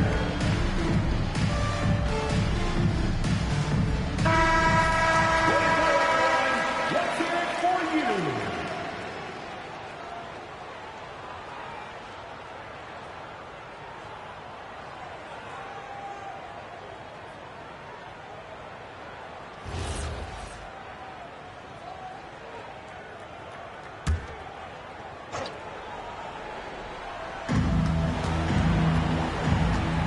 Outside Holiday deflects the pass.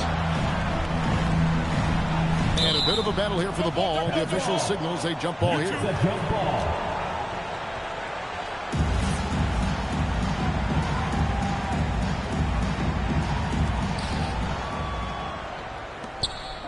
Stockton against Payton. 5 to shoot. Over Stockton. Payton, good. Payton's got 8 points. Oh, nice play call by Payton. He sees the defensive layout and knows the pick and roll will open things up. Whoa, that'll wake you up. He is such a great athlete. Now here's Payton. 8 points for him. Carter outside. Outside Holiday. And there's the call. It's going to be an illegal screen. Oh, in a close game like this, that is the kind of mental lapse you have to avoid. Cavaliers trailing. 3 minutes gone now in the third quarter. Gervin for 3. Milwaukee with the rebound. Camby's got 6 rebounds in the game. Fires at the elbow. It's rebounded by Kevin Garnett. Garnett's got 4 rebounds now tonight. Pass to Stockton. Garnett with a screen on Holiday. Stockton against Holiday. Shot clock at 5. Outside, Mullen. Milwaukee with the rebound. Willis has got rebound number 5 here tonight. Holiday, the pass to Payton. And here's Carter.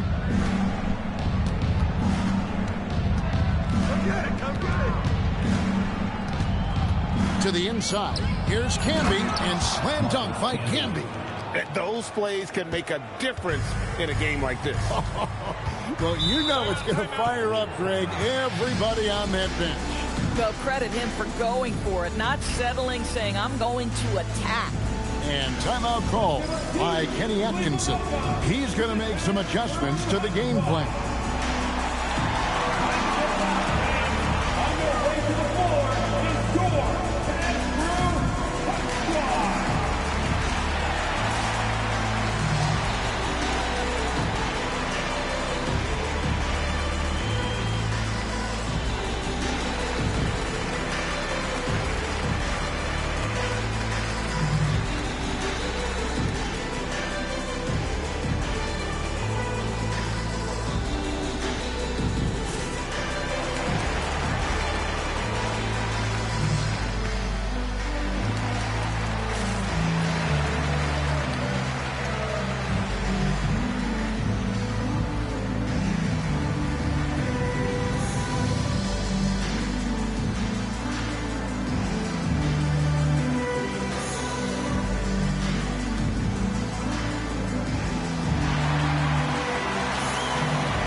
Richards is checked in, and Milwaukee also making a switch.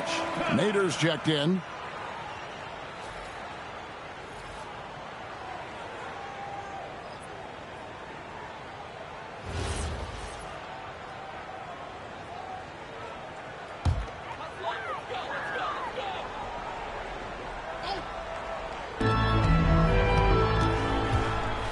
Here's Stockton, still scoreless.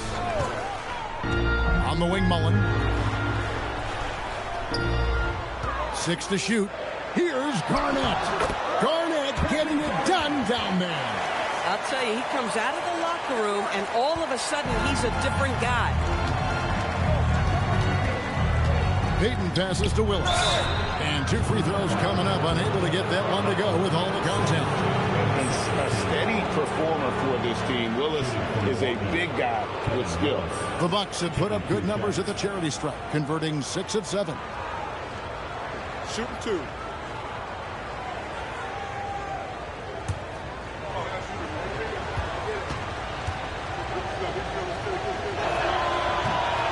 He misses the free throw. So both teams making some changes here.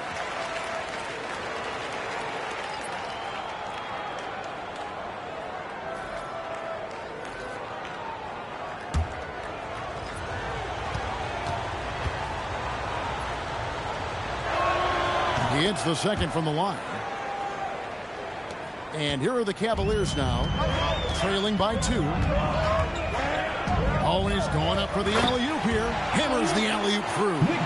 Boy, you can see their confidence growing. They have reason to believe. What I love is the heart, the fire, the tenacity. This is absolutely fantastic. Now here's Reddick. Still yet to score. Bing. And the Bucks miss again. Here's Wilkes. He's covered by Brown for the lead. Rebound, Milwaukee. Nader's got 6 rebounds here tonight to the middle and finished off by Brown. How about a little bit of daylight is all Jaylen Brown needs, up off his feet in a hurry. Pass to Wilkes. Shoots from 12. No good on the shot, a bit long that time. For Milwaukee, they've gone 3 of 6 in the third quarter, 50% from the field. Brown with a screen on Stockton. And finished off by Brown. Yeah, Brown makes himself the best option in the pick and roll there. That's beautifully done. Wilkes, good. Hey, guys, the D has to show a little more fight on the interior than they did on that trip. Brown kicks to Willis. Here's Bing. He's defended by Stockton. Big hops from the backcourt. Oh, absolutely. And maybe just what they need to get this game, GA, going in their direction. Boy, as tight as this one is, that's a statement play saying, hey, listen, we're not here to back down from you guys. Milwaukee leading by 4. Pass to Willis. Got a hand on it. Reddick against Mullen. That's good, and a nice assist from Stockton. Stockton's got 6 assists now in the game. Not much chance of Stockton missing that opening. He has such great instincts for creating for his teammates. Here's Nader. 6 points for him. Shoots over Richards. Nader can't get it to go. And now the Cavaliers. Nice break. It's good. Wilkes has got it all tied up now for the Cavs. Fantastic ball movement. They're picking them apart with their passing. Brown inside the line. And a rebound goes to the Cavaliers. They play the clock right. They can go 2 for 1. Just got to time it up right. For the lead. And there's another one for the Cavaliers. Just impressed with the teamwork out there, setting the table for one another. Out to the right wing. Brown deciding where to go with it. Brown on the drive. Here's Nader. The rebound by Richards. Richards got rebound number 8 here tonight in the game. Pass to Stockton. Mullen for 3. That one misses. It's still anybody's game as we reach the end of 3. Cavaliers lead by 2. And after a quick break, we're going to come right back with the start of the fourth quarter.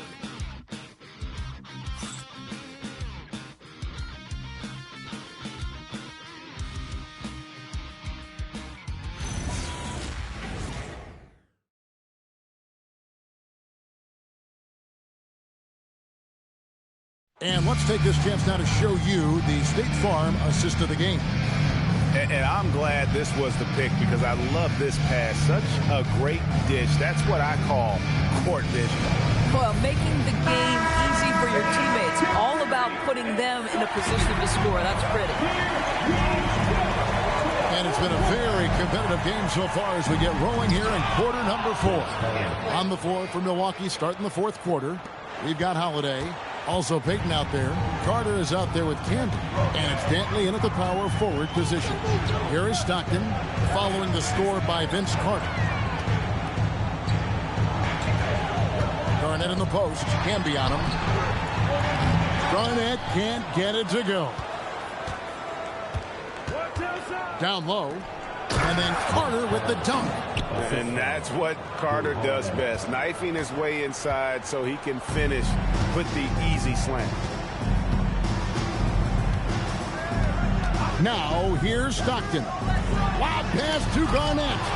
Stolen by Camby. And oh, here we go. Carter's got it in the fast break chance. And blocked. That one goes careening off the glass. And Dantley is an impressive scorer. He's a swing man who can take over games all by himself. Shooting 2.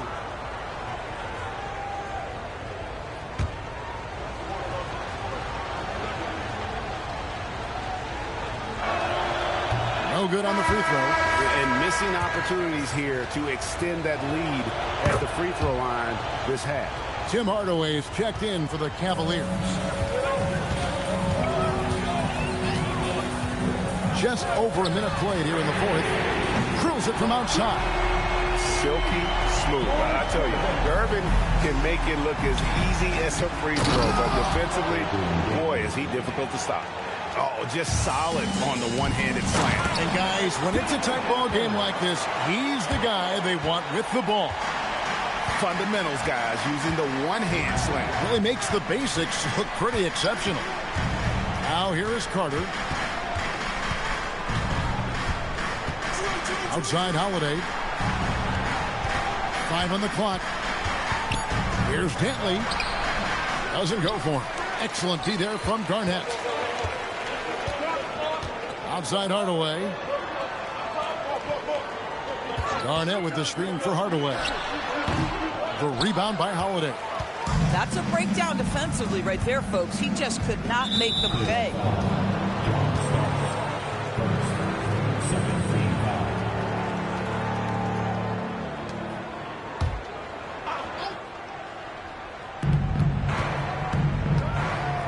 Holiday against Starks. Carter, the pass to Dantley.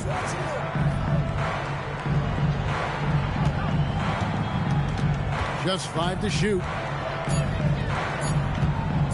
Shot from the wing. You just enjoy watching Garnett be the aggressor on defense. A tall, wily guy who forces you to take tough shots. Payton against Irvin. To the inside. Camby with the steal. To the paint. Here's Dantley. It's rebounded by Cleveland. Garnett's got his 5th rebound right now in the game. No doubt he's struggling right now from the field. Let's see if he can get it going in this quarter. And if they know what's good for them, that's the way they'll defend against him every time he takes the ball in the three-point lane. Payton passes to Dantley. Over Hardaway. Nice spin off the left rim and in. Dantley's got 5 points in the quarter. And that was the right call. When you need a basket, go to the guys you trust the most. Well, you've got to earn trust and equity by making shots. Nice delivery there. Now here's Garnett. No good from 11 feet. Carter with it. Irvin covering. Payton outside. There's the lob to Carter. Irvin with the steal.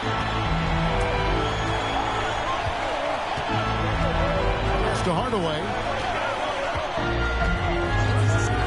Shot from the top of the key. Once again off the mark by Cleveland. And this is exactly what you have to do to stop him. That was a tremendous contest, forcing the miss. Back to Carter. Latray. That's in, coming off an assist from Payton. Payton's got 6 assists here tonight. Boy, that's his second 3. First of this half, though. And here is Hardaway. Garnett, right side, over Candy. Once again off the mark by Cleveland. Bucks leading by 5. Payton outside. Carter looking around. Garnett with the block. KG has always had tremendous instincts, sends another one back the way it came. Rattles a 3. Buries the deep ball.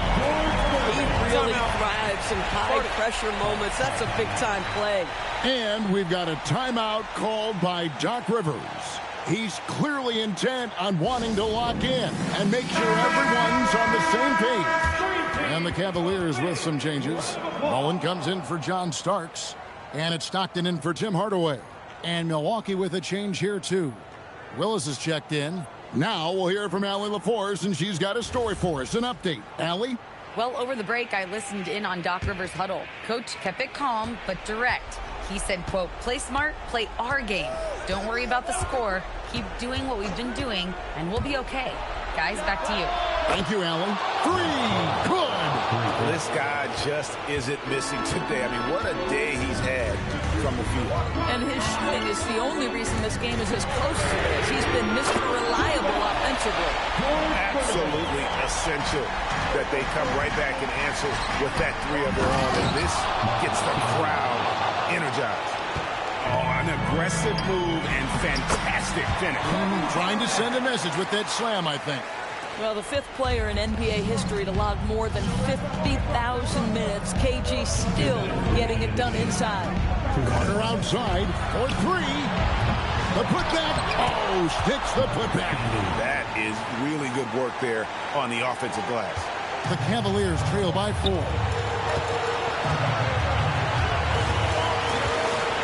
There's a minute 47 left in the 4th. And it fires. And the excellent defensive pressure does the job. Holiday outside. Can be a screen on Stockton. And he does not hit. And even with good coverage defensively that time, he has confidence to drill the 3. Gervin against Payton. Takes the 3. That's off. Boy, when you're trying to make up ground, every shot counts. You have got to be selective. There's a screen by Willis. Here's Holiday from outside. No good. 54 seconds left in the 4th quarter. Driving inside. It's stolen by Carter. Fires from 18. Count it! Oh, I like that. Good read by BC. An elite, big-time scorer with versatility. And Kenny Atkinson calls timeout. And he wants to see some changes out there right away and right now.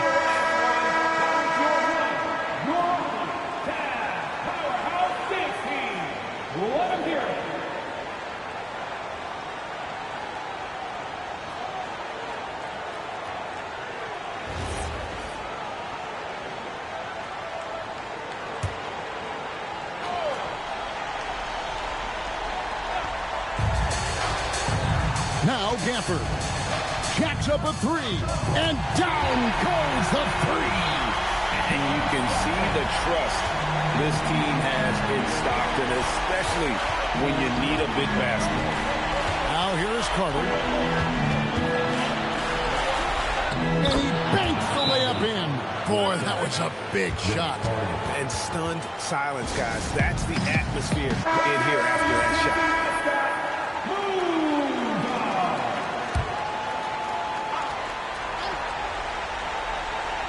Here's Garnett. Launches it. The shot misses. And they go to the intentional foul. Third team foul.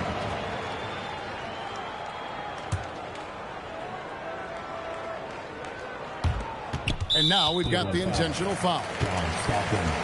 First, 14 foul.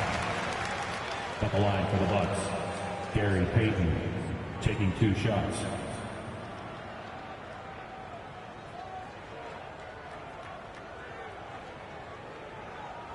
Take a break. Take a break. 2 shots.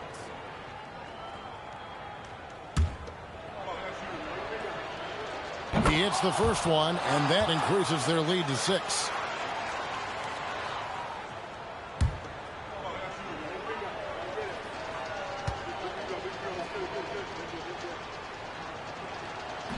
And he cannot convert on the second. That misses. The 3 goes down.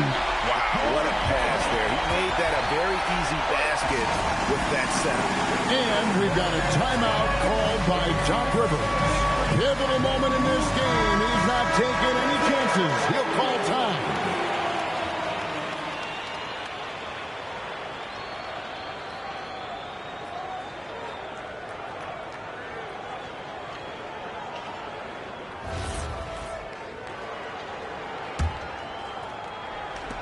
And now they foul and stop the clock.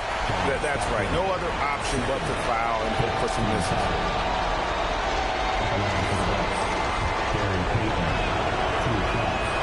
It's the first, and that gives them a 4-point cushion. And so he drops them both. It's a 5-point game. If it wasn't out of reach already, guys, those free throws turn the lights off. And so the Bucks take the win. A narrow win under difficult circumstances, Greg, as the visiting team. It really was.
And inside the locker room, everyone trying to lock in, get mentally ready for another. Welcome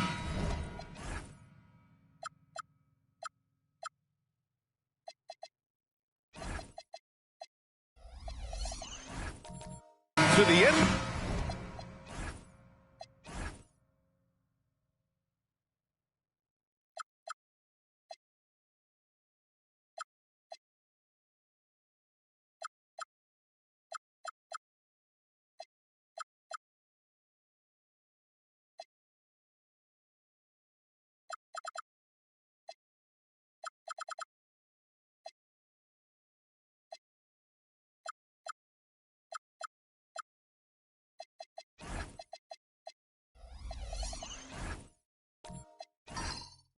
On 2K Sports on this very special day.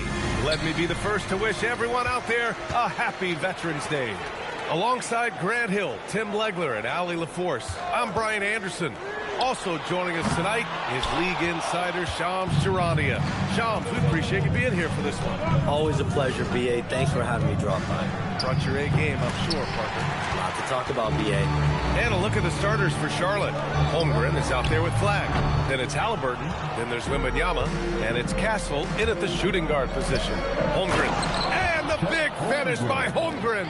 Yeah, the defense making it way too easy for Holmgren. Gotta push him farther out than this. And we knew the Lakers had some work to do to balance his roster over the summer, Shams. Yeah, the Luka trade was widely regarded as a steal, but that came right at the trade deadline, BA, so there was not much time to adjust and find the role players necessary.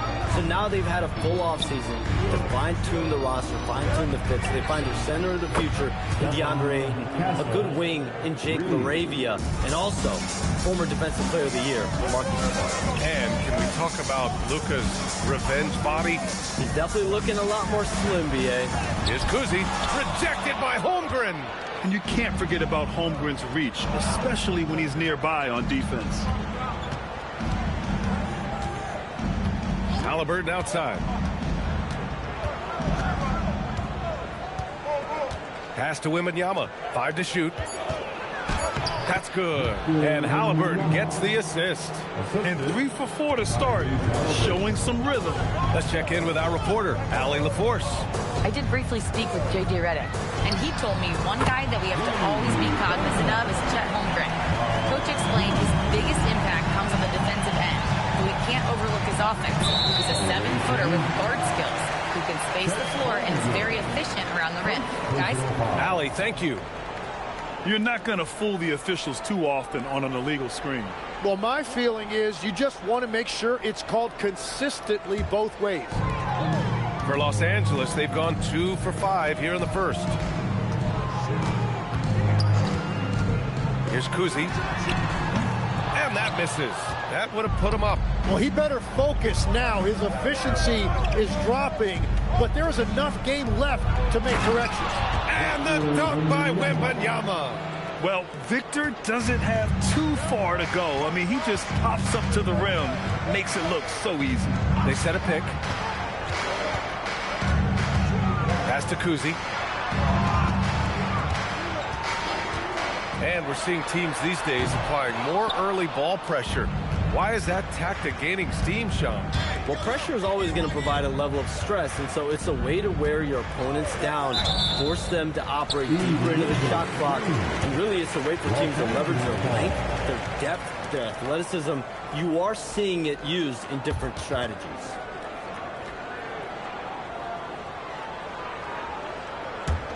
Lakers trail by 4.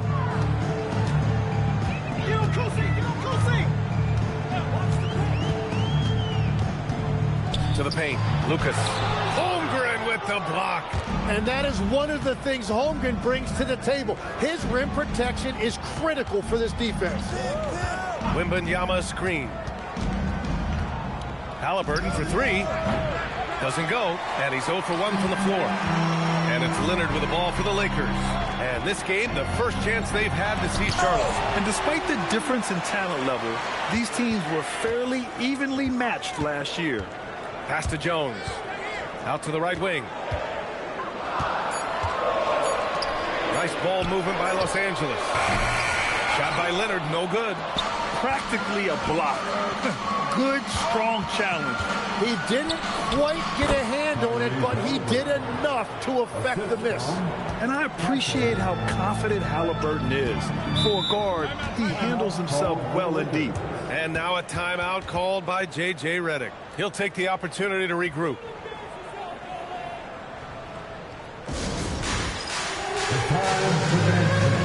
If you see yourself in the game, you know what to do. Go at your rules. Somebody doesn't have a rhythm.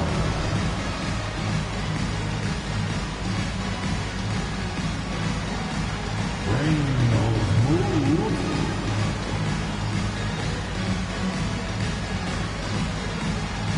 Keep it going.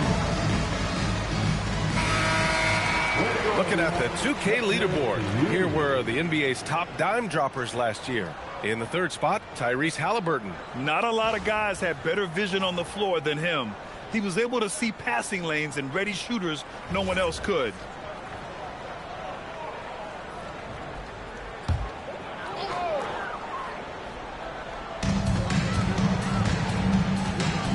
Leonard looking around. Jones against Castle. 6 on the shot clock. Jones, the pass to Kuzi. And again, the Lakers, no good. Nothing going his way this quarter offensively. Time to recalibrate. It's interesting, Shams, that Commissioner Silver said injuries in the 2025 playoffs were the second lowest in a decade, but big injuries, Achilles injuries to Tatum and Lillard and Halliburton. It didn't feel that way. No, and it's really unfortunate. Those are some really serious injuries to some seriously important players in the NBA. And given the gravity of that, it's clearly an issue that goes beyond the playoffs. I'm told the league is continuing to gather the data. Of course, player health is in everyone's best interest of the league. Adam Silver, they're paying a very close eye to this. Pretty incredible just how great a shooter Kawhi has become. Really one of the best in the league. Now a timeout called by Charlotte.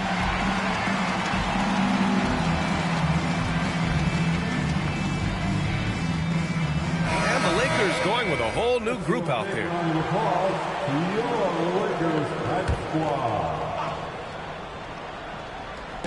And here's Charlotte now, leading by 5. Left side Hart. 5 on the clock. Zubac screen. Charlotte needs to get off a shot from deep. Harper. Zubac. It's good on the putback. And they've settled in quickly today. A nice flowing rhythm to their offense. Pass to Vanderbilt. Here's Petrovic. Let's go with a 3. Doesn't go, and he's 0 for 1 from the floor. He is just so deadly from out there. You expect that to fall.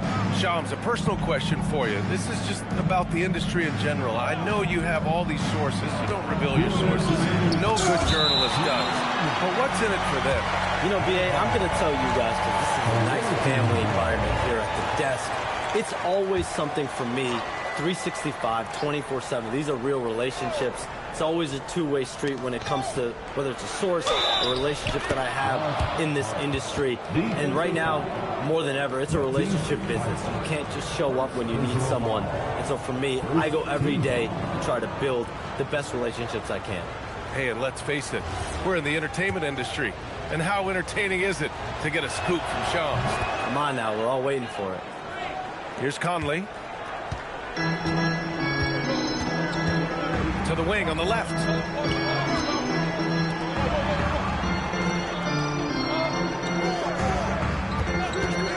Three-pointer. The putback. It's rebounded by Zubac. Charlotte leading by 10. All right, let's check in with Allie LaForce. Hey, BA. Josh Hart is great at moving off ball. And he said, in today's league, cutting and making a layup is considered boring. Everyone wants ISO. Some of the fundamentals and beauty of the game are lost. For me, it's a feel. If you see the back of your defender's head, try to make a cut. BA? Thank you, Allie. Outside Thibault. A minute 9 left to play in the first quarter. Vanderbilt finds Thibault. Here's Bradley. He's guarded by Zubats. The three, Conley. Diabate grabs the board. The way they've gotten after rebounds has been impressive. Baseline try. Hart can't hit. Lakers trail by 12. To the middle. Zubats with the steal. Hart against Conley. Pass to Harper. Parked it down low that time. Got hit with the 3-second call. Los Angeles ball.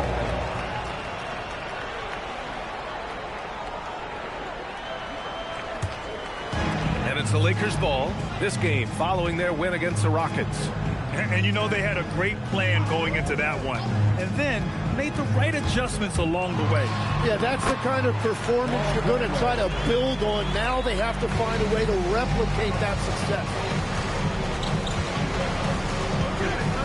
Here's Harper. He's guarded by Conley. With 2 seconds left. Here's Zubats. And so it's Charlotte earning this break in the action, up 10. They've had incredible success defensively, taking away good looks and pressuring shooters. We'll be back in a moment.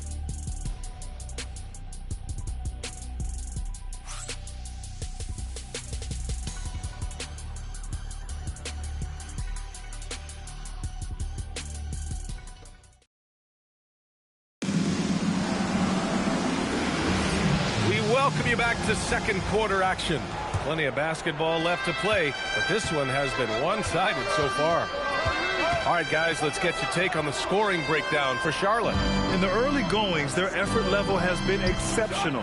The speeding around the defense and opening up options with good penetration. And how about the work they've done inside, just owning the paint so far? They've got DeAndre Jordan, and it's Leonard in at the three, the small forward. That's who's in the game for the Lakers. Oh, there's the alley. Jones against Castle. Cast a flag. Ooh, rejected by Jordan. Out of bounds as Charlotte keeps possession.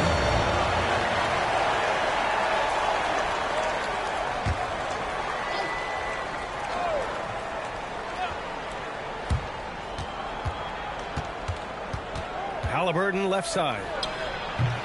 Charlotte, no good that time either. Well, he got the shot he loves, and the defense should honestly be relieved. He didn't punish them for being a little bit soft there in the mid-range. Offensive board. Goes back up. Rejected by Holmgren. Well, smaller guys have to fear the reach of Chet Holmgren. Floor. Pass the flag. Castle outside. Shot clock at 5. That three's off the mark. Lakers trail by 10. And Shams are seeing a transition in regional media. The RSN, the Regional Sports Network, with cord cutting impacting revenues. Yeah, local RSNs is a big part of the NBA, and the availability of local team broadcasting and streaming is certainly skyrocketing. Every team, Utah, Phoenix, has their own flair to this, and it definitely has the potential to unlock an even larger viewership. The national broadcast is big, guys, especially here at 2K TV, but the local audience is very much an important part of the NBA ecosystem. And so now a timeout called by J.J. Redick. He's going to gather the troops and talk it over.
right, with this break, let's take a look at the teams that were the toughest to score against last year. Second, Charlotte. And their gritty mentality when it came to defense was really infectious.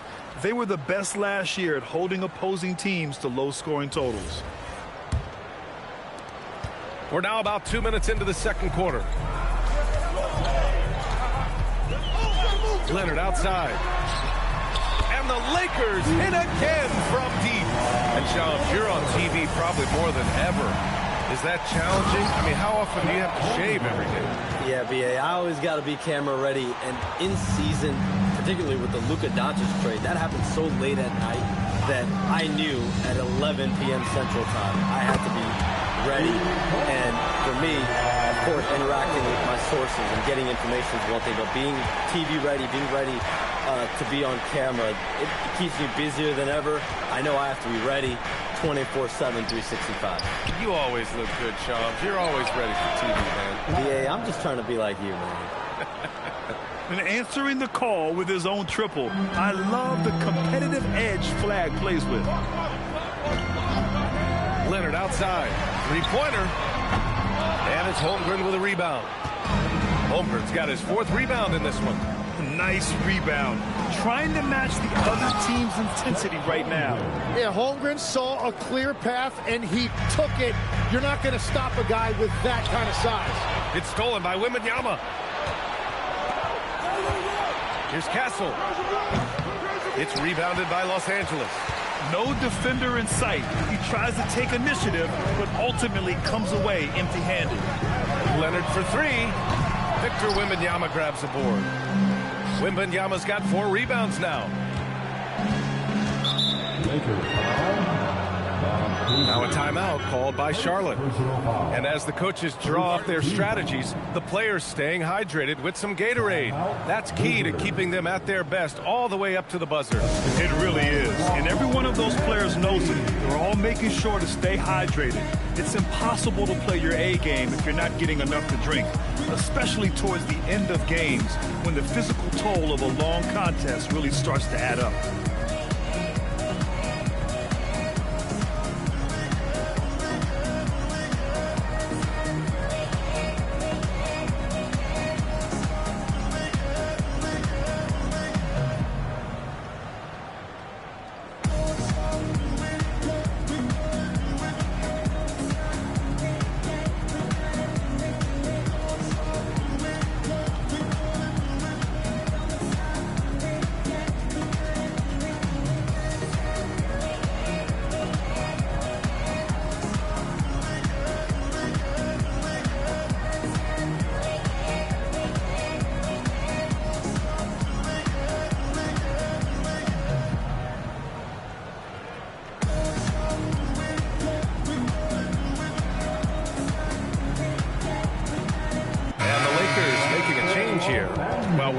Three-pointers, but rim threats provide that counterbalance too, Sean.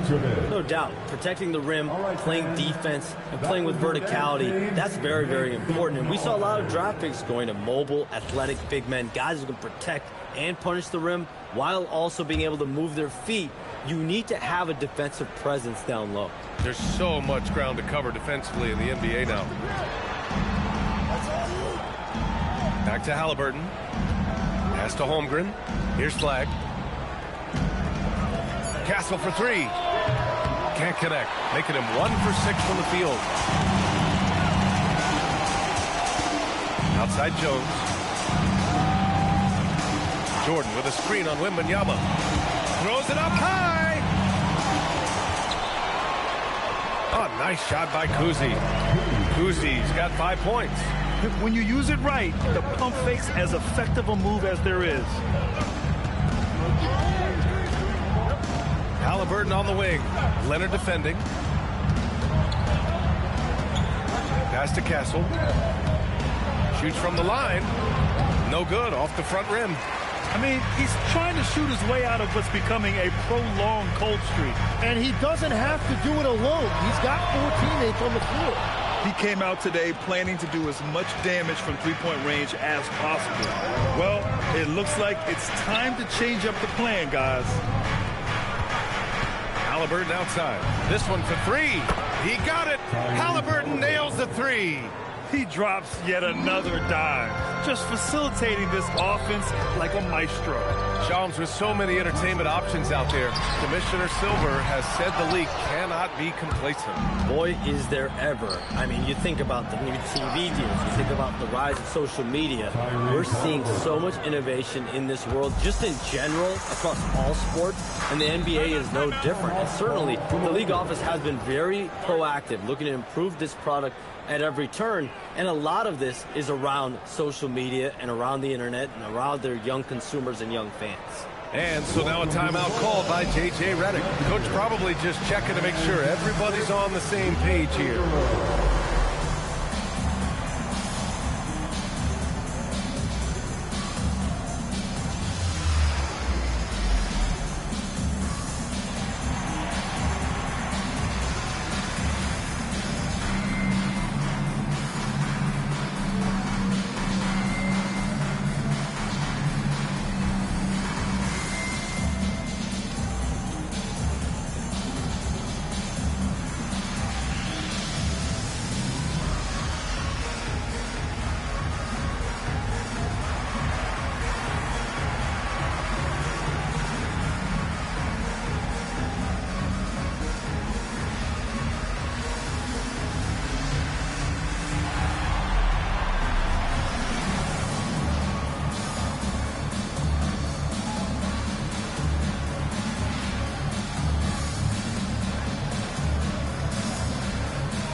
Charlotte.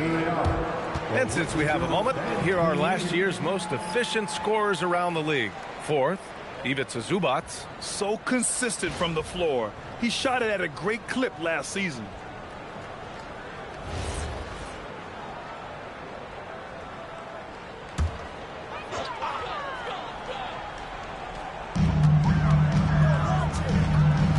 Here's Petrovic.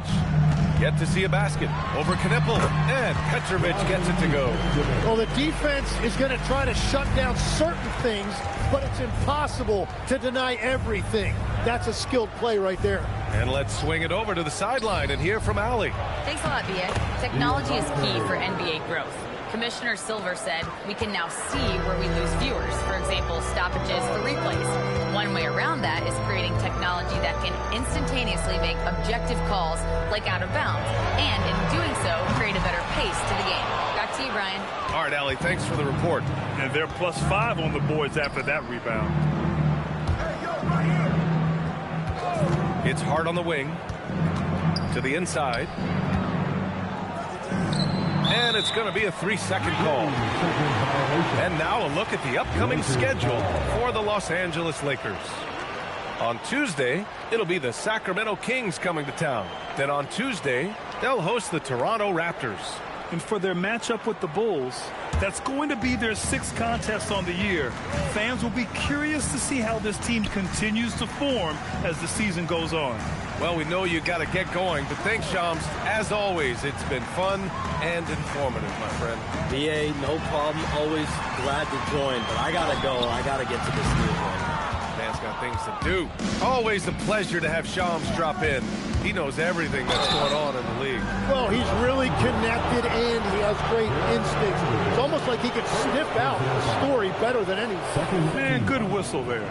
One thing people notice about Dylan Harper, he loves to get going downhill. Yeah, he delights in bullying his way through a defense, using a blend of speed and size to get to where he wants to go.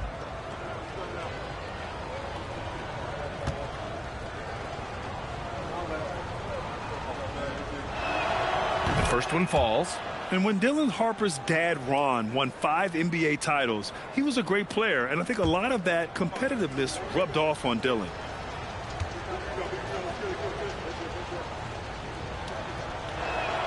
That one falls, so he hits both of them. And so Conley will bring it up for the Lakers. Down by 15. Pass to Petrovic. There's 47 seconds left in the first half of this game. To the right side. 4 on the clock.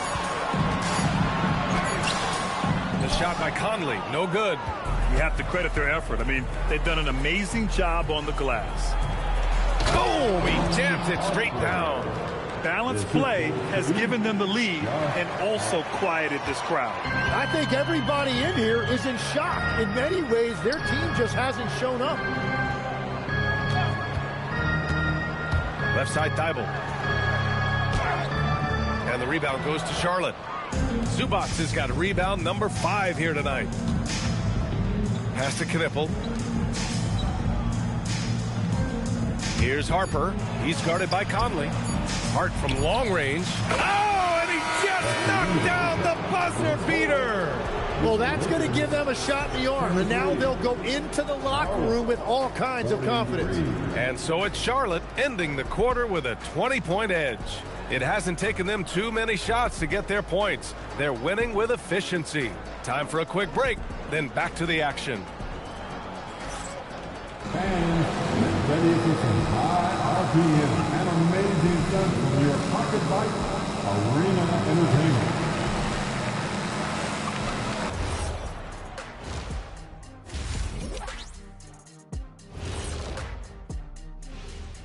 Thanks for tuning in. We love the mountain climbing, don't we? Well, there's a huge mountain to climb for the Los Angeles Lakers. Defensively, play like you care, that's all. Well, there's also a talent gap, right? I mean, what could they do about that tonight? I'm saying, show some backbone. This is embarrassing, Kenneth.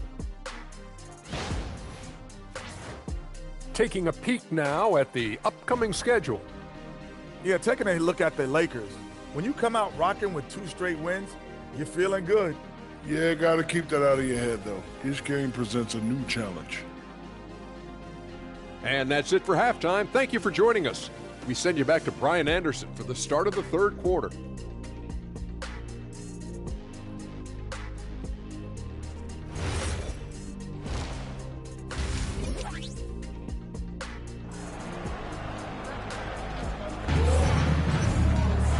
And with the second half upon us, we'll find out if this game becomes the rout that it's threatening to be. Without question, Kawhi Leonard displaying his skills today. Can they come up with an answer for him coming out of the half? They have to change something defensively. And that will be the biggest adjustment. They have to force the ball out of his hands, but that's a difficult challenge. Charlotte leading by 20. On the floor for Charlotte, they've got Flag, Chet Holmgren out there with Victor Wembanyama. Then there's Tyrese Halliburton, and it's Castle in at the 2.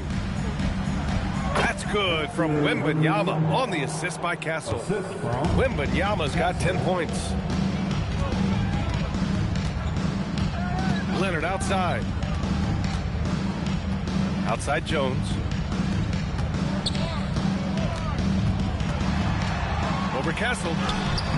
And he can't bank that one in. Charlotte has gone 4 of 9 so far from the perimeter. Holmgren left side. Castle outside. Ooh, poor shot selection there. Not a high percentage look for him. Things just don't seem to be clicking for them offensively. Yeah, they really need to find a way to get back on track. Here's Lucas. Good work defensively by Castle. The Bobcats shooting the rock at 58%. Here's Halliburton. He goes up again, and it's Wembanyama laying it in. 12 points for him. Yeah, terrific follow-through from Wembanyama, proving he has a good head on his shoulders. Pass to Leonard for 3. And it's Holmgren with a rebound. Holmgren's got 6 rebounds here tonight. That's 3 straight misses to start the second half. Not what they wanted. Here's Halliburton. Now here's Holmgren. And here's Flag outside. It's hauled in by Lucas. 2 minutes gone in this third quarter now. Leonard passes to Kuzi. Now Jordan. He's covered by Holmgren. Right wing. Down to 5 on the shot clock. The Lakers got to get one up. Late clock. The Lakers with another miss. And that miss makes them 0 for 4 to start this quarter. Not exactly the start they were hoping for. Oh, sweet move. Tipped. They retain possession. He can't get it to go. The Lakers have gone 0 for 4. Not the way they want to start the second half. And he lobs it up to the rim. It's stolen by Halliburton. Down low. Wembanyama's shot is good. 14 points for Victor Wembanyama. They're finding ways to get the ball into the paint. 5 consecutive buckets. Time called here. Los Angeles decides to talk it over.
Played in a more physical era of the NBA. Now it seems like the league is trying to strike a balance there. I think you're spot on, B.A. There's been some back and forth, trying to keep the game free-flowing and physical. The league's trying for the best of both worlds. A touch over 2.5 minutes of basketball played here in the third quarter. Pass to Leonard to end the drought. Fires in the triple. Leonard's got 15 points. Talk about a pure jumper. Leonard doesn't need a lot of space to rise up.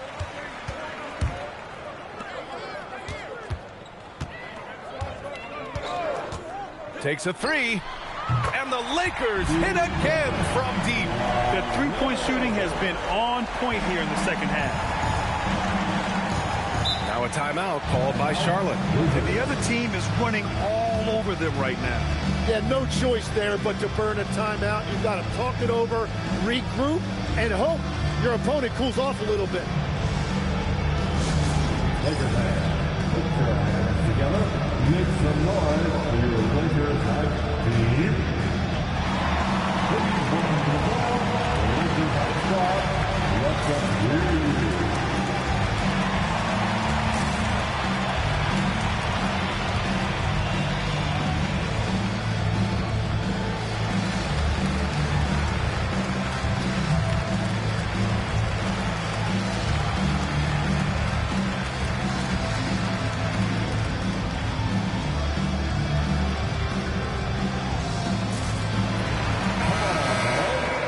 Let's give a big round of applause to your Lakers hype squad.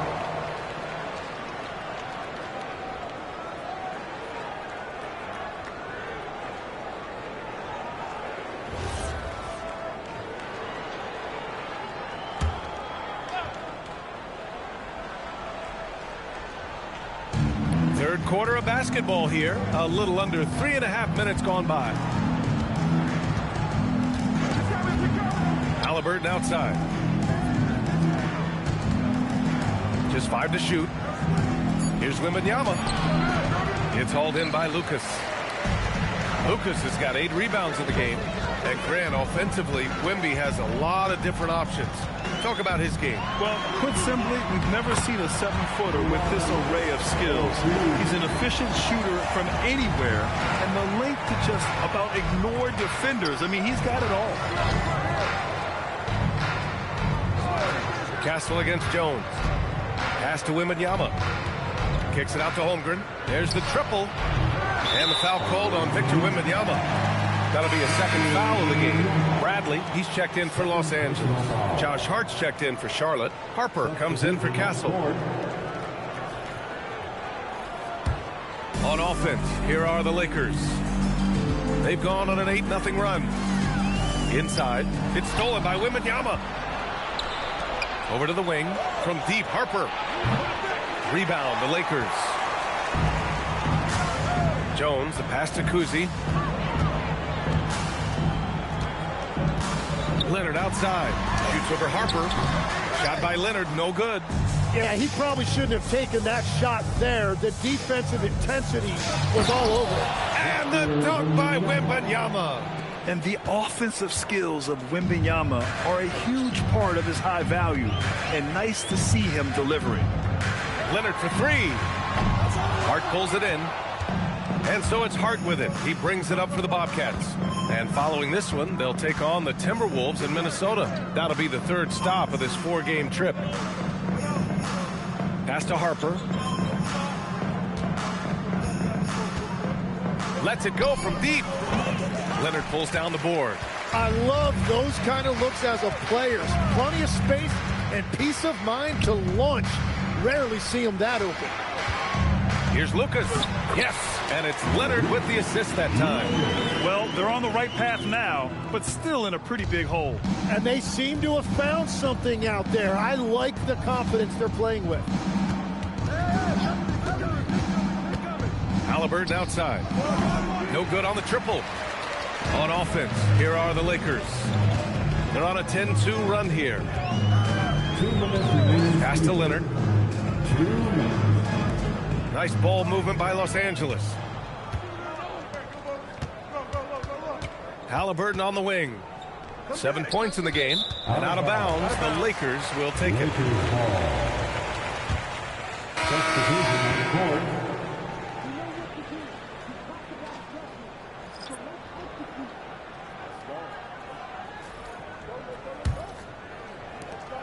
There's a minute 47 left in the third quarter here.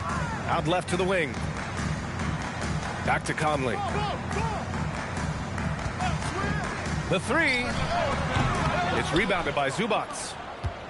Zubats has got 6 rebounds here tonight. They've shown that power inside. Their rebounding effort has been sensational.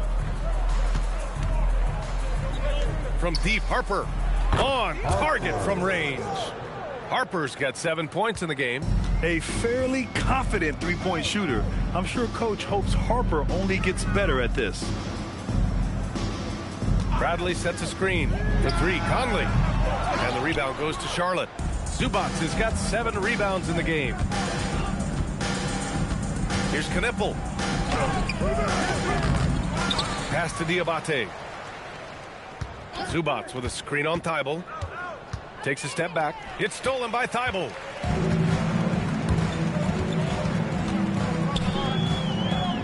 Out to the wing.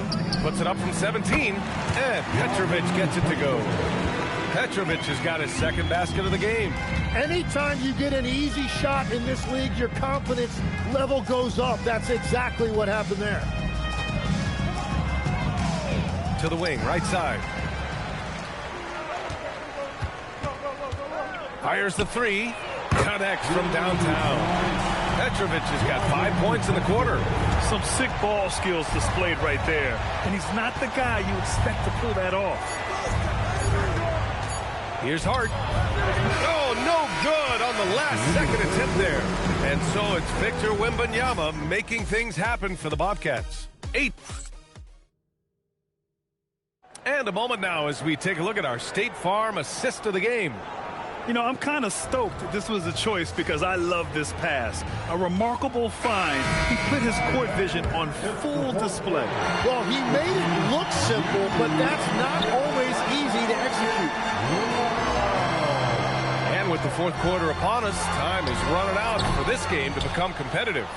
We've got Kawhi Leonard. He's out there with DeAndre Jordan. Matisse Thybulle out there with Mike Conley. And it's Petrovic in at the shooting guard. That's who's in the game for the Lakers. How about Castle? He'll take any chance he gets to finish with power. Unloads. And the rebound goes to Charlotte. Here's Knipple. Pass to Halliburton. Castle with it. Halliburton outside.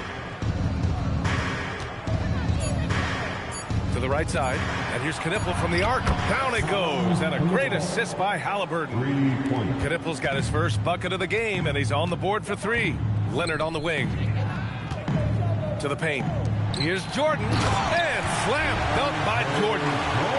BA, the one-hand dunk just looks so fluid. Yeah, absolutely. Even smooth when he's powering it home like that. You gotta love his unselfishness, and you know his coach does as well. His willingness to share the ball elevates this offense. Here's Conley. Oh, and there's the whistle on the shot. So 2 free throws for him coming up. All right, Tim, back in 1996, you led the league in three-point percentage. You shot 52% on 3 attempts per game. Talk about the hot hand. Well, BA, it shows you how much the game has changed. I had a green light, but it was a different shade of green. I still only took 3 per game. Now you have multiple guys every night that will take 3 in the first quarter. That green light's now neon green for many. No doubt. To the middle. The 3 from Holmgren. And Charlotte, another 3. He has been in a great flow tonight, converting at a high rate. Now here's Conley. Leonard outside. And he gets it to go, hitting off the back of the rim.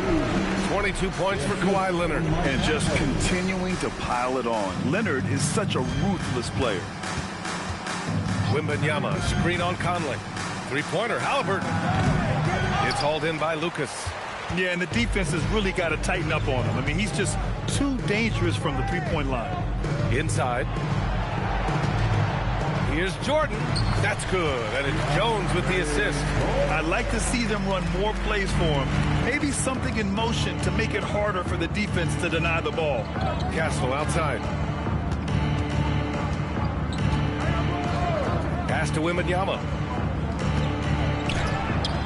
Chalk up 2 there. Wembanyama's got 10 points in just the second half. All too easy for Wembanyama. He feels like no one can defend him inside. Conley passes to Lucas. Over Holmgren. And too long on the shot. Charlotte leading by 21. Here's Flagg. Pass to Holmgren. And here's Halliburton. He's guarded by Conley. Now Halliburton. Back to Holmgren. And give him another one. He's 6 of 8 and looking solid. A beautiful finish through contact. That's the dog in Holmgren. And it's Conley with the ball for the Los Angeles Lakers. Here's Lucas. And he's going for the oop here. It's stolen by Wembanyama. Here we go. Castle with it. He's picked up by Jones. Oh, he muscles it in through the contact. They call the foul, and he's on his way to the line. And breaking down some numbers here, the hustle stats for Charlotte. Well, their D has been a major story tonight. I mean, those steals and putting pressure on the ball, clogging the passing lanes, impressive. I really like their effort in transition tonight, constantly pushing the pace and then turning that into points. Ivica Zubac checked in for Holmgren.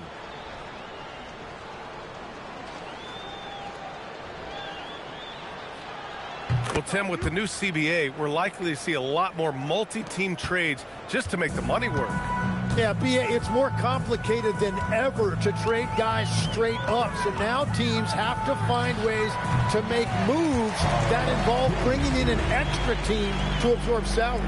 Those puzzle pieces just got a lot more complicated. So hard to figure it out. Outside Wembanyama. Down low. Here's Flagg. And he throws it down. What a terrific lead pass. You know, Flagg wasn't going to let that dunk chance pass him by. Jordan with a screen on Halliburton. Leonard outside. And there's another one for the Lakers. There is no doubt he's been the dealer for them on offense, but he is going to need some support from his teammates. Halliburton outside. Pass to Zubac. Here's Flagg. Castle for 3. It's hauled in by Lucas. Lucas has got double-digit rebounds now in the game.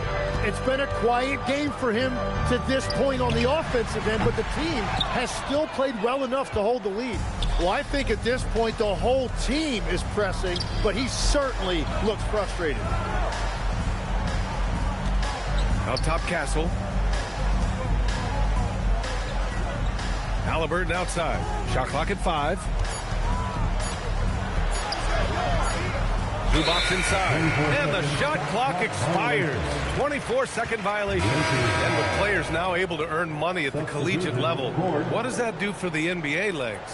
Well, I do think overall it's a good thing. As a former college athlete myself, I love to see these guys get rewarded, and possibly you get to the league, you're a little bit more polished and grown up. Bottom line is you may have made some money, but when you have a chance to play against the best of the best, that's why you go pro. There's nothing like it. Well, some lament the death of the mid-range jumper in today's game. Grant, you got any fixes? Well, some have suggested cutting out the corner threes. If the three-point line was only like above the break, teams would probably need to rely more on that mid-range. Pass to Wembanyama. Holmgren with a screen on Jordan. Here's Wembanyama. And the shot goes down. Wembanyama's got 7 points for the quarter. Yeah, flat-out dominant score. Wemby's ability to capitalize from anywhere on the floor is what makes him so dangerous. Leonard for 3. And once again, off the mark by Los Angeles. Jones against Castle. It's Holmgren, high post. Right side, Wembanyama. Got it. Good job in the low post. And now it's up to 25 points for Victor Wembanyama. And once he gets deep enough positioning, there's not much you can do to stop Wemby. Jordan with a screen on Halliburton. Leonard for 3. And the rebound goes to Charlotte. Wembanyama's got rebound number 12 here already in the game. Well, the scoreboard tells you everything you need to know about this one. A great showing here for the Bobcats. You love how they push the ball at every opportunity. Yeah, they really dictated the pace, and it really paid off. And so this win marks their first victory of the new year. And one player just stole the show tonight, doing everything for his team. A monster night for Victor Wembanyama. And he was tremendous on the glass tonight, controlling the boards and fighting for extra possessions. Pass to Flag.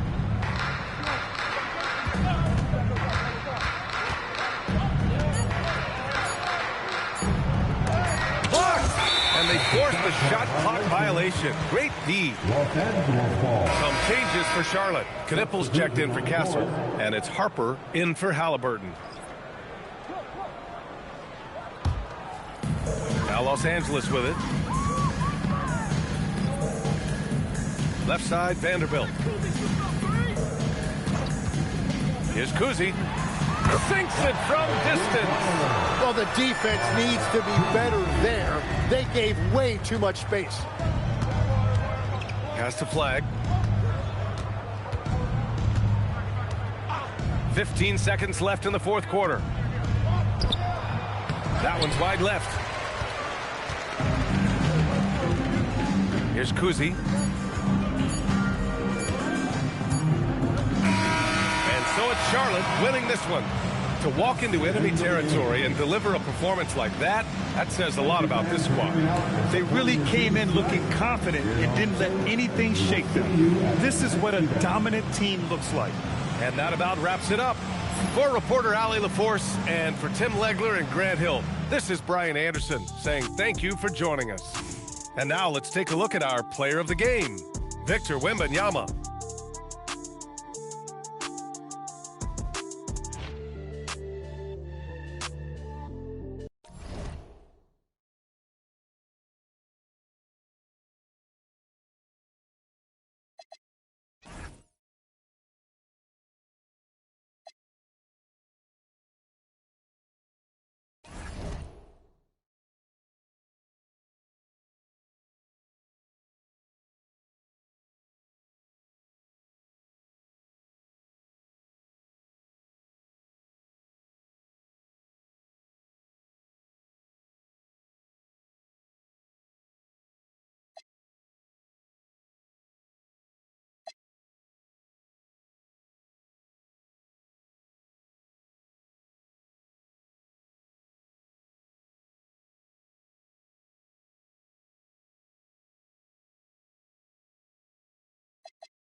Welcome, basketball fans, to a very special Veterans Day edition of the NBA on 2K Sports. With Stan Van Gundy and Greg Anthony and Allie LaForce on our sideline, I'm Kevin Harlan. Here's a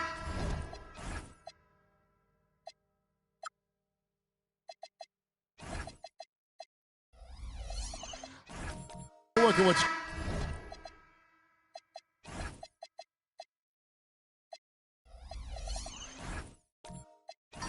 coming up for New York. On Tuesday, they'll be matching up with Nikola Jokic and the New Orleans Pelicans. Then on Tuesday, they'll go up against De'Aaron Fox and the Atlanta Hawks. And looking at the Toronto matchup, it's going to be their 6th contest on the year. Fans will be curious to see how this team continues to form as the season goes on. So it's Smith sitting on the bench. This is the group Mike Brown has right now. He's out there with Olajuwon. Then there's Worthy. Then it's Ball. And it's DeRozan in at the 2-guard spot.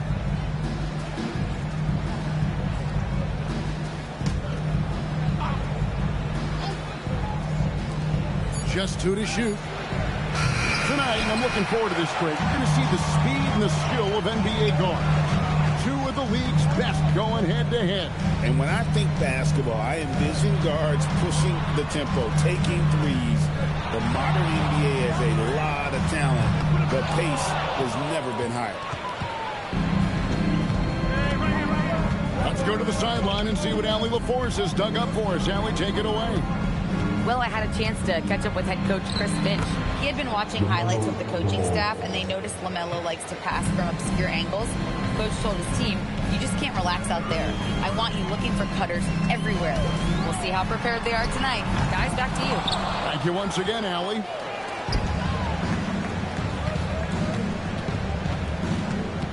Outside DeRozan.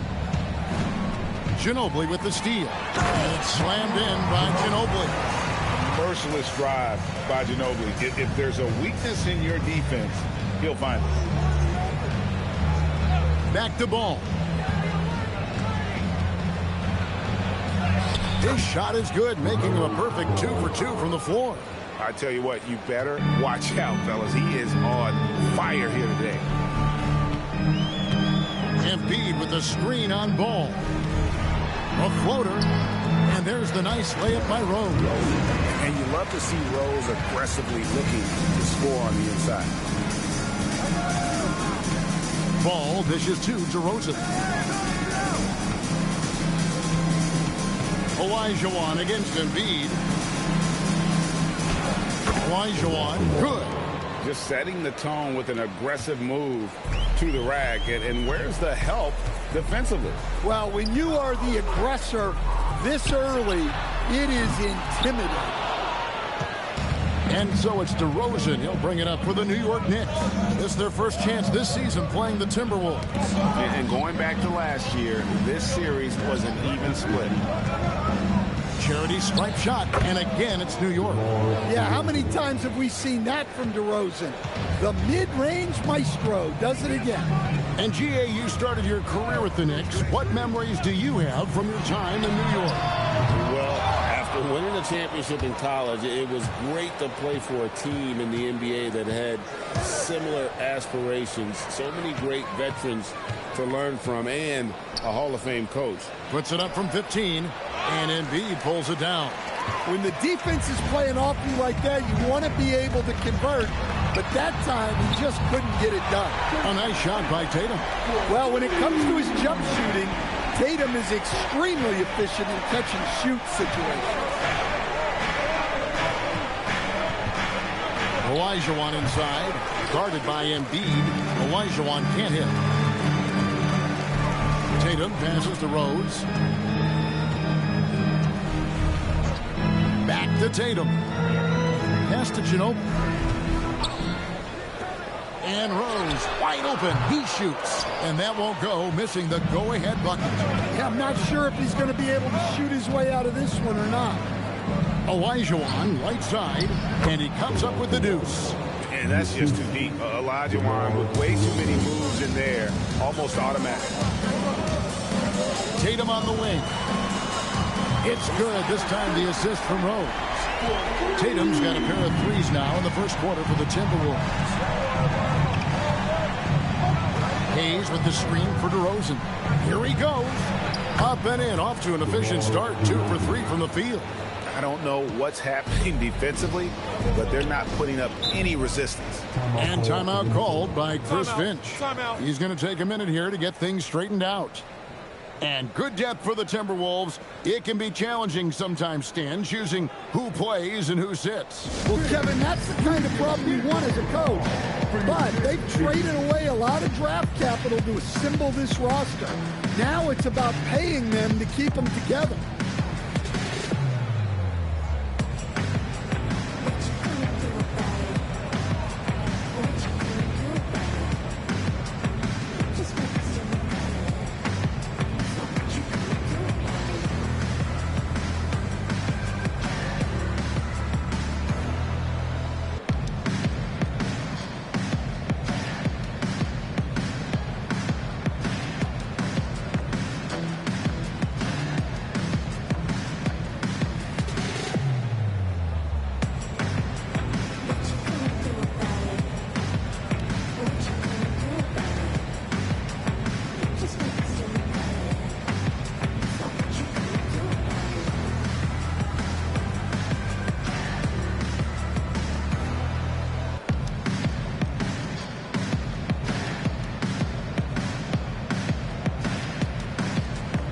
Some changes here for the Timberwolves. Brad Daugherty, he's checked in for Joel Embiid. Randolph comes in for Aldridge. And Iverson's subbed in for Derrick Rose.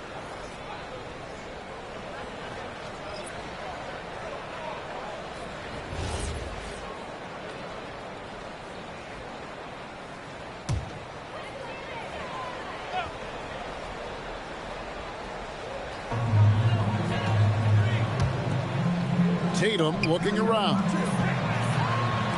For 3. Down it goes for his 3rd basket in as many tries. And Tatum takes a lot of threes. And you see why, given he has this kind of accuracy. Pass to Maggette.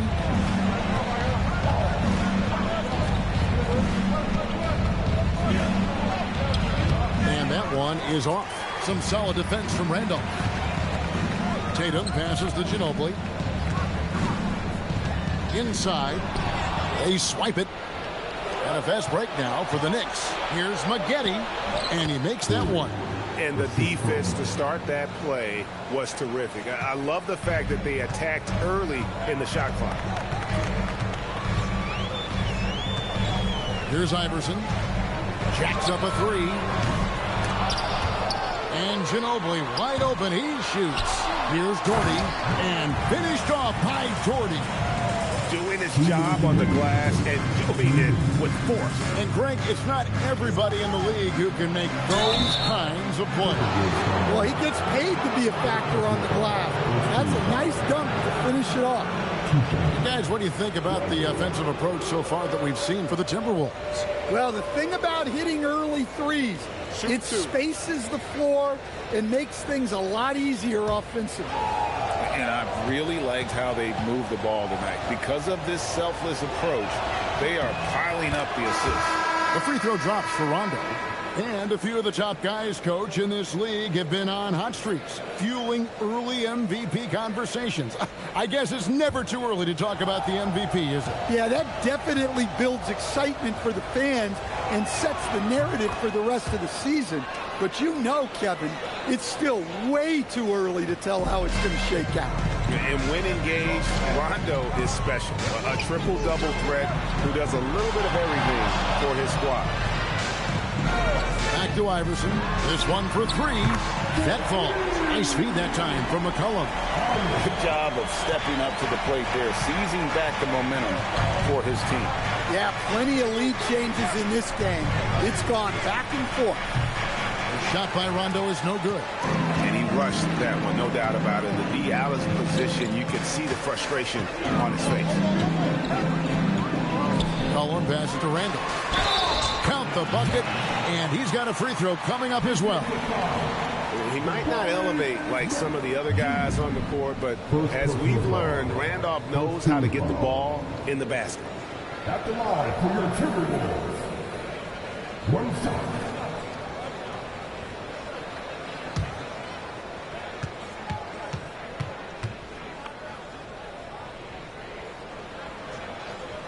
Free throw drops for Zach Randolph. A low post specialist who also rebounds it well. Randolph really brings it, knows his strengths, and plays too.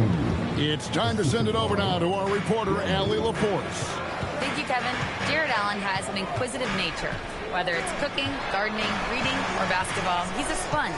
Allen said, quote, "I love going through life, seeing things and learning about it, no matter what it is. It's just trying to improve my skill set in anything and enjoy it." Back to you.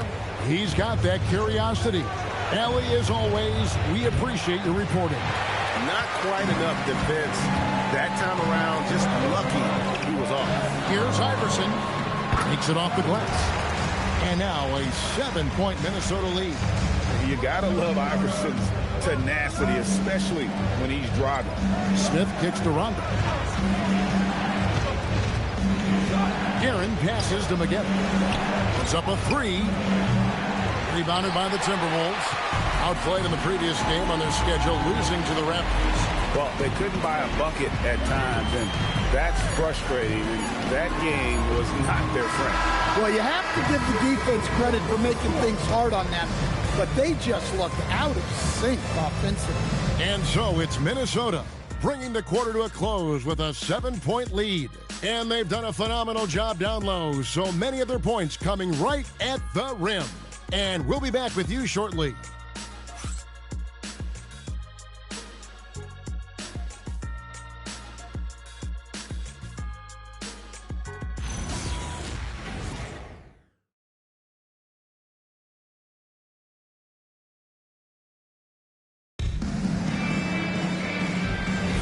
And hope you've enjoyed the broadcast so far, halfway through the first half in this one. And before we move on, what do you guys think about what we've seen so far from the Timberwolves? Throughout the first quarter, they did a great job of just running the offense. Yeah, and I love to see this kind of communication between teammates.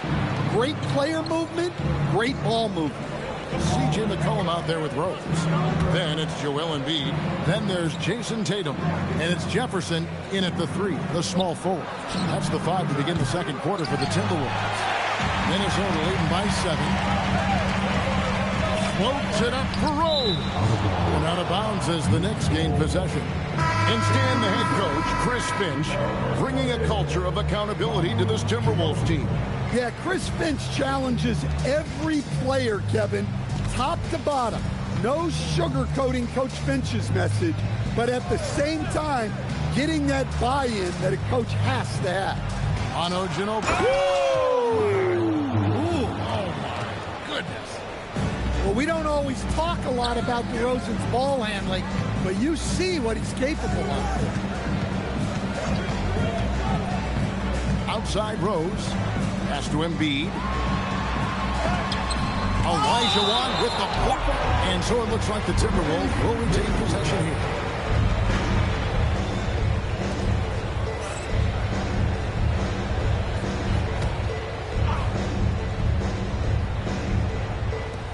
Down to 5 on the shot clock. There's Rose with the 3. And LaMelo puts a lot into his defense. He's going to be in your face all game long, challenging every shot. And it's Olajuwon with the jam. Oh, an aggressive move and fantastic finish. Trying to send a message with that slam, I think. Ginobili kicks to Rose. The Timberwolves again can't hit. Nothing seems to be going down for him today. And stolen by Tatum. Outside Jefferson. Rose looking around. Tatum, that's for 2. And the jumper is good. Tatum's got 11. Look, he's the kind of player that has you awake at 3 a.m. asking yourself, how do I stop that? Ball, the pass to Olajuwon.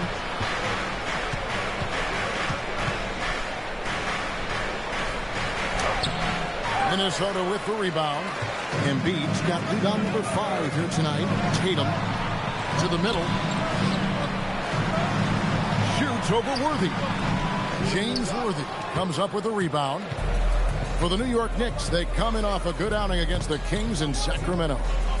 Mental toughness on the road. The arena was rocking, but they just got down to business and never let up. Nothing is better than winning on the road in this league. It's so difficult. You savor every one of those. On its way from Rose for 2. Knicks with the rebound. To the inside. Here's Olajuwon. Good, and it's Worthy picking up the assist. 8 points for Hakeem Olajuwon. And now looks like we've got an injury here, guys. We'll likely see him come out of the game. Well, I mean, you really feel for him. I mean, and the entire team. Just, you got to hope for the best. Yeah, this can bring a team together. Guys can step up and try to pick up the slack for an injured team. LaMarcus Aldridge, he's checked in for the Timberwolves. McCollum comes in for Derrick Rose. Outside for Jefferson. The Timberwolves again can't hit. Knicks trail by 3. Here's Ball with the 3. Ginobili grabs the board. Minnesota's got nothing but zeros from long range in the second quarter. 0 of 4. Greg, you talk about some players passing the eye test. LaMelo is one of those guys. I mean, everything he does looks so easy with how he moves. And the numbers back up what the eye sees. He raises the level of his team whenever he's on the court. And so Mike Brown calls a timeout. Coach needs a moment to talk things over. All right, look who's coming off the court. Come on, get up for your Timberwolves.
Jared Allen's checked in for New York. And now here's the 2K leaderboard with the list of the NBA's best teams from three-point land a year ago. In 4th, the Timberwolves. Well, their approach to shooting was phenomenal. They didn't force many threes, and when they got a good look, they drilled it.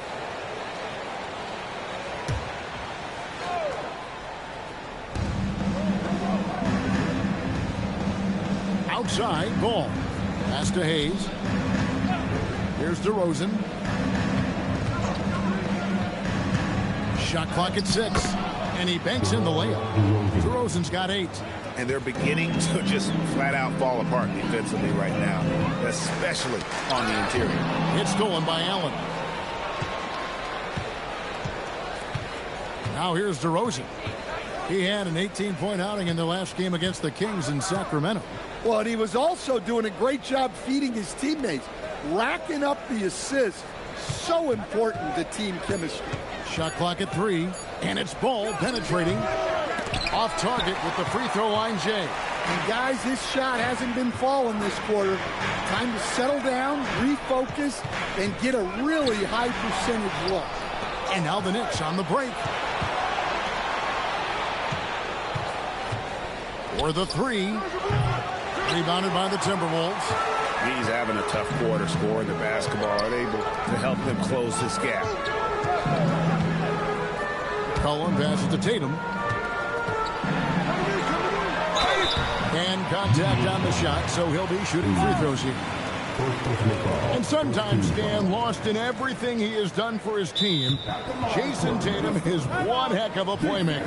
Yeah, Kevin, I think what happens to guys like Tatum when they come into the league is because he can score the ball. And that's such an important skill. We tend to focus on the scoring.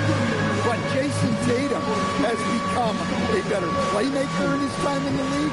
He's become a better defender and a better rebounder. This guy excels at everything.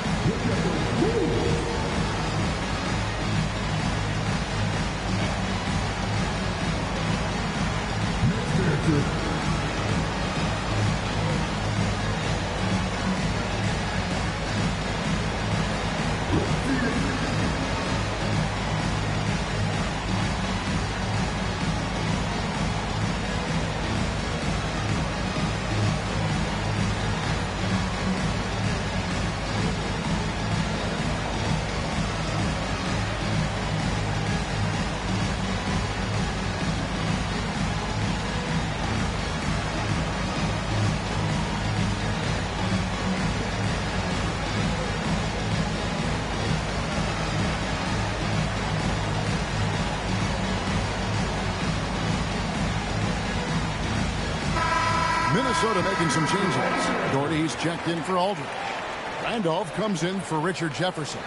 And Iverson's subbed in for Ginobili.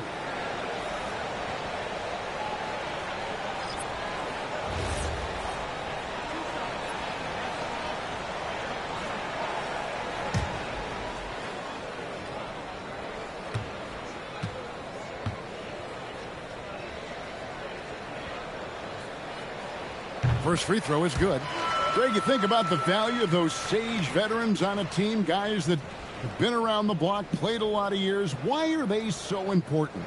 Well, a lot of times they'll echo the message of the head coach. And I tell you what, it's also, as a coach, you love having those veteran players because you can trust what they're going to do on the floor. That consistency is really important, not just for the coaches, but the teammates. And listen, Jason Tatum is one of the very best players in the world. He does everything well, can fill in wherever, the type of player who covers up your weaknesses. The defense not putting up any fight on the inside. They've allowed 10 straight points in the paint. Iverson against Rondo. Iverson passes to Dort. And the bucket is good. Three-point play chance here for him. Really nice move there. Doherty has such a polished skill set. Makes it an easy conversion for him in the painted area. And he's got his first chance at the line here.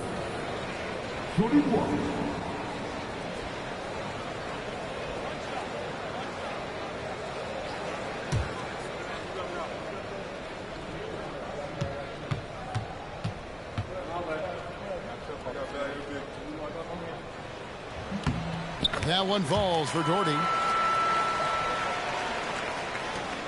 Knicks trail by 5. Here's Allen. And it's Allen slamming it down. At 6'11", Allen, a legitimate threat to finish through the rim, especially when given that kind of position. Iverson dishes to Doherty. And Brad Doherty with the slam. The D just kind of stepping aside and letting him get to the rim. There's a reason, GA, the lead is what it is right now. Well, that's too easy. As he says, let me add to my highlight. Guerin, no good. Well, he's more than comfortable in the mid-range, but you can't make them all. Here's Tatum. Nice D from Maggette. Nice work defensively to contest that shot right at the rim. Nothing easy. And stolen by Doherty. Outside Tatum. Fires for 3. The Knicks pull it in. Well, he started out with 3 triples in the first quarter, but he hasn't been able to connect from distance here in the second. Rondo gets to Allen. Pass to Maggette. And a great assist by Allen as that one goes in.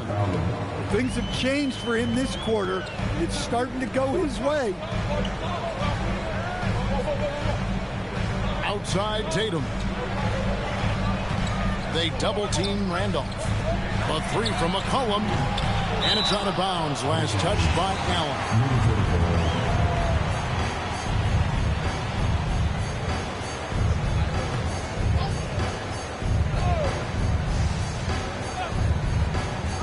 Here's Iverson. He has 5. Clock at 6.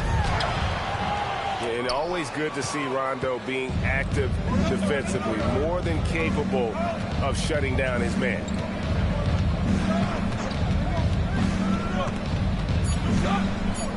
Here's Maggette. And some nice defense there to end the quarter. And a close game so far through the first 2 quarters as we reach halftime. Timberwolves lead by 3. And let's hear from Allie LaForce, who joins us from the sidelines. Allie? Well, Jason, you hold the lead going into halftime. What's been your advantage so far? For most of the half, we were really good defensively. We let our foot off the gas a little bit, so we got to do a better job. Keep the pedal to the metal, guys. All right, Allie, thanks for that. We'll be right back after halftime for the start of the 3rd quarter. We'll see you in just a moment.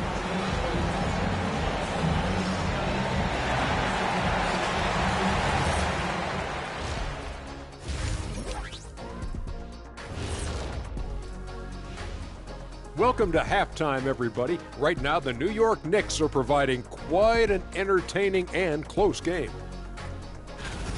They look great on offense. The ball is flying around. Guys are getting open. It's enjoyable to watch. Especially for those of us who are brought up playing the game this way. And a look now at some of the games that have yet to tip this evening. 7:30 p.m. Eastern Time is the tip-off. Maybe we'll be surprised with a huge upset, or not. And that about wraps it up. And as the 3rd quarter is about to begin, we go to Kevin Harlan for the call.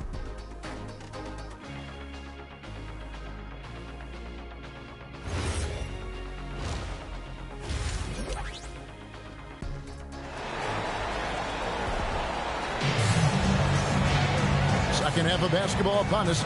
We may be in for an exciting finish based on how close of a game it's been so far. You know, guys, Jason Tatum has really been making it happen. Well, through the first 2, he has been nothing short of a marksman from deep. Yeah, he's been locked in tonight. Through the first 2 quarters, he's been a huge factor from outside.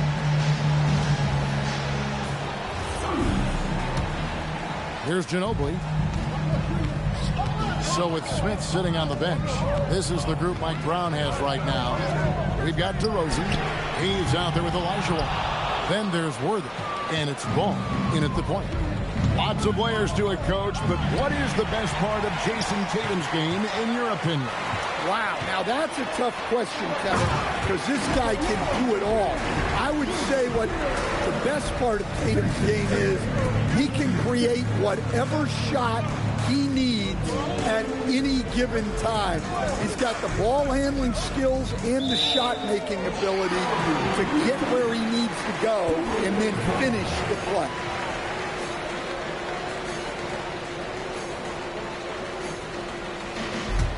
Timberwolves leading by 5. Ginobili with the ball. Here's Iverson. It's rebounded by Hayes. And about a minute of action so far in the 3rd quarter.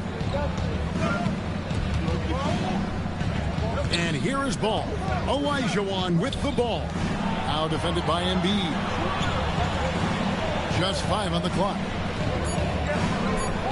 It falls for his 5th field goal of the night. Now shooting 5 for 8. The Timberwolves have gone 1 of 3 since starting the second half. Aldridge with a screen on Ball. Pass to Ginobili. Off target from 3-point range. And he didn't punish them for the weak coverage there, but they can't count on him to continue missing. Ball finds DeRozan. Olajuwon. For the basket. It's number 6 for him this game. 6 for 9, 67% shooting.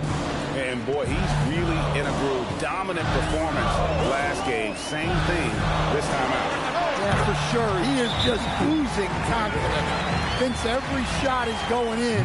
They should just keep running sets for him. And so Mike Brown calls a timeout.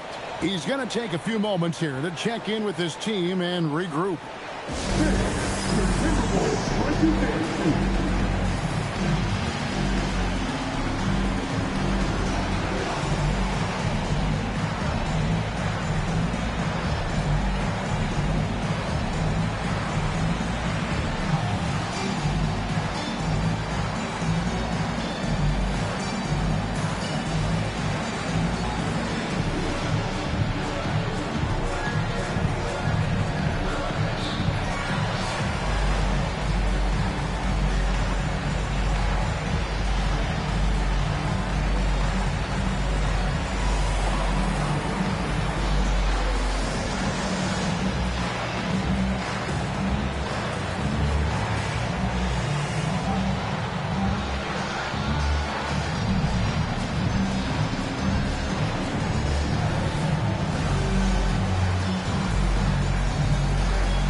Jefferson's checked in for Tatum. And a switcher also for New York.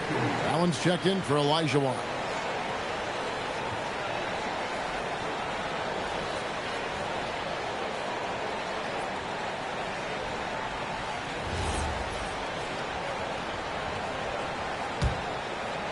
And we're just around 2 minutes into the final half of play now. DeRozan inside. Embiid's there.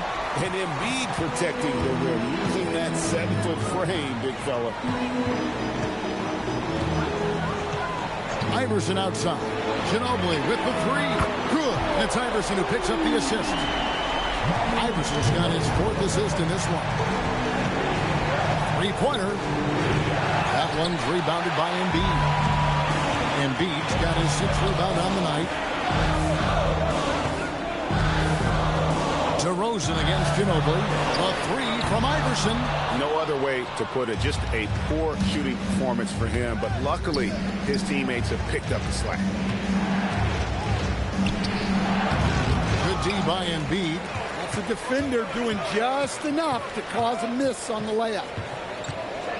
Aldridge is screen. Iverson outside.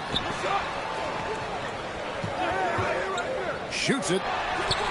Allen with the rebound. And not allowing the shooter even an inch of breathing room on that one. There's no airspace there whatsoever. That's as close as you can get without foul. Timberwolves leading by 6. To the paint. And Aldridge gets it to go on the assist by Ginobili. A favorite spot of Aldridge's. He likes to operate as close to the rim as possible. Worthy with it. Jefferson picks him up. And the Knicks miss again. Yeah, you wonder what is he thinking right now. He's not shooting the ball well, and shots like that only hurt his team more. Iverson against Ball. Beautiful finish from Iverson inside. I love that they're continuing to attack despite being up big. Yeah, they're being absolutely relentless. Building this lead in every way possible. There's Ball with the three. Rebounded by the Timberwolves. Embiid's got double-digit rebounds now in the game. He is just really almost playing for the other team. The shooting has just been poor. And it's Iverson missing. Well, he had 1 3-pointer in the first half, but so far in the second, he's come up with goose eggs. Here's DeRozan. Buries it down low. DeRozan's got 10. Yeah, he is a heady vet. DeRozan figures out ways to outsmart the defense. And timeout called by Chris Finch. He's ready to talk things through with them.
Group substitution now for Minnesota.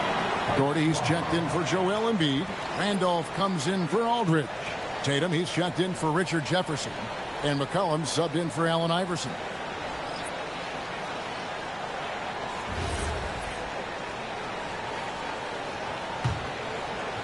And Minnesota has possession.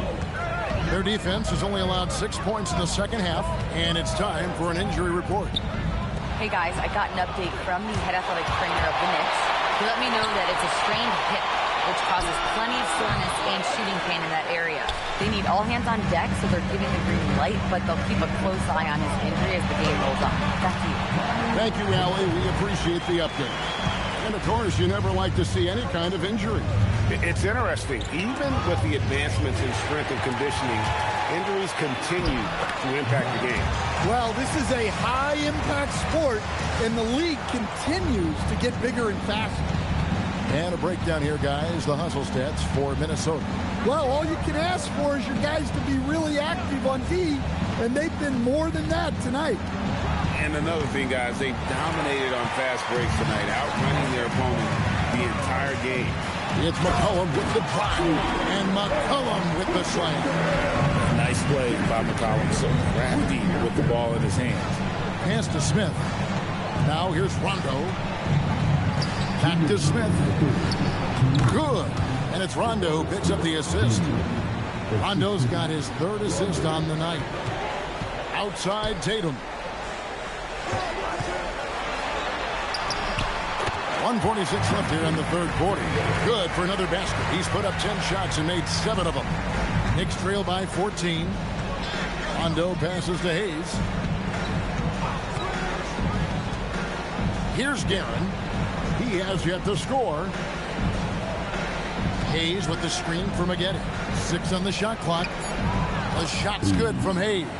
Well, he led him with the pass there, almost like a quarterback timing a route. That was impressive. McCollum outside. Lets it go with the 3. And Maggette pulls it down. New York's gotten off to a very slow start from three-point range in the second half. They're 0 for 4. Smith, no good. Minnesota with the ball. They're on a 17-6 run.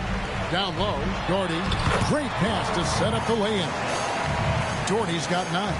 Oh, they own the interior right now. 10 straight points coming from inside. Outside Rondo. Smith for 3. Hits it from three-point range. 7 points in the game. Supreme confidence. Smith really stretches the floor with his ability to shoot. And foul on the shot, so he'll get a chance at the line. The Timberwolves shooting their 5th and 6th free throws of the game. Yeah, and 79% from the line as a team a season ago. Pretty reliable in that regard.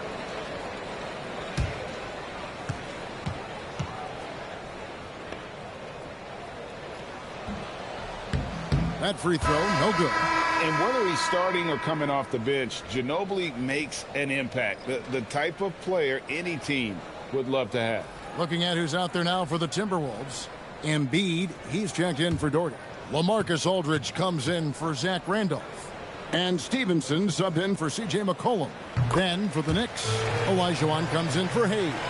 And Worthy subbed in for Smith. Knicks trail by 12. The shot and game clock separated by 4. Olajuwon in the high post. Tatum on him. Pass to Rondo. Olajuwon left side. Doesn't go that time. And so it's the Minnesota Timberwolves enjoying a 12-point lead as they talk things over during the break. Their strategy has been clear tonight. Work the ball inside, get shots in the paint, and now they are scoring with ease. We come back right after this.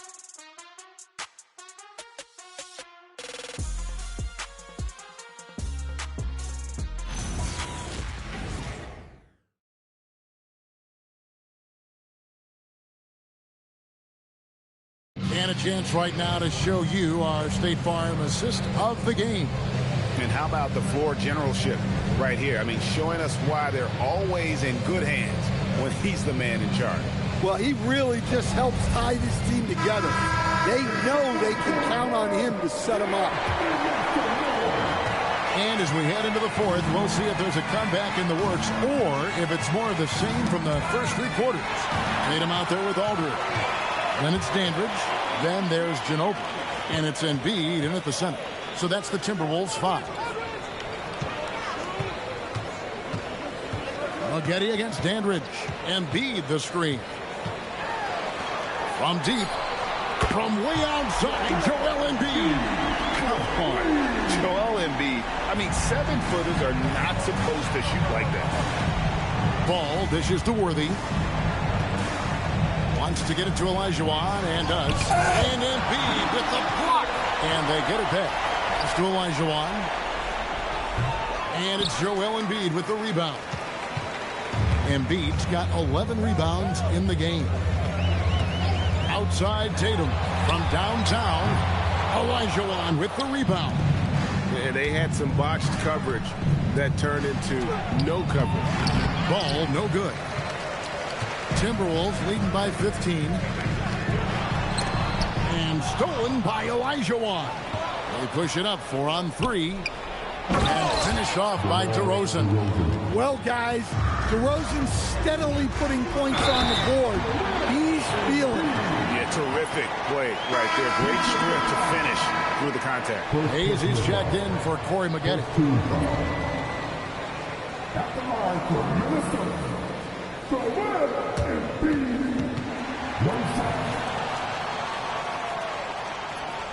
One shot.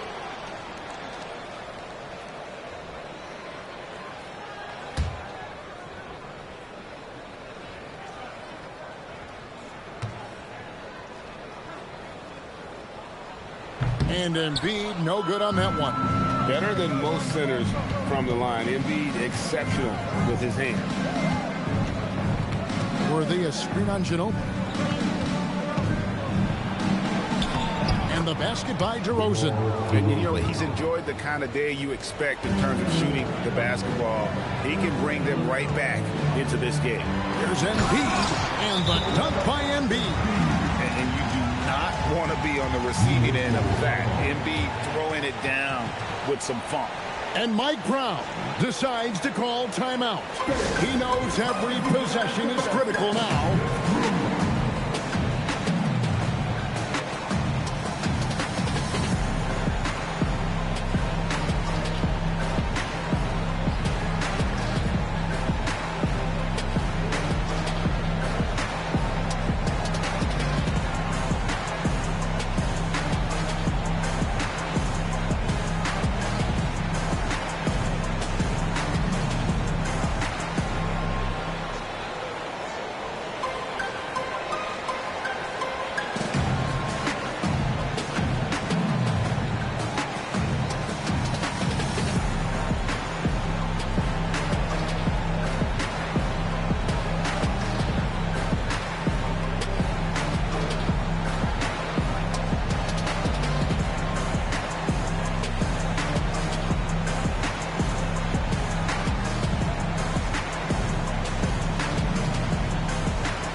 Checked in for Minnesota.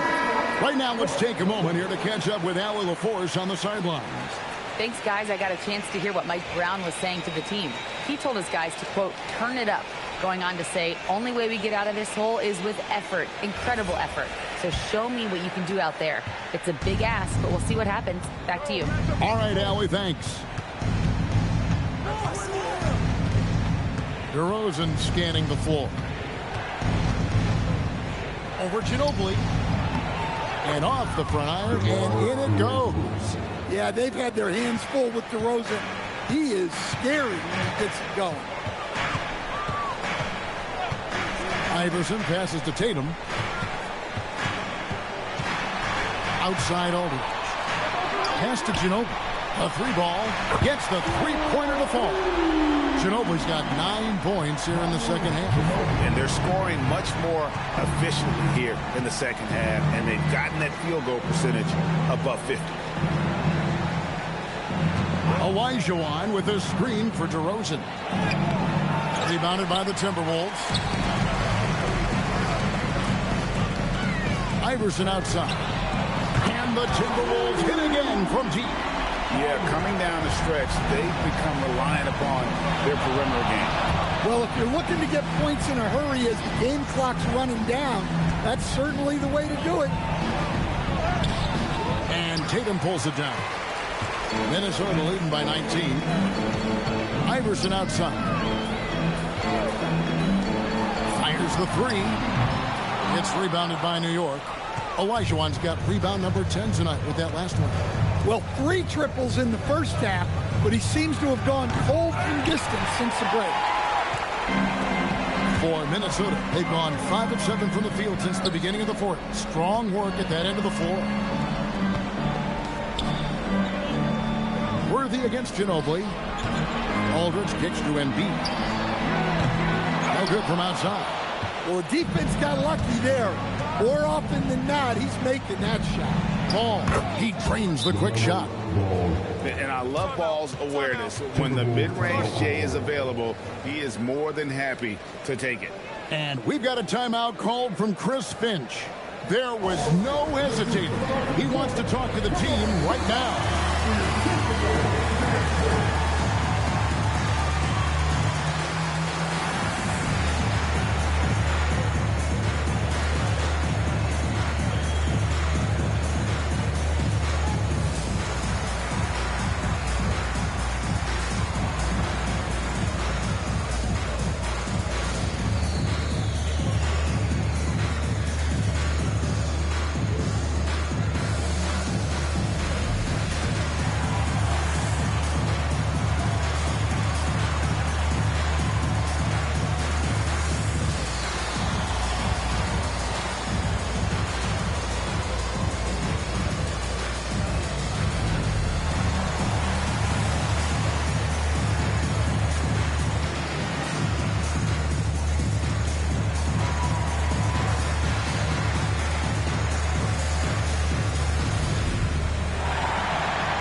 And so it's Ginobili bringing it up now for the Timberwolves. Iverson outside. They get it back. Here's Embiid. He scores his 5th field goal. He's taken 9 shots to get those 5. The edge on the glass is the difference. It's allowed them to build this lead. Worthy outside. Pass finished off by Worthy. Ever evolving as a passer, DeRozan continues to impress with his ability to find his teammates. Ginobili dishes to Tatum. Iverson outside. Aldridge a screen. 6 to shoot. Can't get it. Knicks trail by 17. Now Ball puts up the 3. He drills the 3. So often LaMelo is the setup man. There, he's on the finishing end. For Minnesota, they've gone 6 of 11 since the start of the 4th quarter. Embiid. Got it. Well, he's been dialed in. Very efficient here in the second half. And Mike Brown decides to call timeout. And that timeout by Coach was carefully measured, wanting to make sure that everybody is on the same page here.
Time now to present our player of the game, Jason Tatum.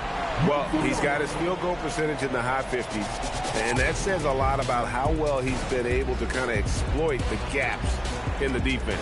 His motion, his ability to find open spots on the floor, you can definitely see the difference. He sure has given this crowd a treat tonight. This kind of performance only cements his status as a fan favorite.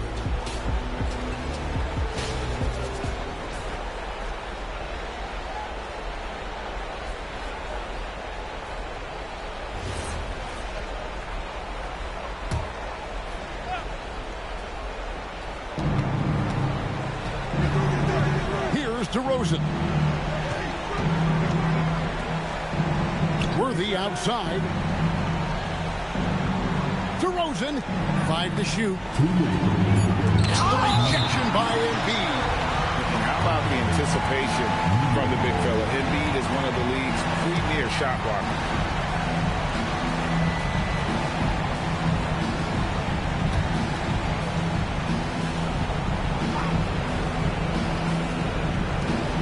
Shot clock at 2. No good from 3. Timberwolves leading by 16. Aldridge with a screen-on run. Iverson fires the 3. And Ginobili with the 3. They're in total command of this game with time starting to run out. Yeah, and at this point, the focus is take care of the ball, no needless fouls, and no threes. And guys, what we saw here tonight is one side having everything going for them. Huge margin of victory for Minnesota. You know, a team can have a great shooting night without getting a lot of assists, but tonight they had both. Yeah, and listen, you only get the assist if the guy you give it to makes the shot. So a lot of assists will up your field goal percentage, but this was a great team effort by everyone. And every win important, and this one will go down as win number 3. And something we've come to almost expect is greatness from this guy. Such an overall great performance it was for Joel Embiid. Well, he was all about the rim protection in this one. His defensive presence was felt from the get-go. And here's Tatum for 3. It's rebounded by Hayes. New York with the ball. Here's Worthy. Good. And it's Rondo who picks up the assist.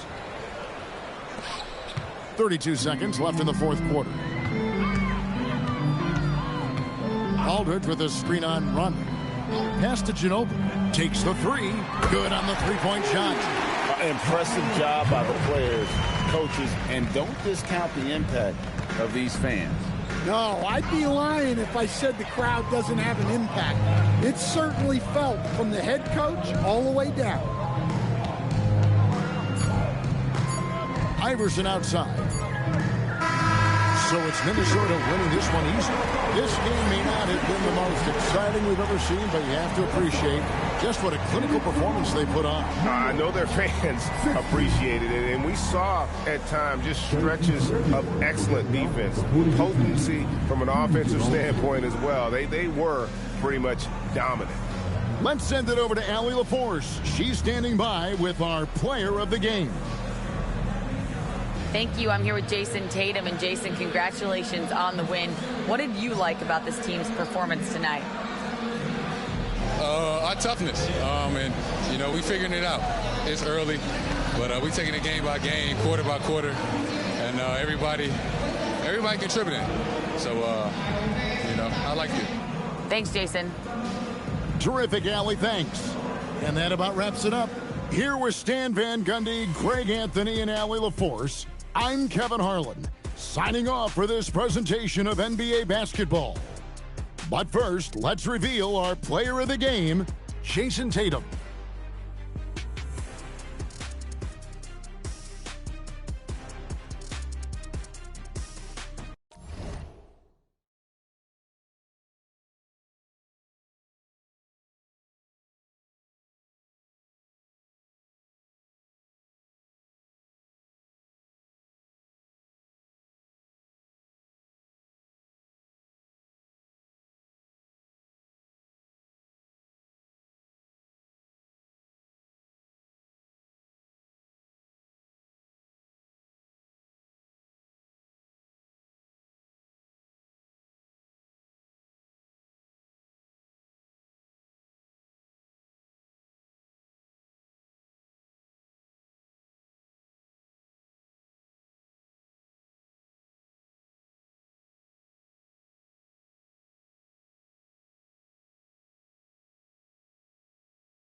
the tip goes to the nets.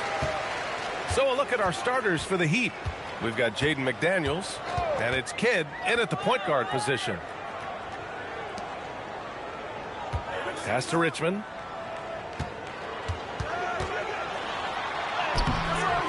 That one no good. McDaniels with some nice D.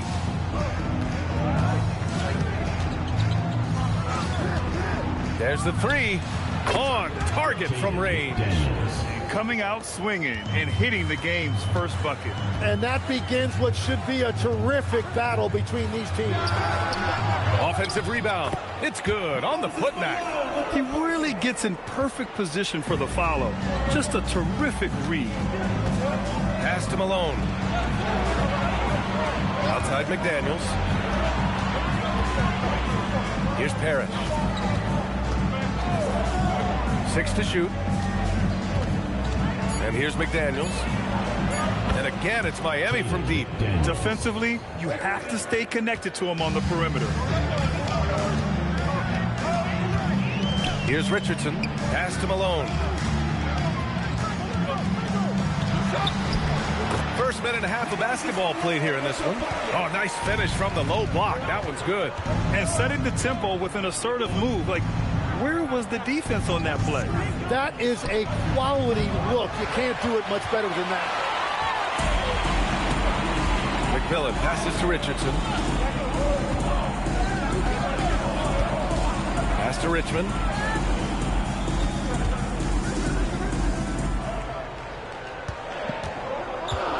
Over McDaniels. Kidd with a rebound. Well, he usually brings rain from there, but not this time. They set the pick. Here's Westfall. And the three off target. Pass to McMillan. Now, if you're just tuning in, we played about 2.5 minutes here in the first. McDaniels up top, guarded by Richardson. Here's Malone. From 13, and again, no good by Miami. Here's Shays. Richardson, the pass to Shays. Here's Malone. And he takes the feed in stride and slams it home. You know, he's smaller for the center position by NBA standard, but his leaping ability more than makes up for his lack of height. Now here's McDaniels. He's got 6. That shot off. And here's New Jersey. Shea passes to Malone. New Jersey passing it around. And the layup is good off the glass. Attacking in the painted area. Clearly that was their game plan coming in. And here's a timeout from Eric Spoelstra now. He's going to take a minute to regroup with his players.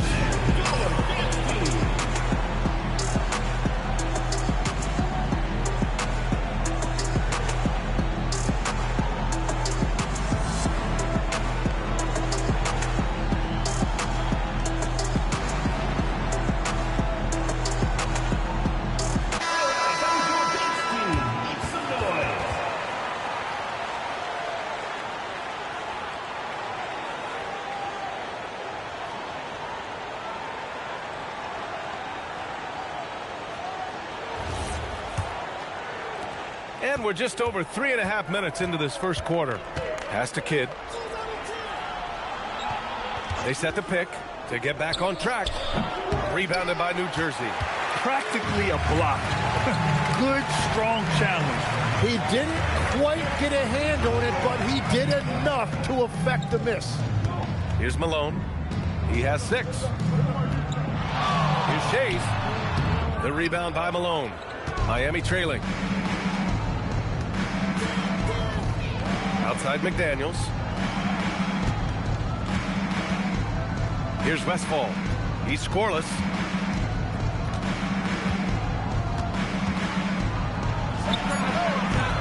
The rebound by Malone. Yeah, he probably shouldn't have taken that shot there. The defensive intensity was all over. Richardson, the pass to Malone.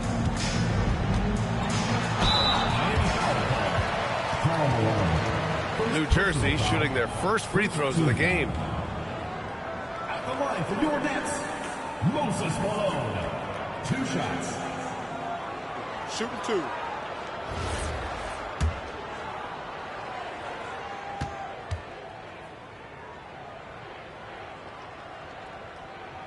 And the first one at the line is good. Both teams will make substitutions.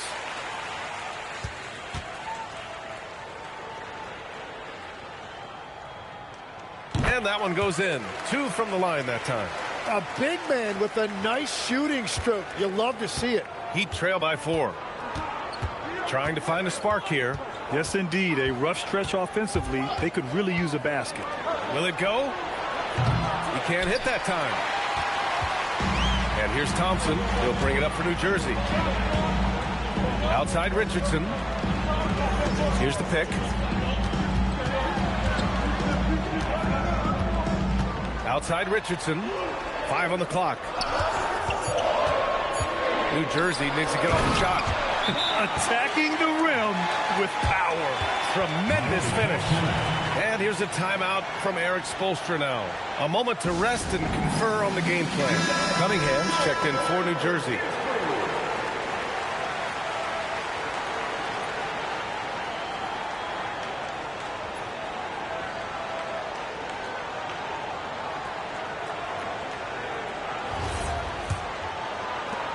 Heat trail by 6. Pass to Gasol. Here's Marley. Launches it. And Cunningham pulls it down. Thompson outside. Cunningham right side.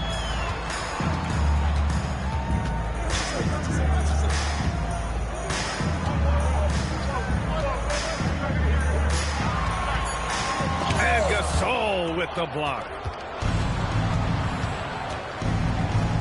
Here's Marley. Still no points. Pass to Graham. 2 minutes remaining in the first. 2 minutes. Gasol, a screen on Thompson. Here's Tomjanovich. Gets his second attempt to go. Now he's 1 for 2. Well, that's a tough matchup because he's skilled and relentless. Thompson scanning the floor. Now here's Cunningham. And Gasol with the block. Inside.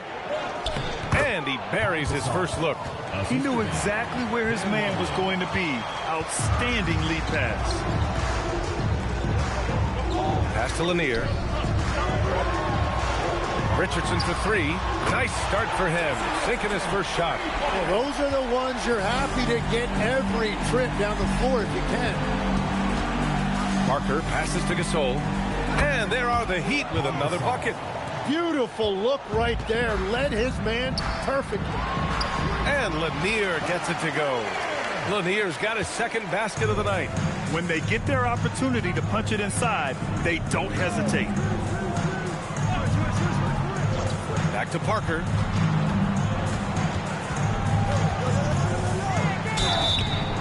And a foul called on the way up. So he'll take 2 from the free throw line. This is his first trip to the free throw line tonight. Shooting for Miami, Tony Parker. 2 shots.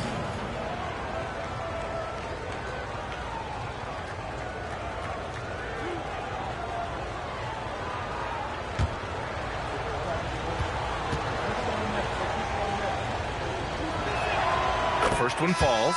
And New Jersey making a change here. Black's checked in.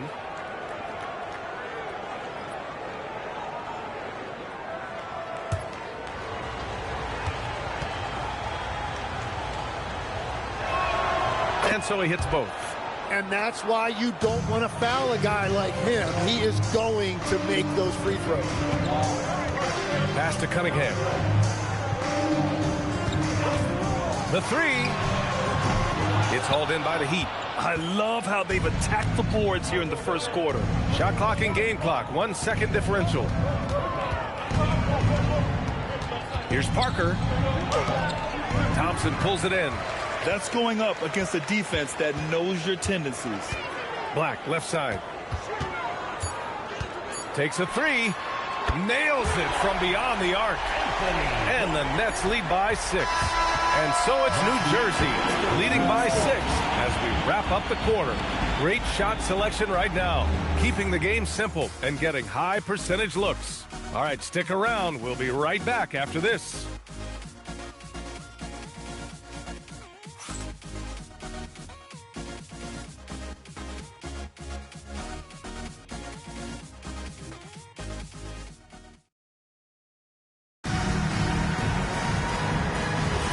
If you're just joining us, we played through 1 quarter in this one. And a moment here to take a look at the scoring breakdown for the Nets. They've been really going at the defense in the painted area, and so far the opposition really hasn't had an answer for them. And their ball movement has been next level. When your team is playing unselfishly like this, that is tough to beat. And let's take a look at Miami. We've got Jaden McDaniels, and it's Westfall in at the shooting guard position.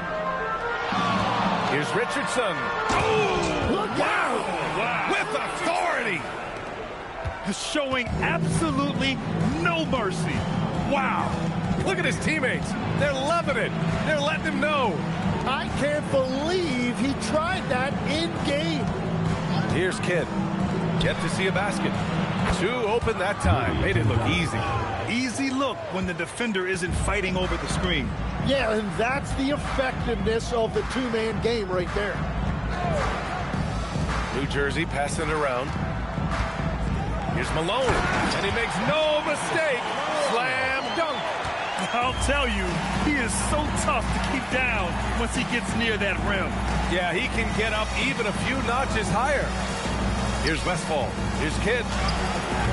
That shot is off. Good work defensively by Black. Gotta love how they've been crashing the boards, fighting hard for every miss. Down low, Malone. Harris with a rebound. Heat trail by 4. Kidd, the pass to Tomjanovich. And here's McDaniels. Off target from outside. And this is exactly who you want taking that shot. He just missed it. Outside Richardson. Knocks it down from distance. Richardson's got 5 points in the quarter. And here are the Heat. They're fresh off a win against the Pelicans. And most of the arena was totally against them. But they looked inward, trusted each other, and made good plays. The crowd noise can make it hard to execute your offense on the road, but they did a great job playing their game. And here's a timeout from Eric Spoelstra now. Coach taking this moment to speak to his guys, maybe alter some of the game plan.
Richardson's checked in for Black.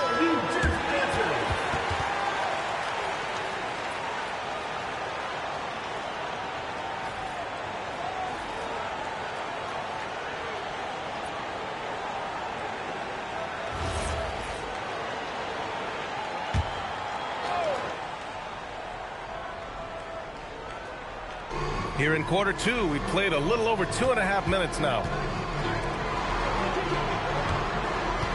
Here's Westfall. No points yet. Counted. Yeah, he found some room there along the baseline, some space at the rim, goes right up and puts it in without resistance. Pass to Malone. The turnaround jumper. And that one comes up a bit short. Heat trail by 7. Outside McDaniels. Here's Kidd. Beyond the arc. Pure from three-point range. Westfall's got 5 points now this quarter. And the defense is really allowing them too much room on the perimeter. Pass to Shays. From downtown. Rebound by the Heat. And in the second quarter, a little under 3.5 minutes played already. Here's Kidd. Here's Malone. The rebound by Malone. Malone's got rebound number 5 here tonight. Richardson, the pass to Shays. Here's Richmond. And New Jersey misses again. That's his shot, and one I'm sure he wants back. It's McDaniels on the wing, guarded by Richardson. Here's Malone. And no good, trying to use the glass. Trying to do a little too much with that fadeaway. There wasn't anyone near him. Outside Richardson. Here's Shays. And New Jersey misses again. Heat trail by 4. Here's Westfall. He's got 5. This one for 3. Here's Parrish. The putback. Great positioning on the putback. I always love the hard work on the glass. Just great activity. Timeout called, New Jersey.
And here's Richardson. No points so far. To the middle. To win the drought. And it's Miami with a rebound. Pass to Parker. When the whistle blows, it's going to be on Asar Thompson. That'll be a second foul of the game. He better be careful now. That's 2 on him, and the last thing you want to see is for him to pick up his 3rd before the half ends. Now here's Gasol. Westfall, pass to Graham. Now Parker. 6 on the shot clock. The Heat need to get one up in a hurry. That was just incredible instincts defensively. He saw the ball coming back out and made the play. Credit their discipline. They've been working for high percentage shots. Here's Westfall. 5 points in the game. Tipped. Pass to McMillan. To the paint. Here's Cunningham. And Cunningham throws it down. That's just a smart play right there. The right pass to a ready shooter. Grab the screen. Now here's Parker. Shoots over Thompson. Parker, no good. Now Richardson. There's a minute 47 left to play in the first half. Pass to McMillan. On the wing, Richardson fires it. It's rebounded by Grant. Heat trail by 6. They need something good to happen here. Yeah, they've gone way too long without a score. Richardson, the pass to Cunningham. Knocks down the triple. Cunningham's got 5. Well, the defense was a little soft right there, and it made it a practice shot. And just a lack of fight right now on the defensive end. Right? At least on that slam it was. That's one way to let a team back in the game. It looked like a let-up from the team in the lead. And it's McMillan missing. So it's Miami now. Next foul, Michael Ray Richardson. Black checked in for New Jersey. And the Heat making a change here. Substitution on the court.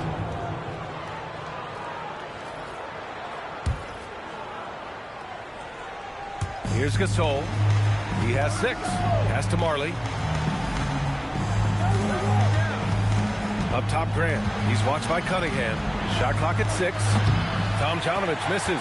And he almost made them regret defending him so loosely. Cunningham drives in. Left side, Richardson. Kicks it out to Cunningham.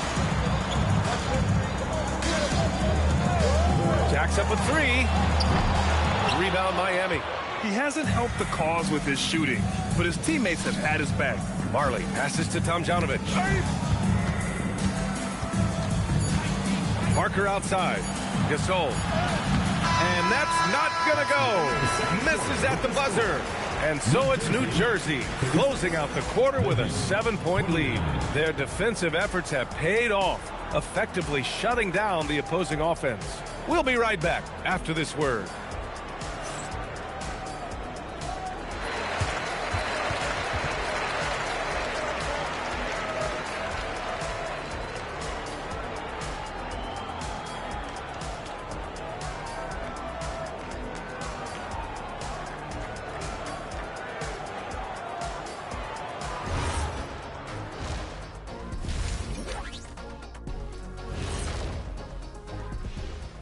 Welcome, everybody. The story tonight has been a solid showing through the first half.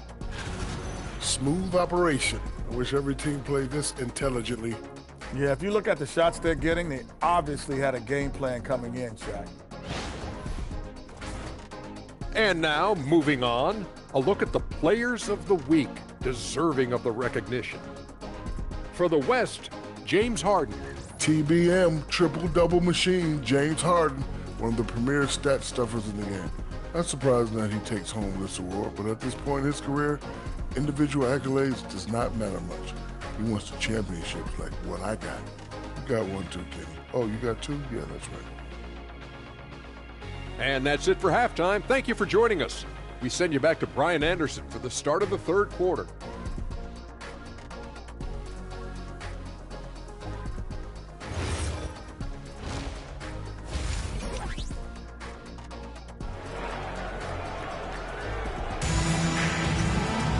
And happy you could join us. We've got 2 quarters left to go in regulation.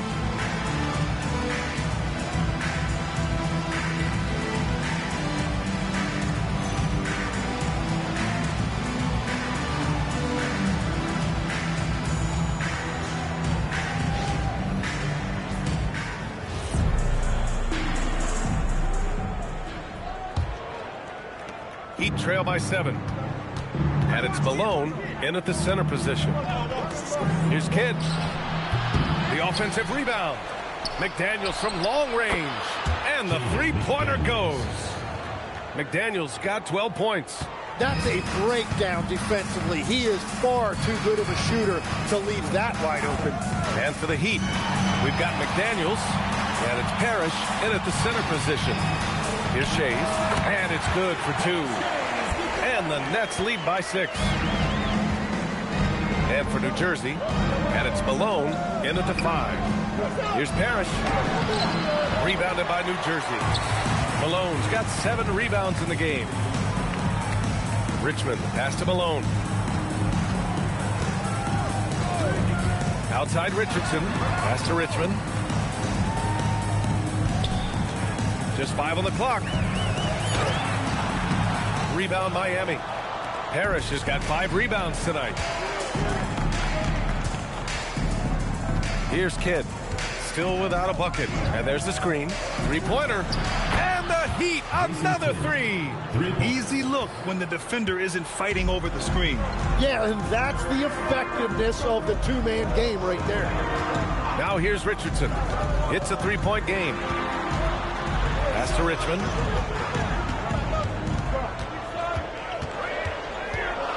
Over McDaniels. Here's Malone. And there's the bucket. Staying with it that time. Offensive glass, getting it done. Assertive move. You can tell the game's heating up a bit. Kidd, the pass to Parrish. Miami moving it around. McDaniels from long range. New Jersey leading by 5. Here's Malone. The rebound by Malone.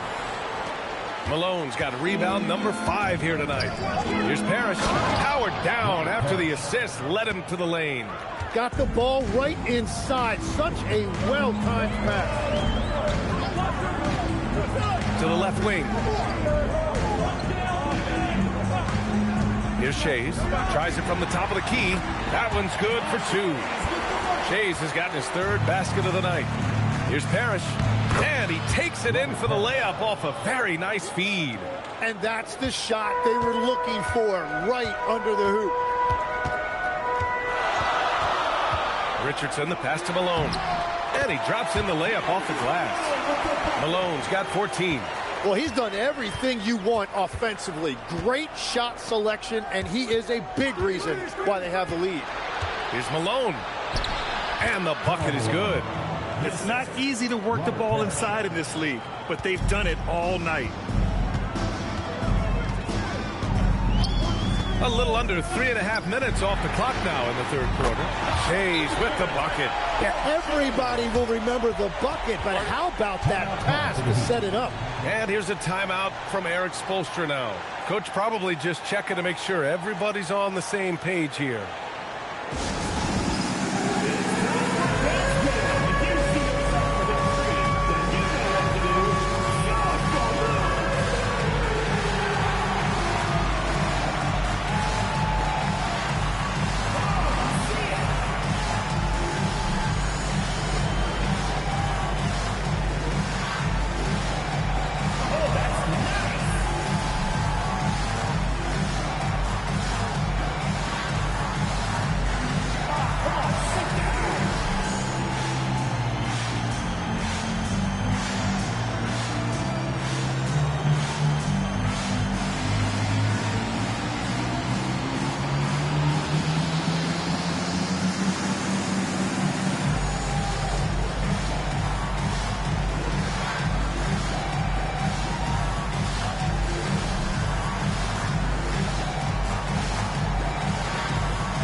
Making a change here.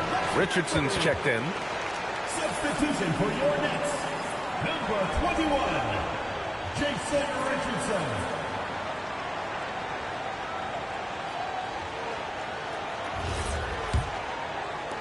And so here is Miami.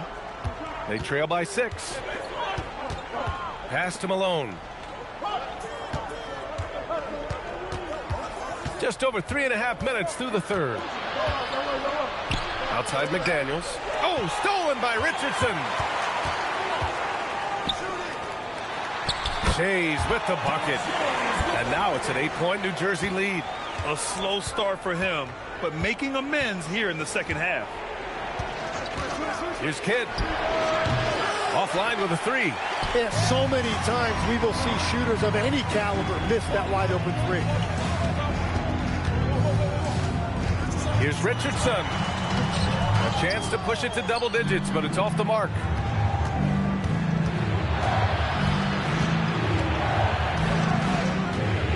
There's the steal. Here's Shays. 11 points in the game. Out to the wing. Wide open look. And he hits the jumper. Shays has got 11 points in the quarter. And a closer look here at the hustle stats for New Jersey. Well, their D has been a major story tonight. I mean, those steals and putting pressure on the ball, clogging the passing lanes, impressive. I really like their effort in transition tonight, constantly pushing the pace and then turning that into points. Now here's Richardson. 10-point lead. This is their biggest of the game. Clock at 6. Outside Richardson. Off target with the 3. Richardson against McDaniels. And it goes as the official calls the foul. Counted, and he'll shoot one more at the line.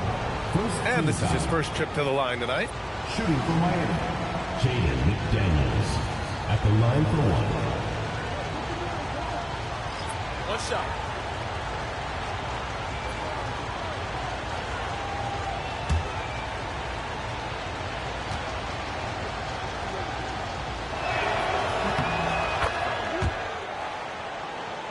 Here's Richardson.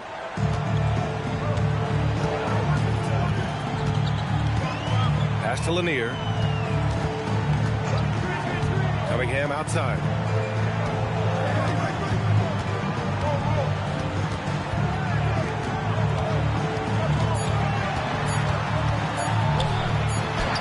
And it's good with time running down on the shot clock. Cunningham's got 7. Now, that was a clever adjustment. I mean, that was a tough shot. Well, even with a bigger defender on him, he was undeterred. Now here's Parker. Here's Marley. And again, no good by Miami. And he probably thought he was going to bury that one. Out of bounds. It'll be heat ball. Checking in for Miami, number 45. Rudy Tomjanovich.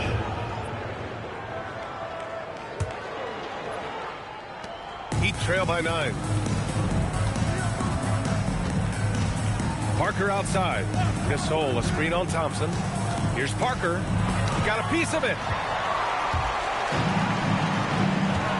On the wing, Richardson. Comes up empty down low. Richardson's gone just 1 of 5 shooting from the floor. Kicks it out to Parker for 3. Rebounded by New Jersey. And that's exactly how tightly you have to guard him every time he steps to the arc. He's just that good. Attacking the rim with power. Tremendous finish. Now here's Parker. There's 49 seconds left in the third quarter. And that one's good. Gasol. Excellent tempo on the play. And he leads his teammate perfectly. They set the screen. Richardson goes in. And he's headed to the line for 2. He gets the whistle there. New Jersey shooting their 3rd and 4th free throw shots of the night.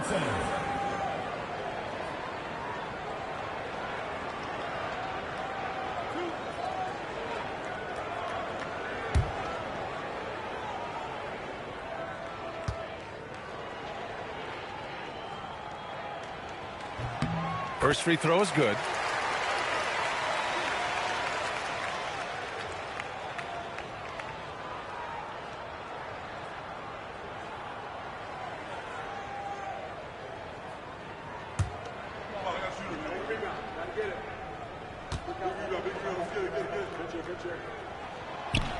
Good on both.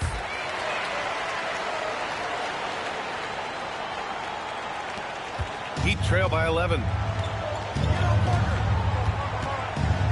Now here's Parker. Next foul, Billy Cunningham. First personal foul, second team foul. Coming onto the floor for New Jersey, number 13, Nate McMillan. Pass to Marley. Gasol, a screen on Richardson. Marley, no good. New Jersey leading by 11. Here's McMillan. And here's Cunningham. Up and over Gasol. No good. good. Misses at the buzzer. And so it's New Jersey closing out the quarter ahead by 11 points. Just pounding the painted area. That's helped them build an advantage. We'll be right back with you shortly.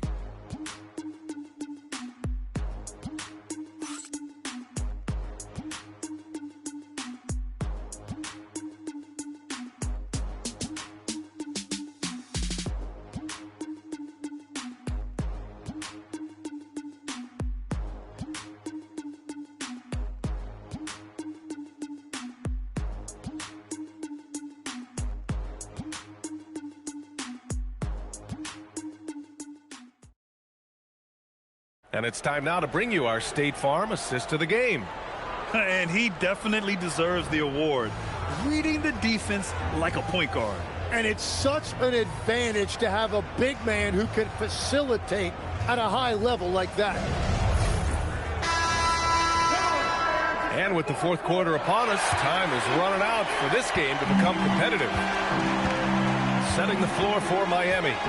And it's Kidd in at point guard. Pass to Lanier. Shoots over Grant. And it's Lanier missing. Heat trail by 11. To the inside. Kidd takes the assist and lays it in. Nice setup. Well, if you work the ball inside, it is going to pay dividends. And he lobs it up to the rim. Here's Marley. Miami moving it around. Inside. Here's Parrish. It's tipped. Here's McMillan. 1 minute in now in the fourth quarter. Here's Richmond. Shot clock at 5.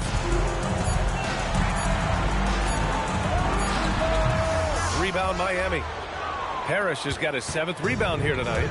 And they're winning this game despite his difficulties at the offensive end. Here's Grant.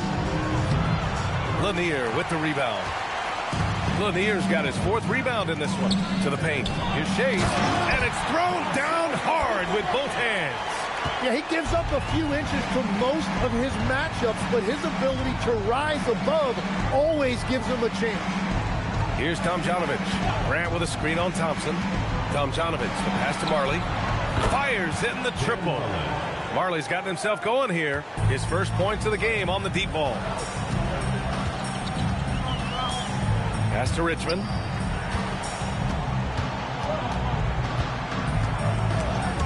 Stripped it away.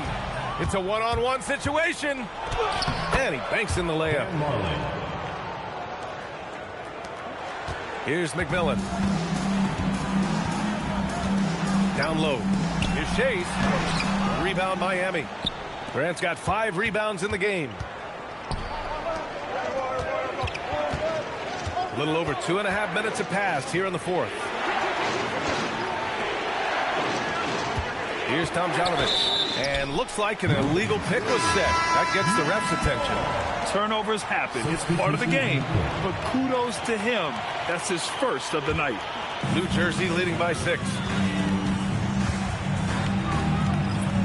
Richardson with it. Baseline try. Malone. The rebound by Malone. And it's Miami's ball. A great fourth quarter. Just giving up 2 points. Takes the 3. And it's Shays with a rebound. Shays has got 5 rebounds tonight. The steal. Fast break Miami. And that one's good. Parrish. Such opportunistic basketball right there. And when they desperately needed it, too. Timeout Nets. They're just giving away a run right now. The question is, can they stop the tide? Well, let's pump the brakes right here. Put a Band-Aid on this, and you've got to turn it around. The momentum is going the other way. Let's check in with our reporter, Allie LaForce. Over that last break, I got a chance to hear what the head coach of the Nets said to the team. He told his guys to stay after it, to not get complacent and lazy with this lead. He wants them to keep adding to it. We'll see if they're able to do it, guys. Okay, thanks, Allie. Can't ask for a better look with the game in the balance. To the middle. Cuts off the pass. Pass to McMillan. Now Richardson knocks it loose. Here's Westfall. A sweet little floater. Watching the trajectory on a floater never gets old. One of the most fun ways to score that this league has.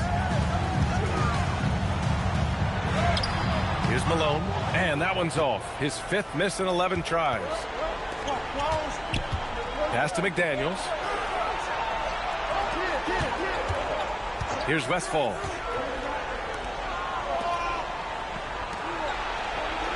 Five to shoot. Here's Kidd. No good with the triple. You have to defend the three-point line. They got lucky he missed that one. Robert Parrish. First personal foul. First team foul.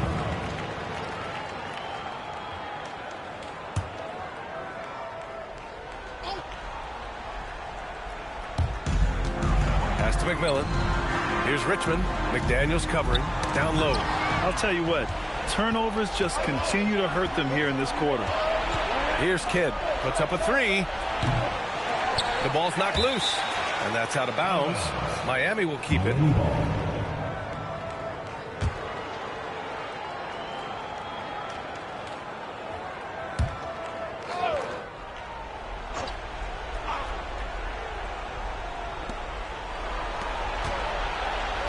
Here's Westfall. Fires the 3. And it's Shays with a rebound. Shays has got 6 rebounds here tonight. Outside Richardson.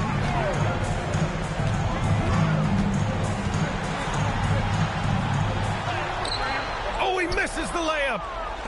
Heat trail by 4. Boy, they need something to go to regain some confidence. No question. Way too many empty possessions for them. Here's Malone. Another chance. And up and in on the layup. Well, when you grab the offensive rebound, you're already right there at the rim. It makes the putback that much easier. Timeout, Nets. Timeout. Start it.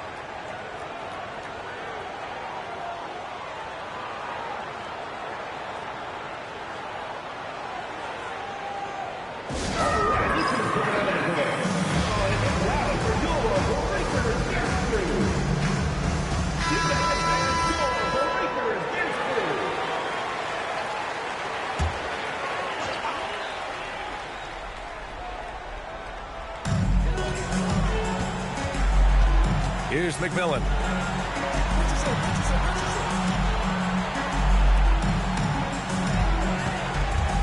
Outside Richardson. Shot clock at 6.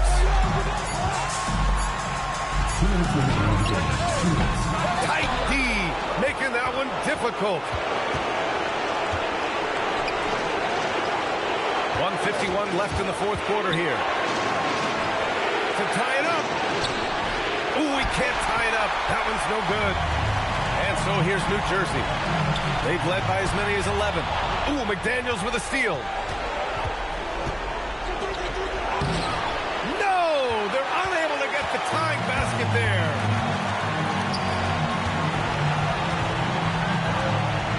Oh, a gorgeous feed. He hammered it down. How about the bounce? We could call that bounce per ounce. Can't be denied. 1:10 left in the 4th quarter here. New Jersey leading by 4. Oh, swiped away on the break. Here's Malone. Shot's no good.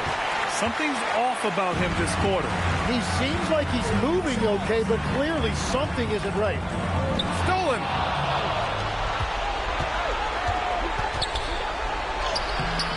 Oh, it's off. And he commits the intentional foul. Second personal foul. Second team foul.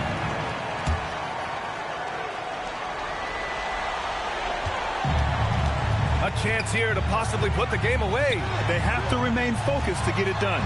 And they go to the intentional foul. Third personal foul. Third team foul. Come on, for your Nets, Nate McMillan. Taking 2 shots. Oh, the first of two, no good. A heartbreaker. And he's able to hit the second one, and that puts him up 5. And so it's Eric Spoelstra with the timeout here. He's decided it's time to clarify the situation, leaving little room for error. All right, fans, let's give some applause for your new... Let's keep it going, fans, for your New Jersey dancers.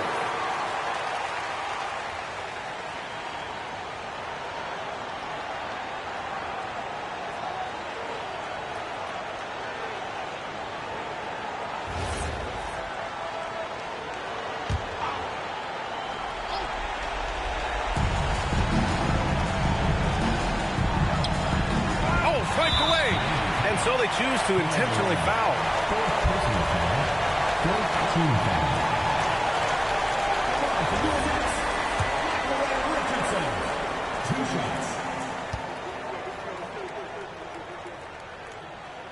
Good on the first, and that increases the lead to 6.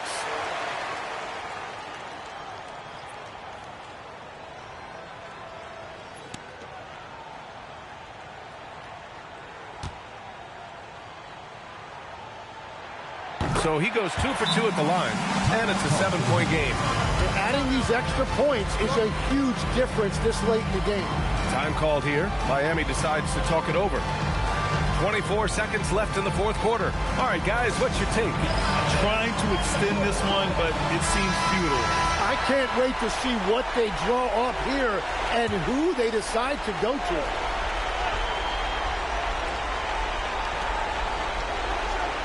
McDaniels outside.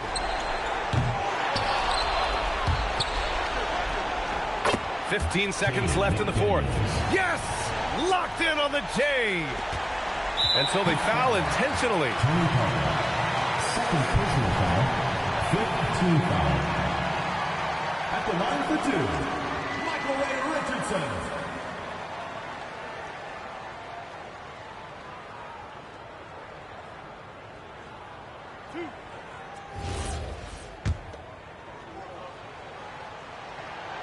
Ooh, he doesn't hit the first. That was the one they really wanted. He's got one more, though.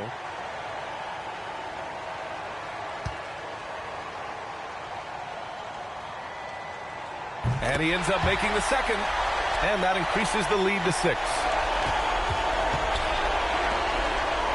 Fires the 3. Oh, it misses. And now we've got an intentional foul. Second personal foul. Teams in the penalty. For New Jersey, Moses Malone, taking 2 shots. He gets the first, and that makes it a 7-point lead.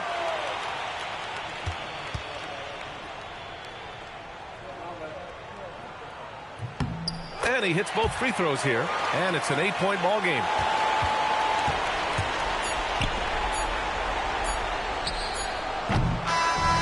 So it's New Jersey with the W. A clean win, and one where they clearly showed better energy. Yes, so true. They put on a show here at home, and I really think they had that extra swagger and confidence, too. And that'll do it, folks.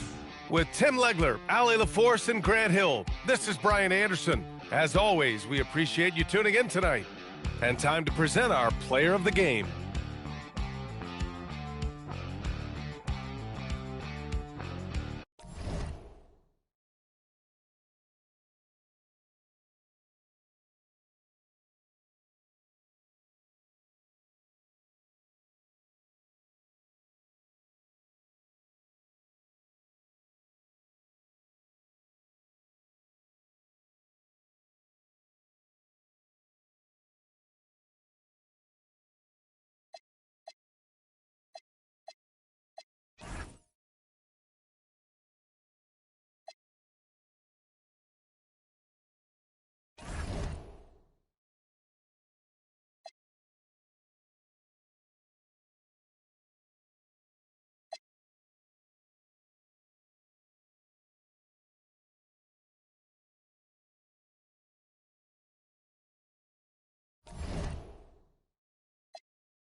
We have the first leg of the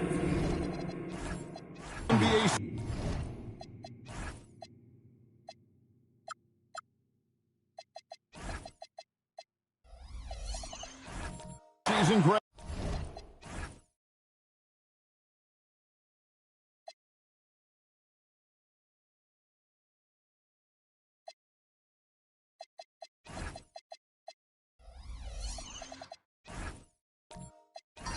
Now behind us, the standings starting to come into shape.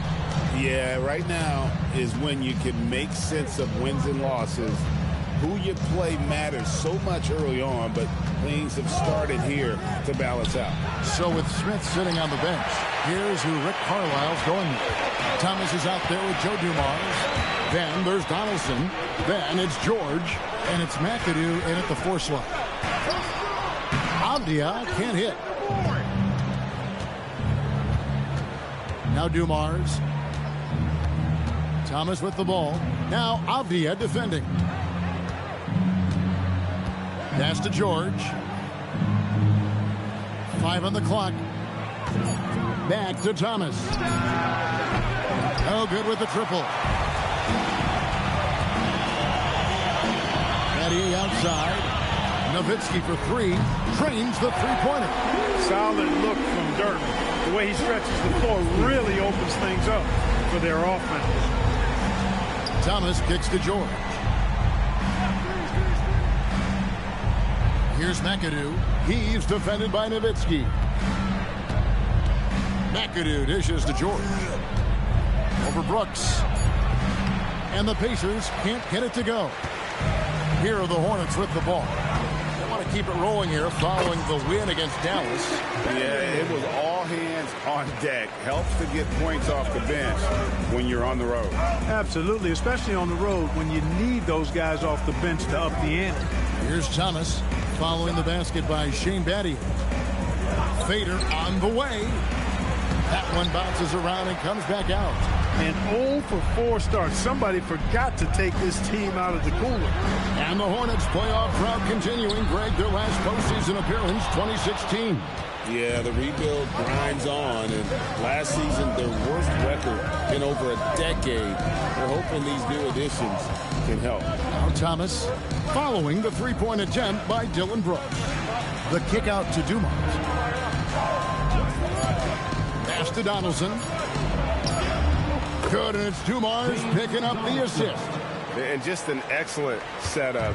Joe Dumars just plays with such poise and intelligence, the quintessential combo guard.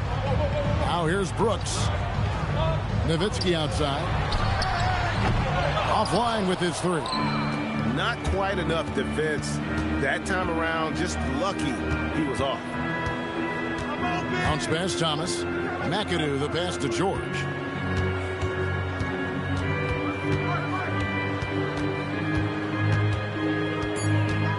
Shoots from 14. The rebound by Turner. Soft defense in that mid-range area, but they got away with it this time. Pass to McAdoo. Some solid D from Nowitzki. Not a lot you can say except fantastic job by the defense. Brooks, the pass to Avdia.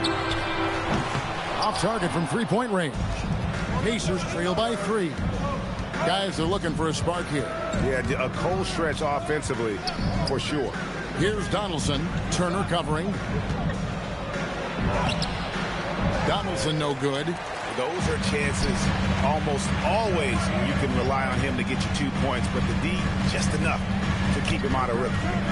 Now here is Battier. Count that bucket. Nowitzki's got 5 now.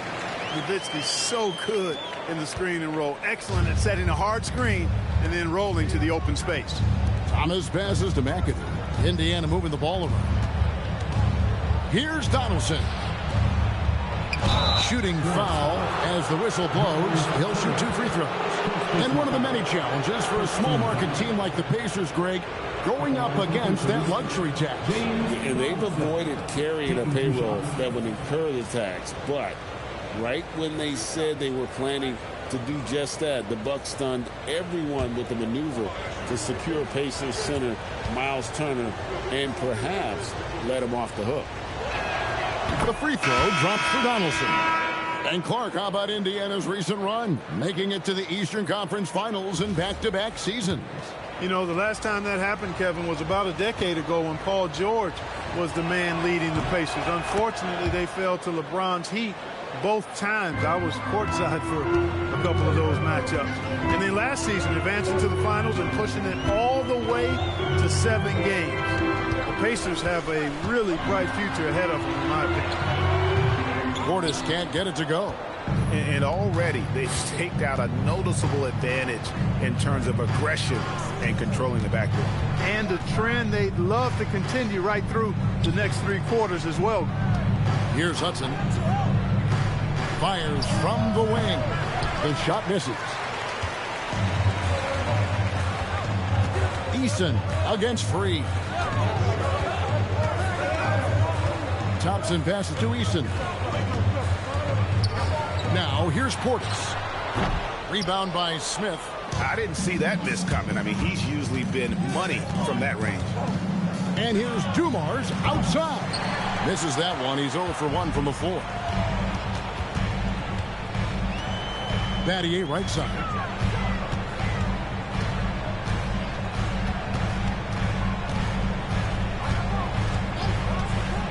Down low. He laid in with a nice touch off the glass. Well, that's the goal of pick and roll. Get that separation you need. And so now a timeout called by Rick Carlisle. Coach needs a moment to talk things over. And they just can't seem to get going offensively. And I think this timeout, guys, is where you draw up some plays that are guaranteed to create some high percentage shots. Let's use this break for a quick look at the squads that really made it happen on the fast break last season. The Pacers in 5th. I mean, it's a crowd-pleasing style, right? I mean, this club just got out and ran at every possible chance.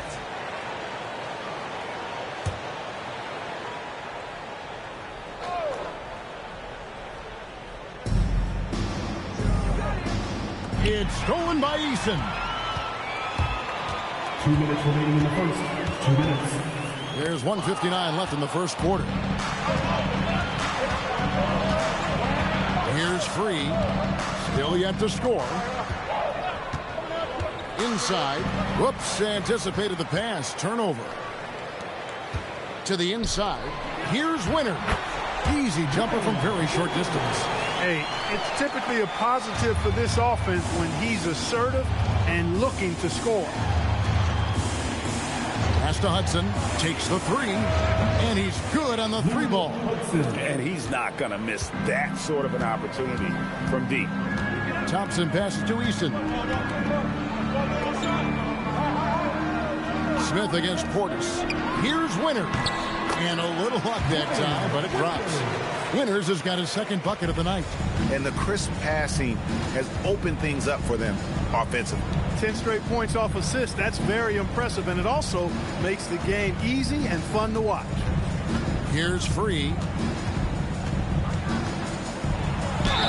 Very few make shots the way World Beat Free does. He just can outmaneuver most any defense. The Pacers shooting their 3rd and 4th free throw shots of the night. And look back a season ago. They did a solid job at the line. About 79% of their free throws. You know, they would love to post a similar percentage again this season. I mean, I think that's safe to say they'd love to shoot free throws as well as they did a year ago. That one is off. Over the last 2 decades, Kemba Walker has been one of the few bright spots, Clark, for Charlotte basketball. Yeah, you look back at his time there, he led the Hornets to their last 2 playoff appearances, Kevin. He retired as their all-time leading scorer, and now they're thrilled to have Kemba Walker back as a player enhancement coach. He hits the second from the line. So, GA, Coach Charles Lee of the Hornets, spending a decade as an NBA assistant coach. He has really paid his dues. Yeah, 4 years with the Hogs, 5 in Milwaukee, part of that title team. 1 in Boston as well, another title. So he's been a part of winning, now trying to translate that to Charlotte. Eaton able to go straight through that interior defense to get the score, holding nothing back. About 3 seconds between shot and game clock. Here's World B free. Yep, that one goes in there. 12 seconds left here in the opening quarter. Here's Winters. Lets the 3 fly. No good. And that does it for the first quarter. Hornets lead by 5. We'll be back shortly live from Spectrum Center.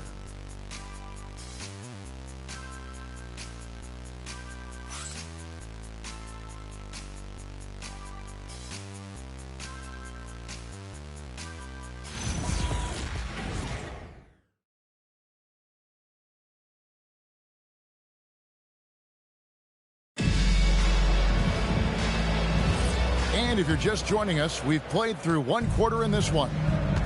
And let's get your take, guys, on the scoring breakdown for the Hornets. Straight away, they've opened things up offensively with skillful passing, running smart plays, and just setting guys up for success.